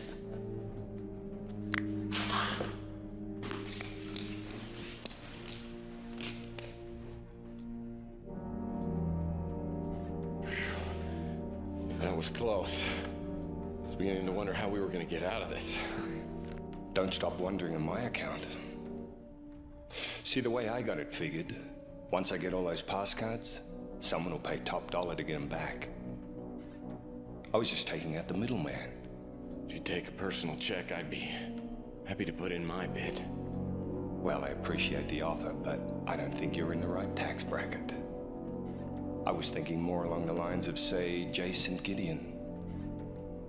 So, who wants to go first?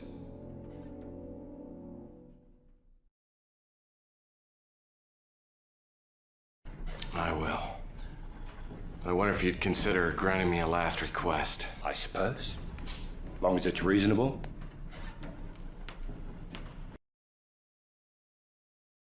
Could I kiss Sylvia goodbye? At least that way, I could die a happy man. Well, I wouldn't want you to die unhappy. Go ahead. But don't do anything stupid.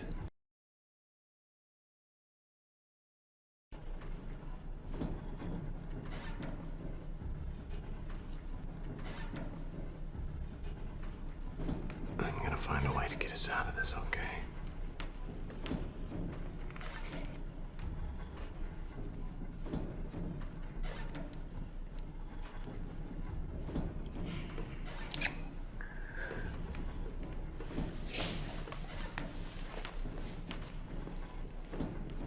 Oh, that was very touching. Now let's get down to business. So who's first? You know, Slade, any little girl looks tough with a gun. Why don't you pretend you're a real man? Let you and I go mano a mano, huh? I'll give you one thing, you've got guts. All right. I'll make an exception this one time.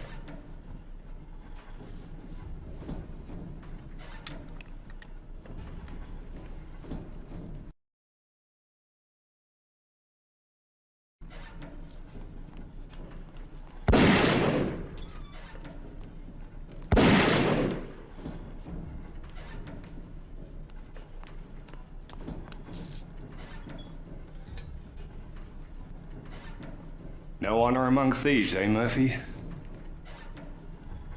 Why don't you just come out first? Make things easy on yourself. If you don't, I might just kill your girlfriend first.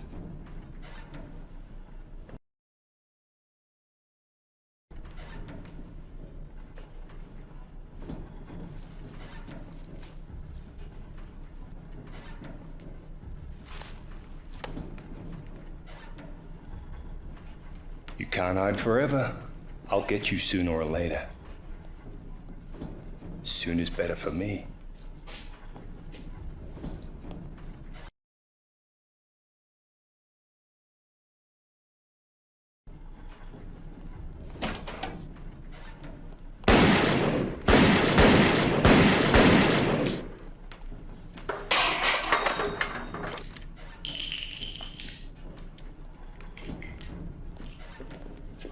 Okay, Slade, I give up.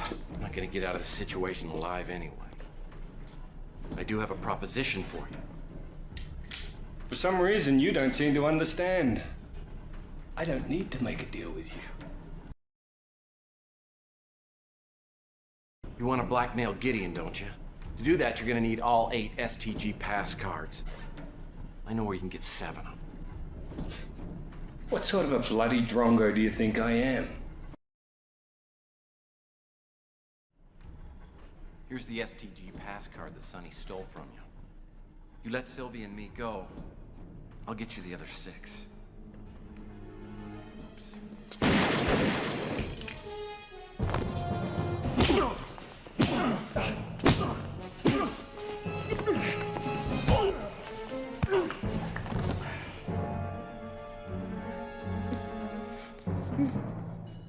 Tell me something. Why did they call you Big Jim Slade? Well? Yeah, that clarifies it. Well, if that didn't, these will.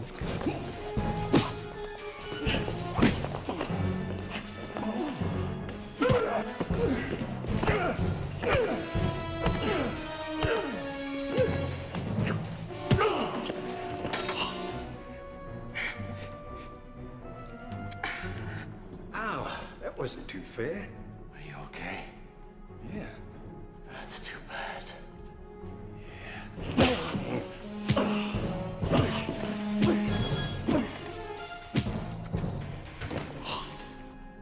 You know, I hope you don't mind me saying this, but you are good. You are very, very good. You give lessons? Oh, yeah. Matter of fact, this one's on me.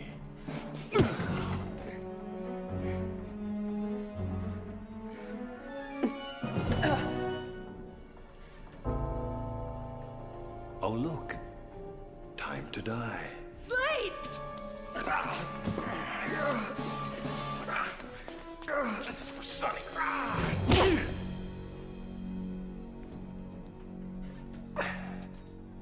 Okay, did you overhear anything else? No. All right, look. Take this. You keep your eye on him. Cops will be here in a bit, so he shouldn't be a problem, but there's something he's got that I need. TEX, about that thing that Klaus said about me. Look, Sylvia, your business is your business. No, I understand, okay? Please, please listen. It's okay, really. The past is the past. It's important to me. I want to tell you there's been some things in my life that I'm not very proud of. I used to work for an agency, an escort agency. If I get out of this, I'm gonna bite your bloody leg off. If he says one more thing, I want you to just shoot him.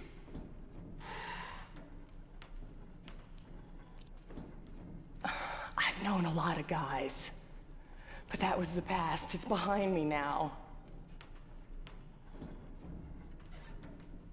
And it's all right, okay? I mean, really, it's all right with me. It really doesn't matter, so relax, okay? But I want it to matter to you. I've never had anything to do with Klaus or Law and Order or any of it. What the hell is this? Card. Got it. Keep your eye on him, I'm okay? a new woman now. I'm not the person I used to be. Right. Oh, come on. You did not fall for that old line, did you? No, no way. Yes, you did, didn't you? Oh. Okay, so how did Sylvia justify this whole escort thing with you? Well, I guess she'd just gotten into modeling, was barely getting by. A friend told her of a great way to make money. Yes. I guess that's the only reason she did it. Oh, likely story. Yeah, well, I guess I was pretty gullible back then. Anyway, while Slade and Klaus were waiting for me to show up, Sylvia overheard them talking. Apparently, Klaus had operated on Carl Linsky. When he removed the tumor, he replaced it with an implant that eventually drove Linsky insane. Slade just tracked him to make sure he committed suicide. I still think my theory's better. Well, I told you yours was a better story. But regardless, Klaus was using Linsky as a guinea pig for the Law and Order party for what they intended to use Overlord for. Did Sylvia overhear anything else? Yeah, she did, as a matter of fact. Now, Klaus still wasn't sure where the Overlord main computer was, but he suspected it was at J. St. Gideon's mansion. And that's where you went next. Right. When I told Sylvia, she said she knew how I could get in. A shortcut to the bedroom, I'll bet. Actually, that's what it was. Look, don't say it. I know I was a moron, but she did get me inside the mansion. So there I was, standing in Gideon's bedroom without any idea of what I was looking for. Naughty pictures of Sylvia? You really do have a one-track mind. When I told Sylvia, she said she knew how I could get in. A shortcut to the bedroom, I'll bet. Actually, that's what it was. Look, don't say it. I know I was a moron, but she did get me inside the mansion. So there I was, standing in Gideon's bedroom without any idea of what I was looking for. Naughty pictures of Sylvia? You really do have a one-track mind. When I told Sylvia, she said...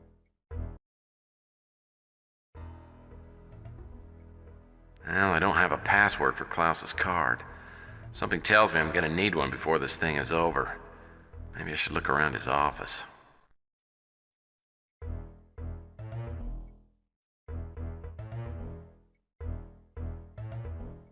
Gideon's all set up for a round of tag team chess. That's a pawn. Probably ought to have my face on it. It looks like solid gold. Gideon must have paid a king's ransom.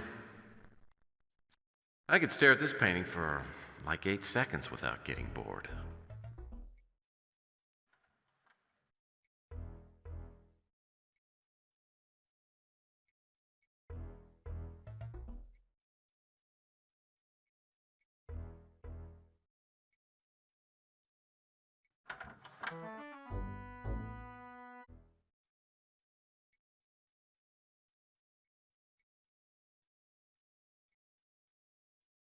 Court, a novel by the author of Joy of Chess, More Joy of Chess, and everything you've ever wanted to know about chess but were afraid to ask. Gideon must use these for strength training. Sylvia was probably more of an aerobic workout. A dumbbell bar. Reminds me of my dad's favorite hangout.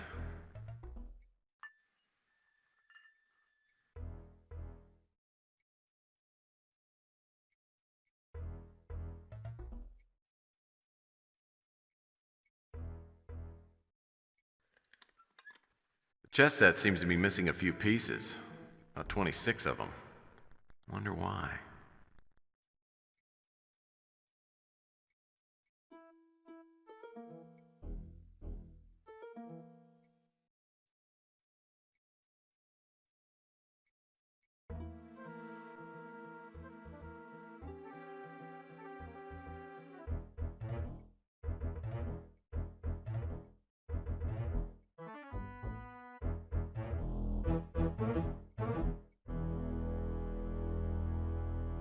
Something big just opened up around here.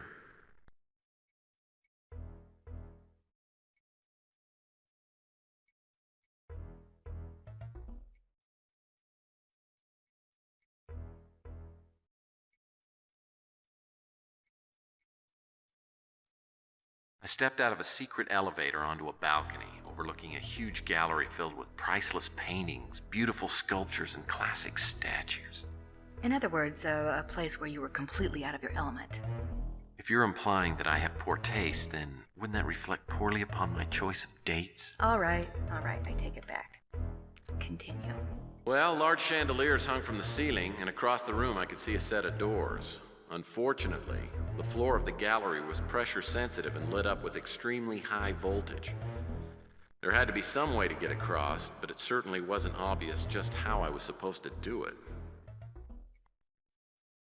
If I could get that even with the balcony, I might be able to find a way to reach it.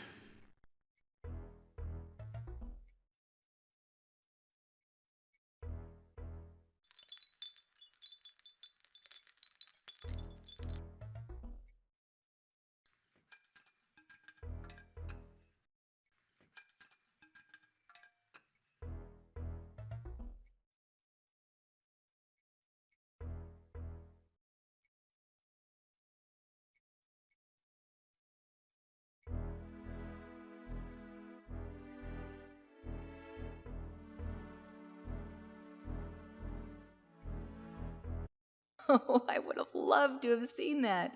I can just imagine you shimmying across on that pole. It's my formal dance training. Luckily, there was a big control panel on the outside of one of the walls. I just had to find it.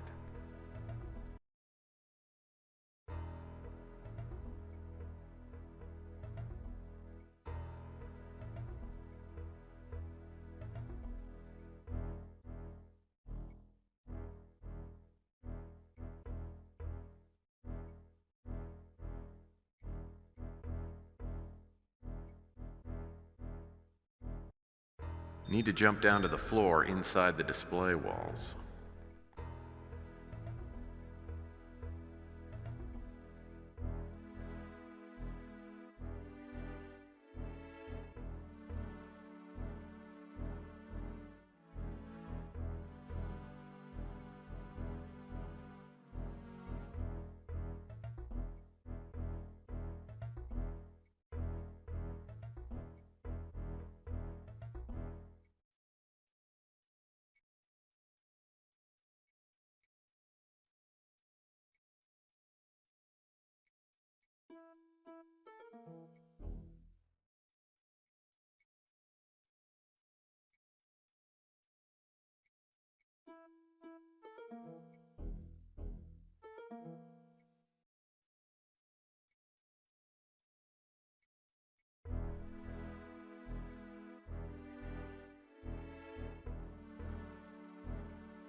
There must be a place where I can run this disc somewhere around here.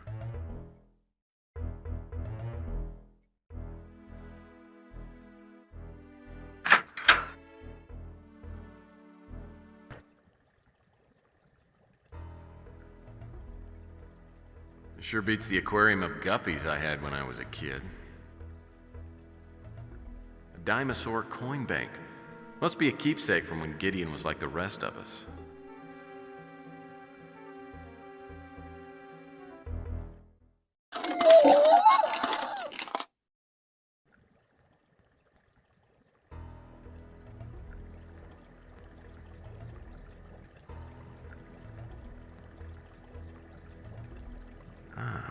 Bat phone. Looks like a video game I played on Dad's old 286. As I remember, the game was just too darn big to fit on one floppy disk.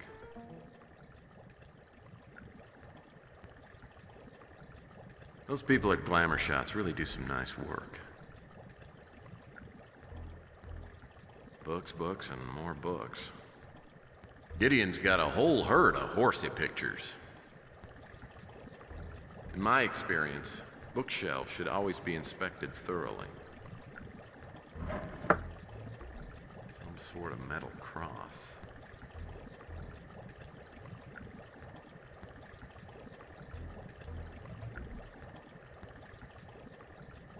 Nice wings.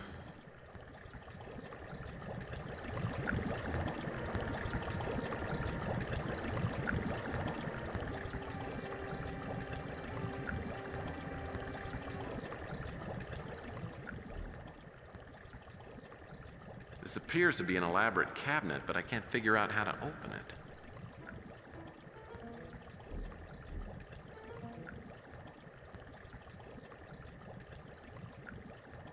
The cross must need to be placed in the right spot, probably in one of those outlines that popped up when I first put the cross on the cabinet.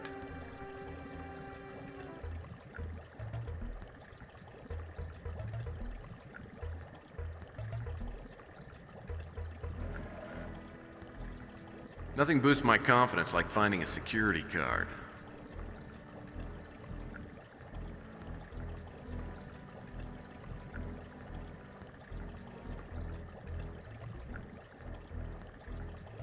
I'll bet Gideon bought this with his hard-earned cash.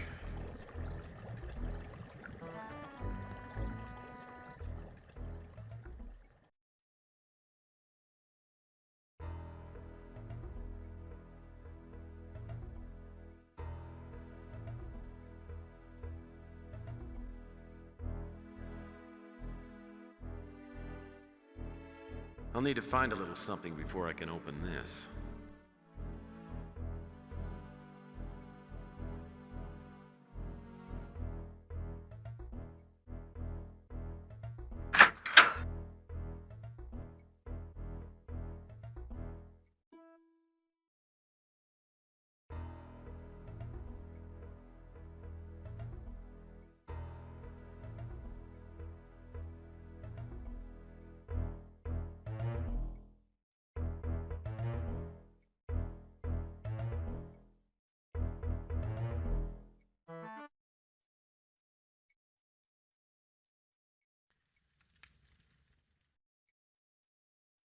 What is this? This thing is ancient. Maybe I'll let Gideon know I was here by beating his high score.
These chess terms must be passwords. Could be useful at some point.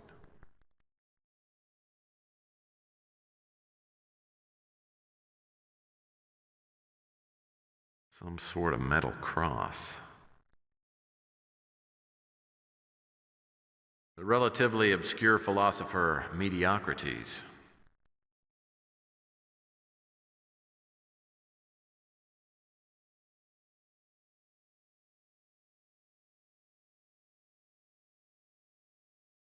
Still fashionable after all these years. I don't care much for guns, except of course when I'm hunting wabbit.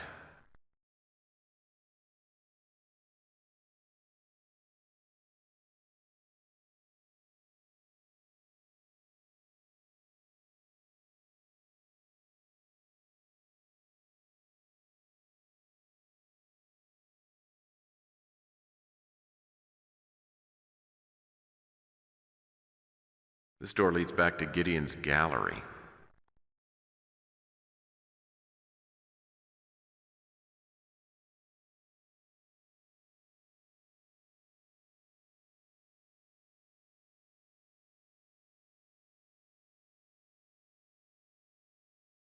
Looks like the access panel requires a numeric code.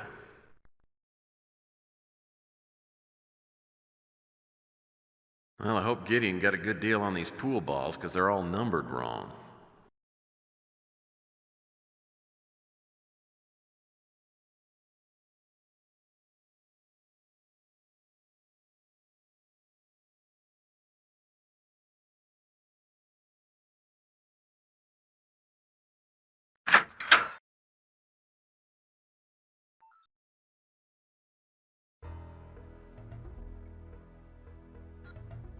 An external display of Gideon's mansion. Good thing no one was on guard duty when I broke in. Unless I miss my guess, that's a graphic of Alcatraz Island.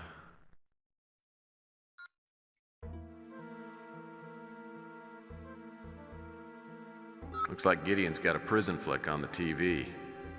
And it's got a built-in disc player. How nice.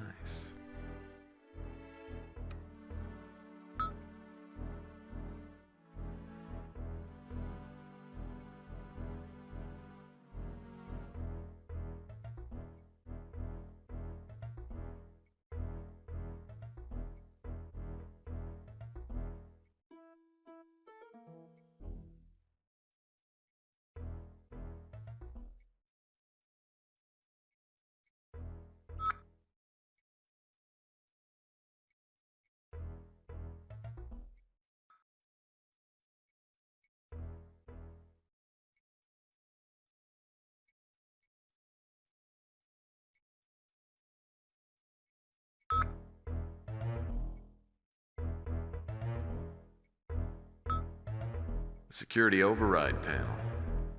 I hope it has something to do with the gallery floor. Looks like it needs a security card.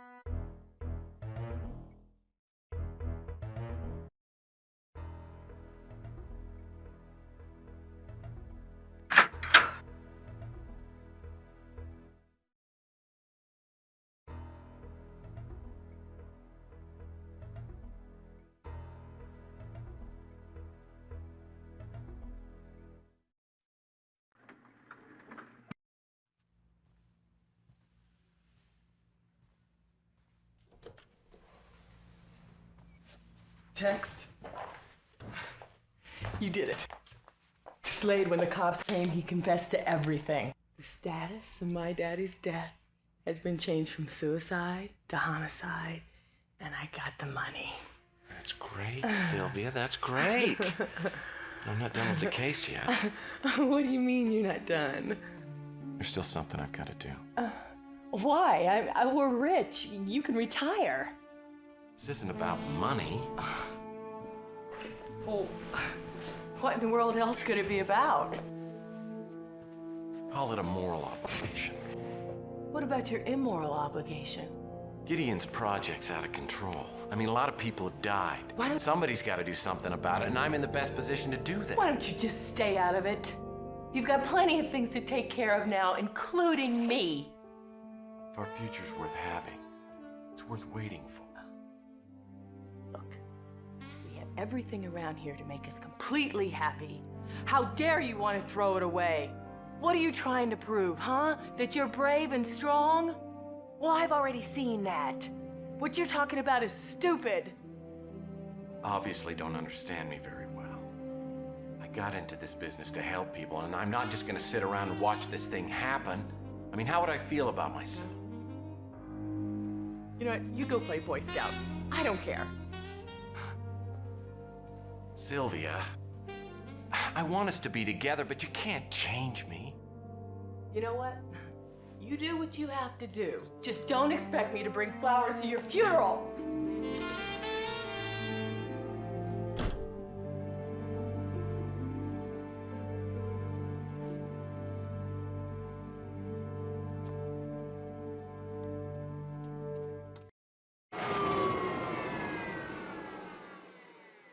I left for Alcatraz right after Sylvia stormed out of my office.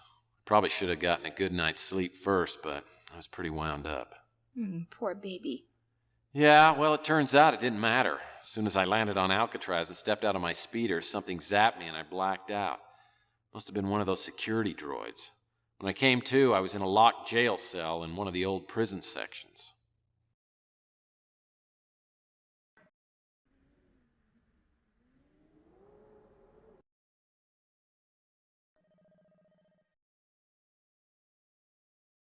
The bricks in this section of the cell wall look a little loose.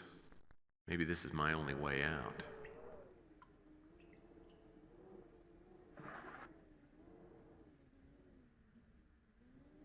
This wall looks pretty shaky, and I'd just as soon avoid a cave-in. I've got to create a hole large enough for me to crawl through, but it'll have to be perfectly square with no other gaps.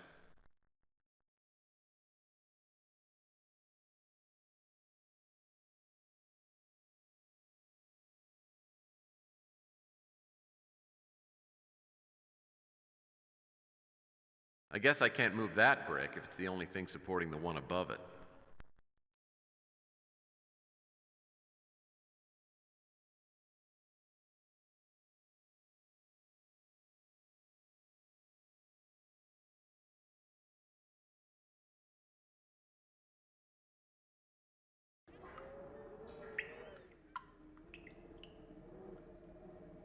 A security droid. I guess it's not going to worry about me as long as I'm in the cell. That shelf looks like it could be knocked loose, and there's something sitting on it.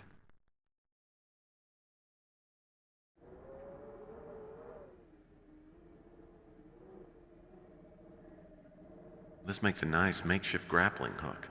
What if there's anything around here to grapple?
I crawled through the hole in the bars, climbed over the railing, and jumped down to the cell block floor. I quickly realized I had two problems. One, I had no idea where to start looking, and two, the cell block was being monitored by a security droid. It wasn't that smart, but if I wasn't in a cell when it passed me on the ground level, I'd be Hamburger Helper.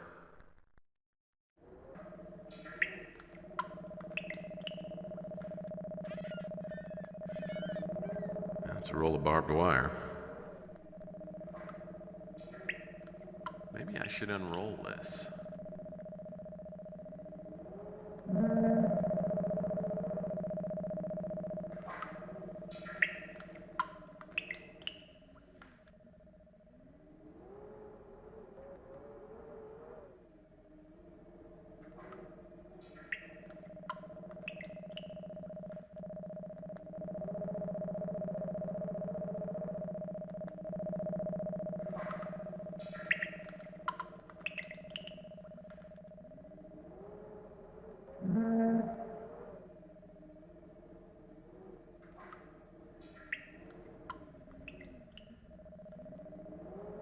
Looks like I'll need a key.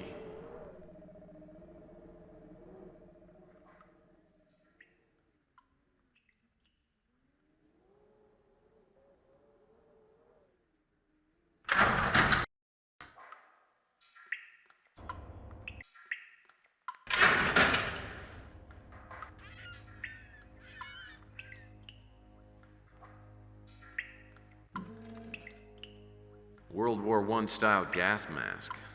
I wonder if it still works.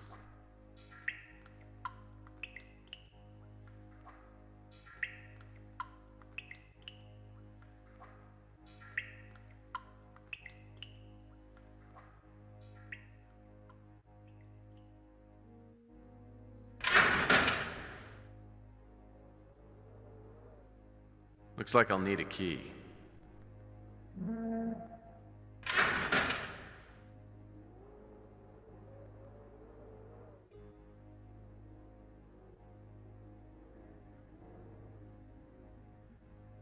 This door must lead to the infirmary.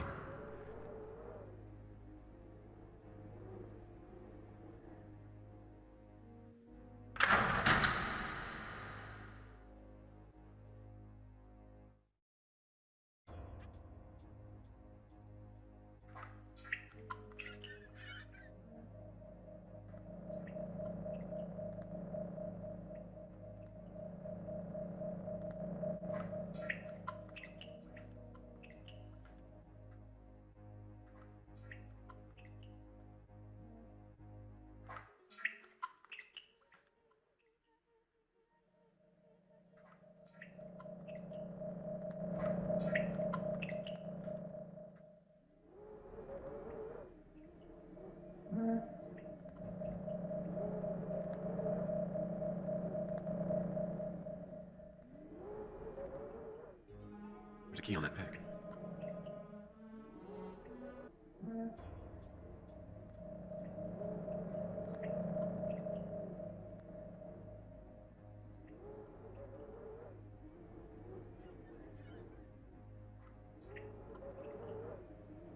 That gas canister is bolted tightly to the piping.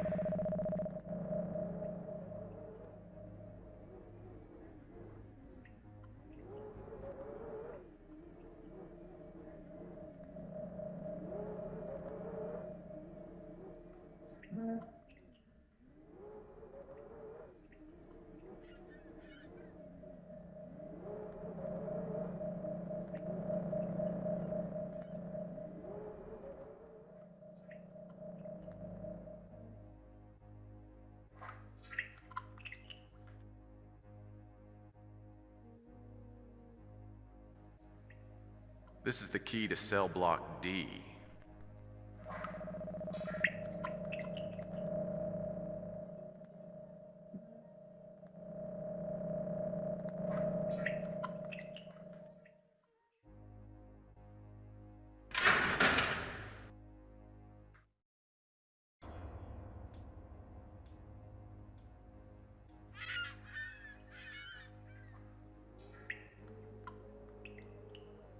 This crate feels totally empty.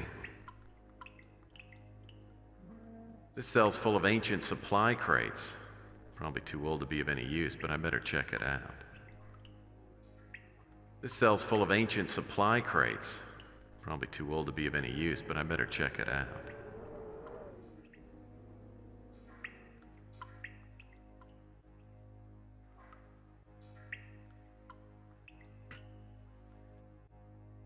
This thing looks pretty corroded. I guess it only controls the 10 cell doors on the ground level. And if it's not working correctly, it'll be a trick to figure out where to move the lever to open the cell I want to get into.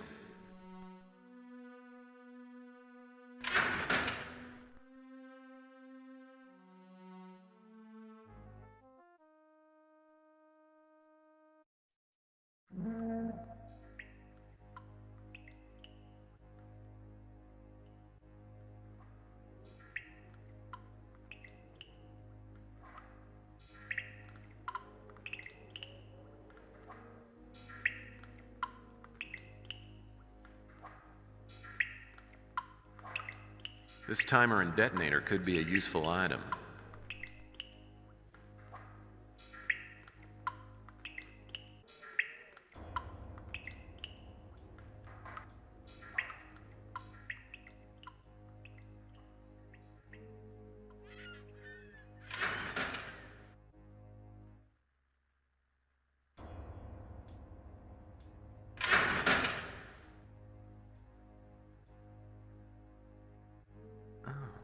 There's a dirty air filter in the garbage bag.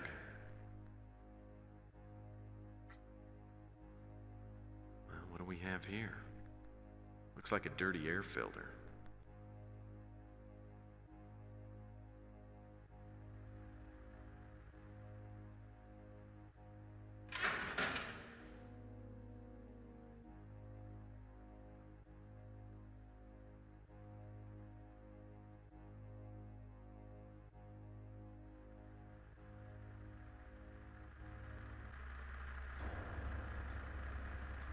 Well, this is quite the air filtration system.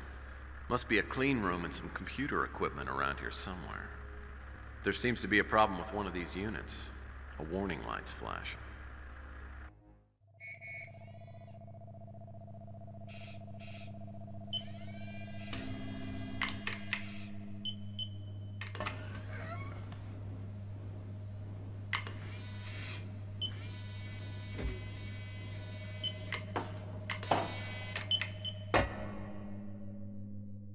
The maintenance droid replaced the filter and then exited through a door at the end of the hall.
This gas canister is ancient.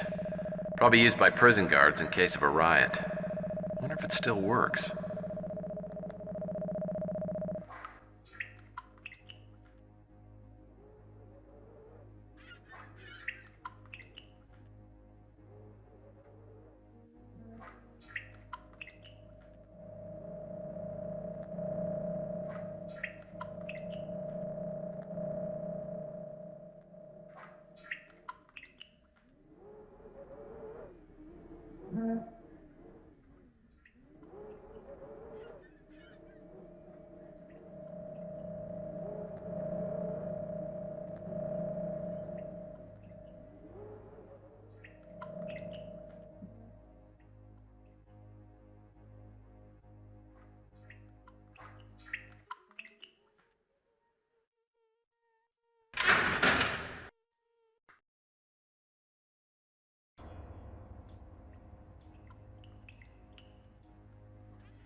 I'll need to find something to open this with.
the rate I'm going, security guards everywhere will start referring to me as the Sandman. Judging by the amount of hair on this brush, I'm guessing Mr. Gideon may want to check into a hair replacement system before too long.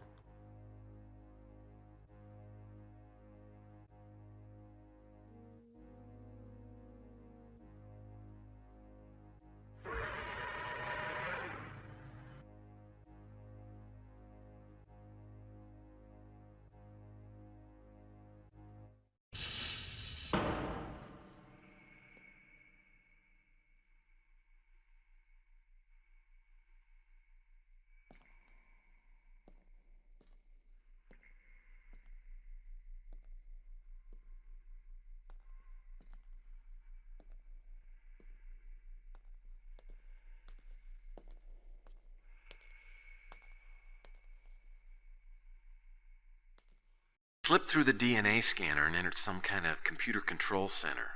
I walked up to what looked like a central terminal and typed in the word stalemate. Suddenly, a command popped up telling me to insert a pass card. You'd gotten to the system. I got out the 8 STG pass cards and inserted one into the console. At that point, it asked me for a password, which I had to type in. Stalemate sequence initiated. To deactivate Overlord, insert pass cards now.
Exit this program immediately, Mr. Murphy.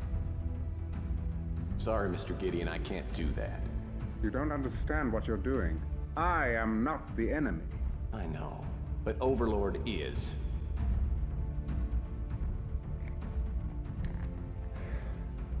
Then you do not understand its purpose. I think I do. Do you know how close Law and Order came to overtaking your system? A calculated risk, my friend. It is the only solution. Well, a lot of innocent people have been killed. I'm just trying to make sure there are no more victims.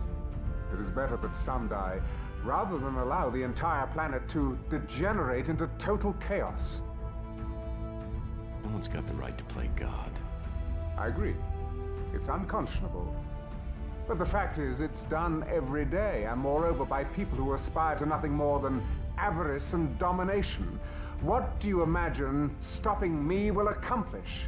But what do you think you'll accomplish? Overlord is the hope, Mr. Murphy. Oh, with it, I can influence events in the global political arena for good. Good for you, maybe. Good for all those who respect mercy and justice. You created just a little bit of a monster here, Mr. Gideon. It wouldn't be the first time you lost control of your creation. Law and Order Party was going to use it for its own purposes. Other groups are going to try, and eventually one of them's going to succeed. This little nightmare of yours has got to be destroyed. Oh, I pity your blindness. and regret that you cannot be reasoned with. Let the match begin.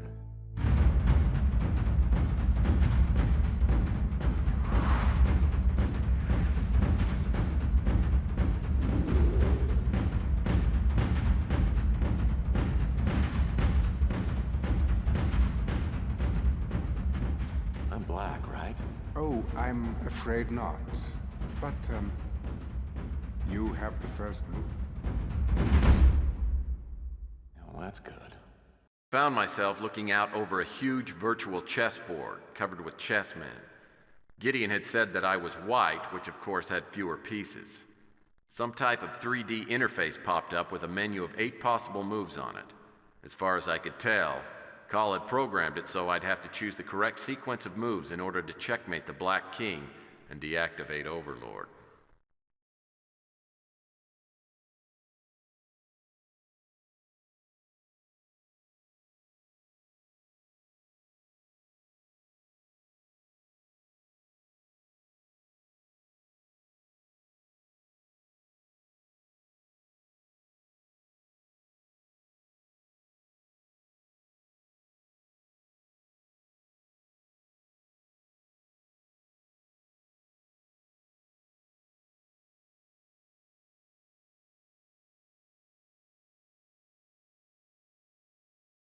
Overlord, system deactivated.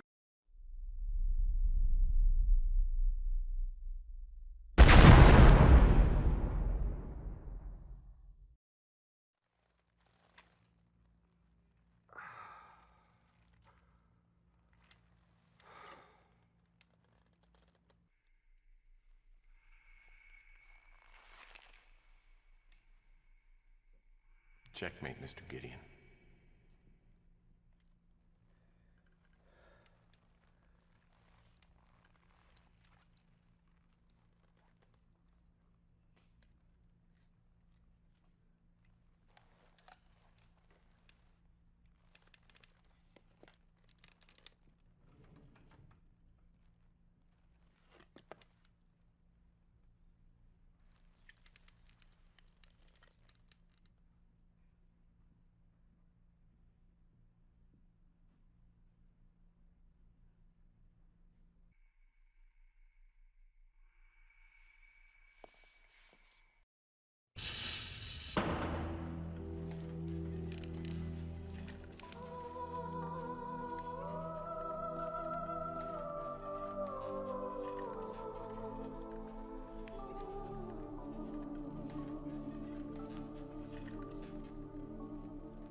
Your case is finished. I've been saving this to celebrate my success. I suppose I should drink to yours.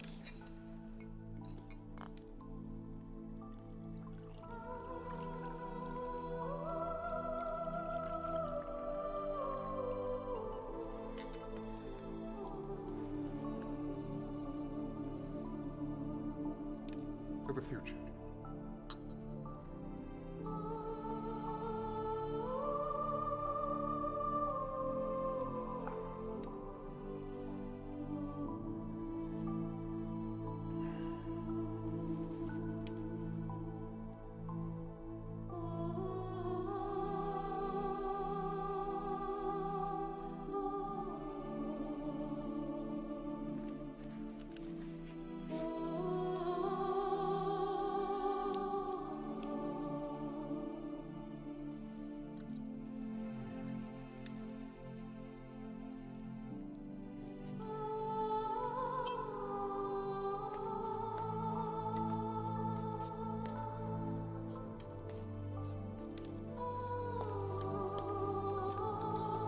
Mr. Murphy?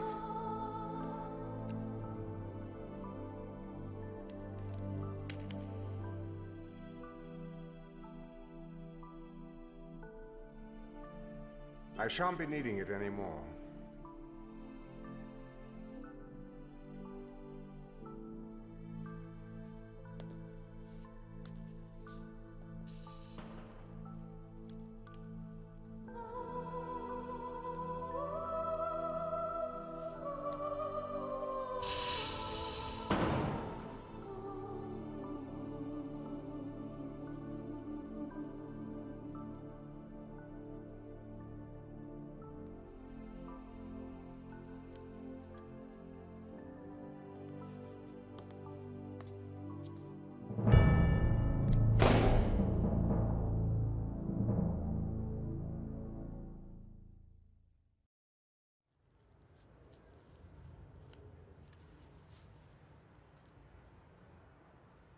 Find a penny, pick it up. All the day you'll have good luck.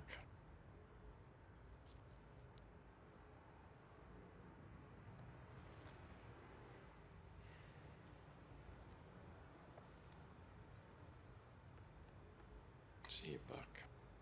Harley.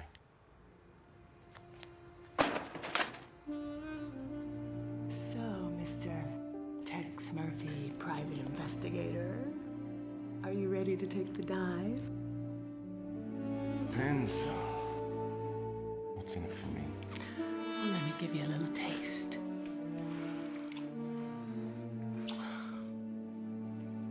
Keep talking. Well, how about a romantic night in the Caribbean or sun-filled days on the beaches of Rio? How about skiing in the Alps? I don't ski. I'll teach you how to ski, among other things. I'm kind of a white picket fence, kids, dog kind of guy. We'll talk about that later. Right now, we have the whole world to explore. You know, Sylvia, I've been thinking, $1 million isn't what it used to be. I think we need to get an investment counselor. Well, $850,000. I've already spent $150,000? But that reminds me, I got a little something for you. Hold on.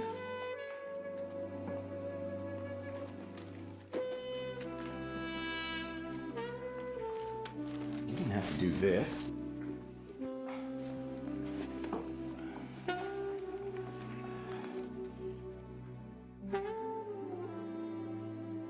This is in celebration of solving your first case. Wow.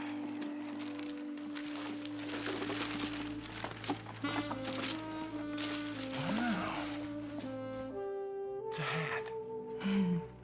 All great detectives wear hats. I thought you should have a fedora. I hope you didn't pay too much for it. I paid way too much for it.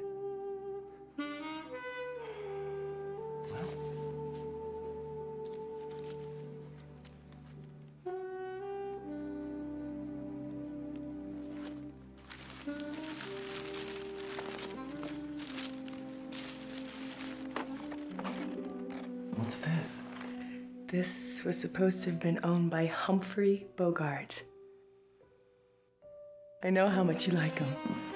Here, help me try it on.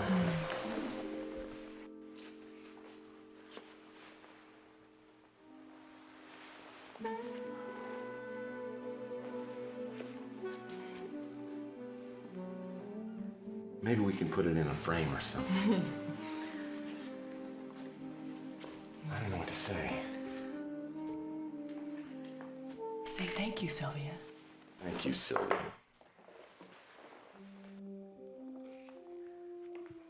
Would you like one? Sure, doll. Why not?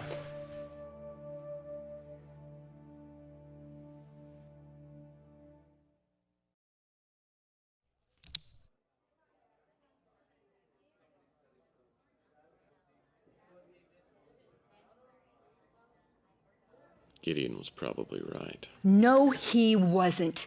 You were. Hey, this is not a perfect world, and no one expects it to be. But the most important thing is our freedom. The freedom to make choices for ourselves. And yes, every now and again, maybe the freedom to make an occasional mistake. You are much too critical of yourself.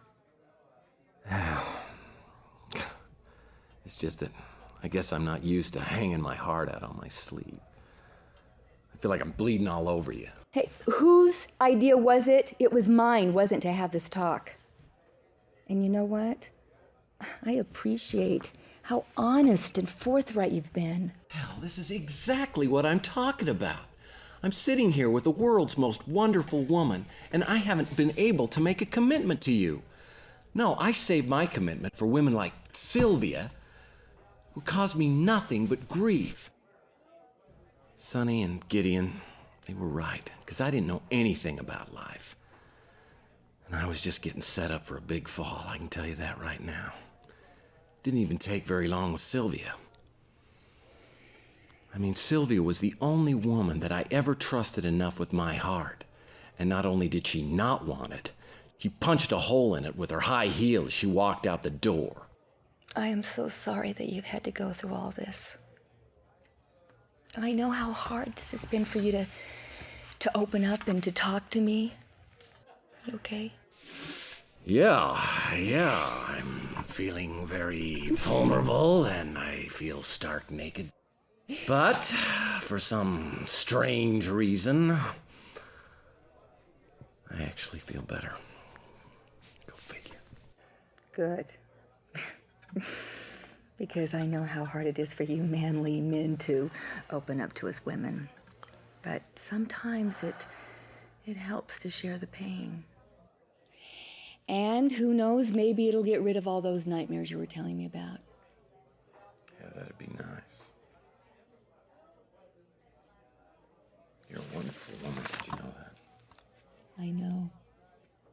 Right now, we're just very good friends who happen to be attracted to each other. Extremely attracted to each other. Oh, okay. Well, do you remember what you said a few minutes ago about being very attractive? I think the wording was very, very attractive. I have something better for you to do with your mouth.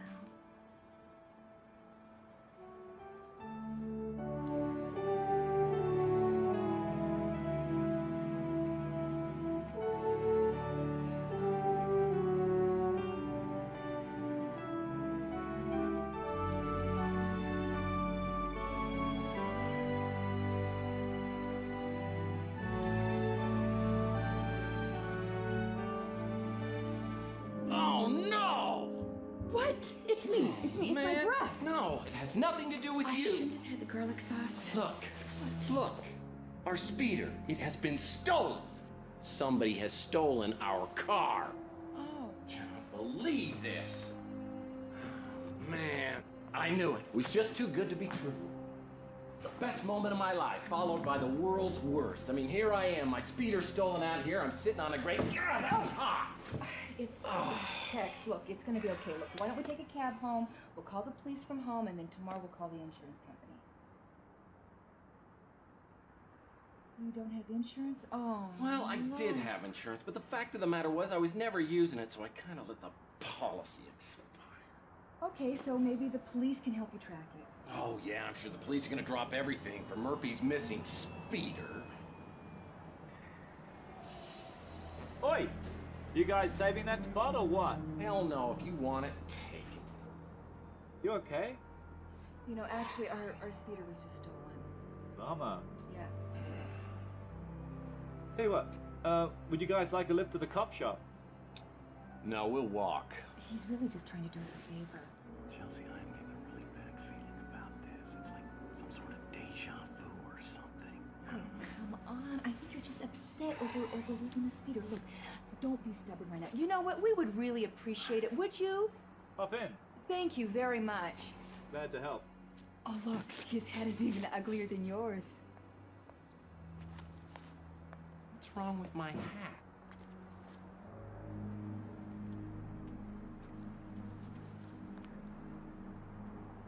It's a shame to lose such a good parking spot.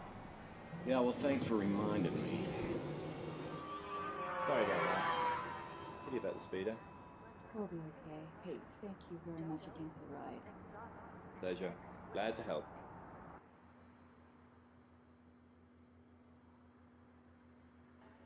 Don't miss the most exotic and exquisite exhibit of the decade. The Fabergé World Tour for all mad slicker of imperial Russia. Don't miss. So you folks from around here? Oh, my name's Chelsea. Name's Dalton. Hey, thanks again. Thanks for sitting up front. This is not a good idea. What do you want me to do about it? Now that we're 50 feet off the ground, I don't know. Who's your mate? Oh, that's Tex. He's having a very bad day. That true, Tex? Oh no, everything's just going peachy. Well, things could get worse, sir.